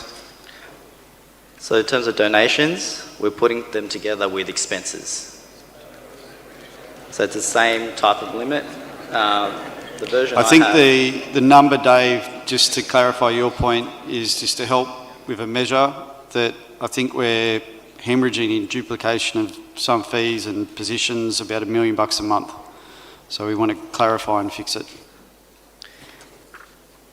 and these limits are aligned with SOP 1 and the Policy 1 as well. So there is an alignment that we're trying to address here. Okay, we're going to put it to the vote. Let's keep it clean. 1 for, 2 against. We've already done right of reply, so I think we might roll it out if that's all right. Sorry, mate. Make sure you yell out if you're at the back. It's a bit hard to see from up here. So the clock will be up. The voting's yours.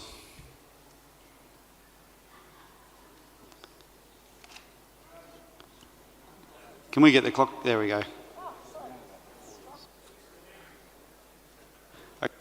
Okay, we've got one system down. He's coming now.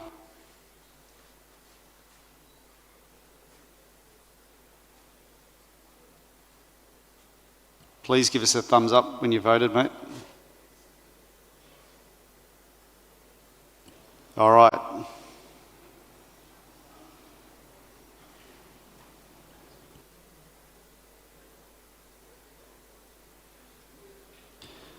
The motion is lost. Oh, they're coming up. They're just lagging, sorry.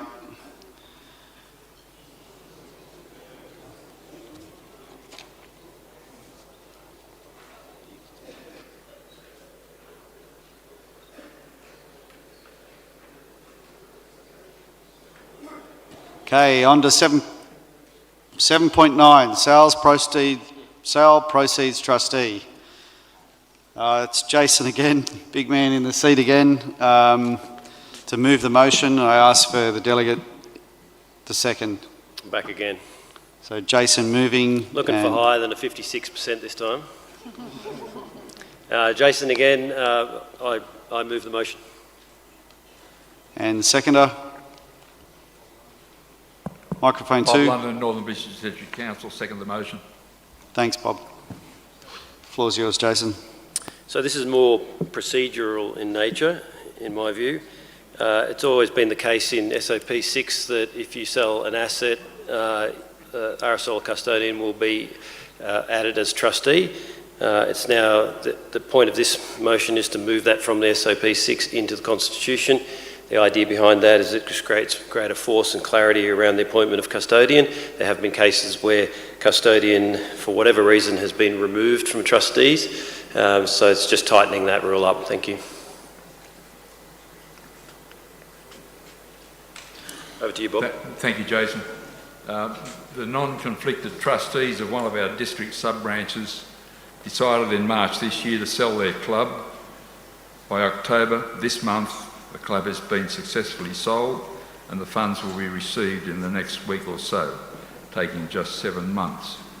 All actions of this sub-branch have been taken under the RSL New South Wales guidelines for the sale of property, and the irrevocable appointment of RSL Custodian Proprietary Limited is now underway.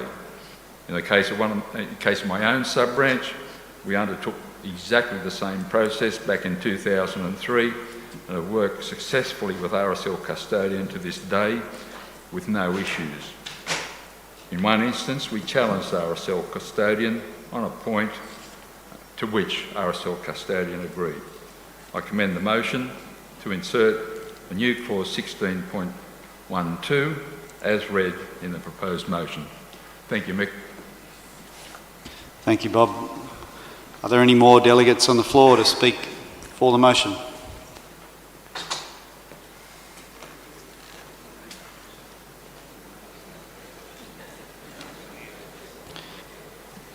Any more for any more? Are there any delegates to speak against the motion?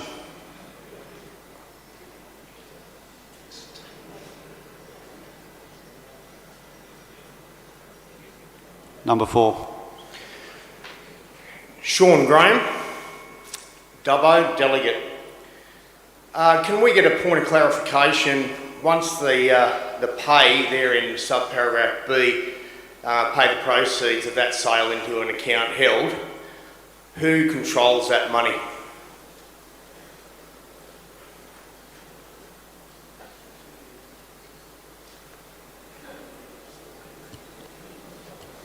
Is that a question? Should we wait for right to reply, Jason?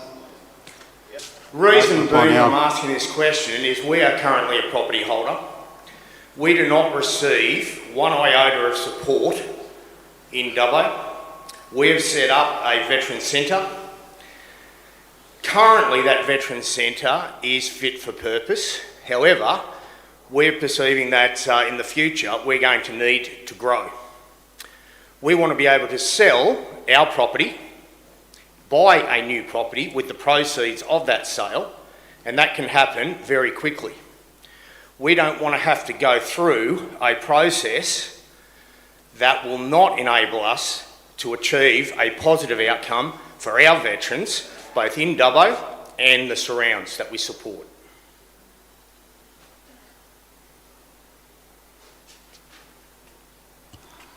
Jason, this is your right of reply. Okay, so to answer your first question, the assets in that pool will be beneficially owned by the sub-branch members, right? There'll be trustees that sit on top of that to make the decisions, but they will act on direction from the sub-branch members, and the ownership of the assets is still with the sub-branch. Now, to answer your second question, I've been involved in situations where the custodian has approved other asset sales. I mean, unless Jeff wants to clarify this point for me, I don't see any reason why you couldn't be presenting an argument for another asset sale on the back of the first sale, right? So, sorry, you make the sale, the assets go in, and then you put up a case to buy the next asset. I don't see why that would be not possible. Okay, we'll move to the vote. 1 for, 2 against. If If you have any issues with your devices, please raise your hand. The time should be up now. Can we get the clock on there from the start? Thank you.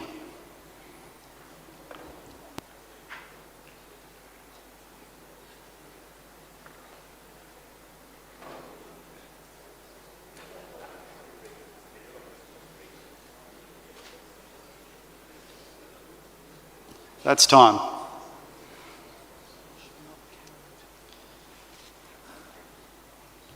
Lost.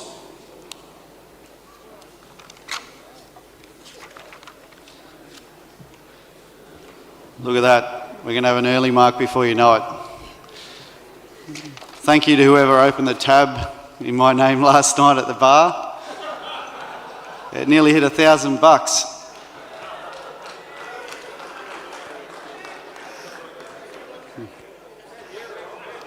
Yeah, that was here. Someone was sneaky. I like it. Last motion. 7.10, membership discretionary criteria. So I call on our RSL board member to move the motion. Paul James for the board. And seconder.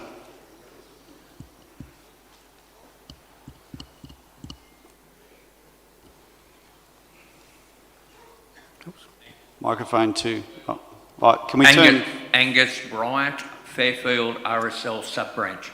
Thanks, Angus. Thank you, delegates. Obviously, it's this is the last motion of the day, and probably I should say to you, vote against this motion, because that's probably what you're going to do. But if you vote for this, I can guarantee you that Giles Hurst, the CEO, and Mick are going to put $2,000 on the bar at Tamworth for you. But there is a proviso. It has to be 92% or higher if this motion gets up. Look, this is just amending something to tidy up in relation to the membership eligibility. This amendment will give the board, and we have discretionary power, and we can delegate that anyway, to decline an application for membership. Currently, the board may only decline an application if certain criteria is met, which is set out, it's in the Appendix B. There may be circumstances also that fall outside of that limit, and these criteria would also move the board to decline an application. Should there be any circumstances that there's currently no mechanism for the board or anyone else to decline a membership application, and further, I suppose, any application that is declined, the applicant or the sub-branch will be advised for those reasons.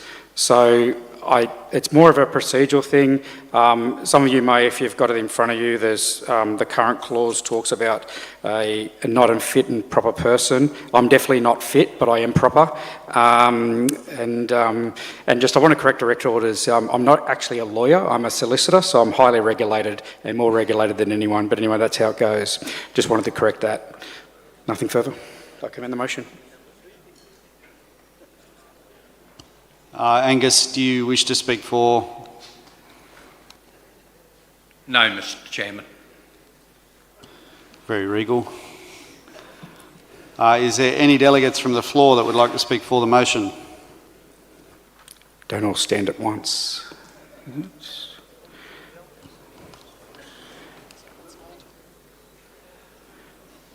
Yeah, if we lose this one, the beers are on you, Derek. Yep.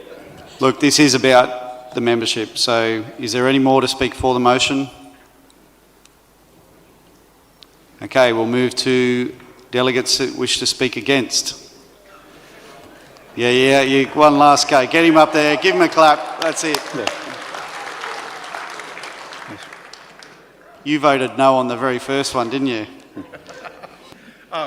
We are very concerned of the term "for any reason." That's all it is.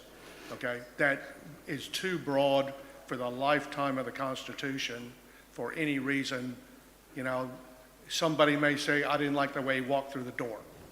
So we disagree with this because for any reason. If it had, some reasonable reasons for that, we would be happy with it. Thank you. Thanks, Dave. I would say that any position would be fair and just. So, right of reply to Mr. James. Yeah, thanks for that. Look, I understand members may be a bit iffy about this, but and I don't want to get into the membership side of it, but just to point out that technically if Saddam Hussein or Osama bin Laden were alive today, they could be president of RSL Australia under the criteria. Look, it's up to you guys. You can do what you do. You are the members. We are your board. We put our hands at your mercy. But if I don't get 92% or higher, Giles and Mick won't put 2,000, maybe 3,000 on the bar. Thank you. I'll do it. Giles.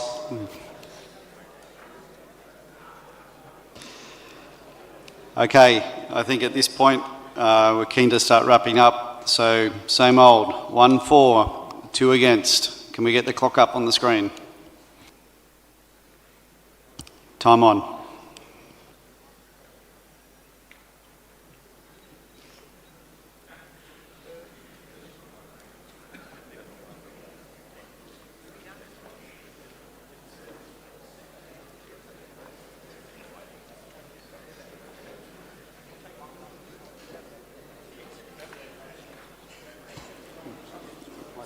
The motion is it's closed and the motion is lost, and it should come up right now. There we go.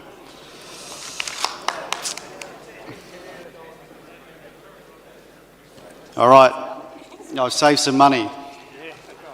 Look, I'd like to thank all the delegates. It concludes our voting for this year's AGM. The draft minutes of the meeting will be available on the RSL New South Wales sub-branch portal from 6 December. I'd ask that before we all leave, please don't wait the almost 12 months before putting your motions in. Let's have a look at these motions. Please take them back to your sub-branches, discuss them, deliberate on them, talk about what is good for RSL. I just want to reiterate, this from the board's perspective is not about winning or losing, and I hope that you take away the same position. Might be a different way to look at it, but this is about us working together as an organisation to look at the outcomes that we need. I would say that the board will reflect on these results, and I appreciate your input, but I ask that you go home and reflect on those same results. Reflect with your sub-branches and your districts and ask yourself, is what you voted for the best outcome for RSL as a whole? And that's the question we need to all keep asking ourselves. Does it align with our goals that we're trying to achieve? Or have you blocked your own sub-branch or district from the very thing you keep asking for? I know that if we're going to refer to ourselves as the lead ESO, we all need to make changes, and sometimes those changes are uncomfortable. And I do want to, again, thank you for all your input. Please keep contributing. We need the information. It's extremely hard to put emails and letters out. If we ask 1,000 questions, I can assure you we get about 1,500 different answers. So it helps us lead the way to present to you what you need. So I do thank you. Before we wrap up, I would like to thank the staff at Anzac House. They've done a fantastic job. If it were not for them, the long hours, I think they've all earned a pretty good rest. And we do owe them immensely for the spread they put on and the way they present the event. So thank you. Ladies and gentlemen, that brings to a close the 2024 State Congress AGM. Sub-branch and delegates, don't forget to hand in your voting devices to Anzac House team on the way out of the arena. Don't take them home. We can track them. Travel safe, have a beer, have a Kit Kat, snap one off and look after each other.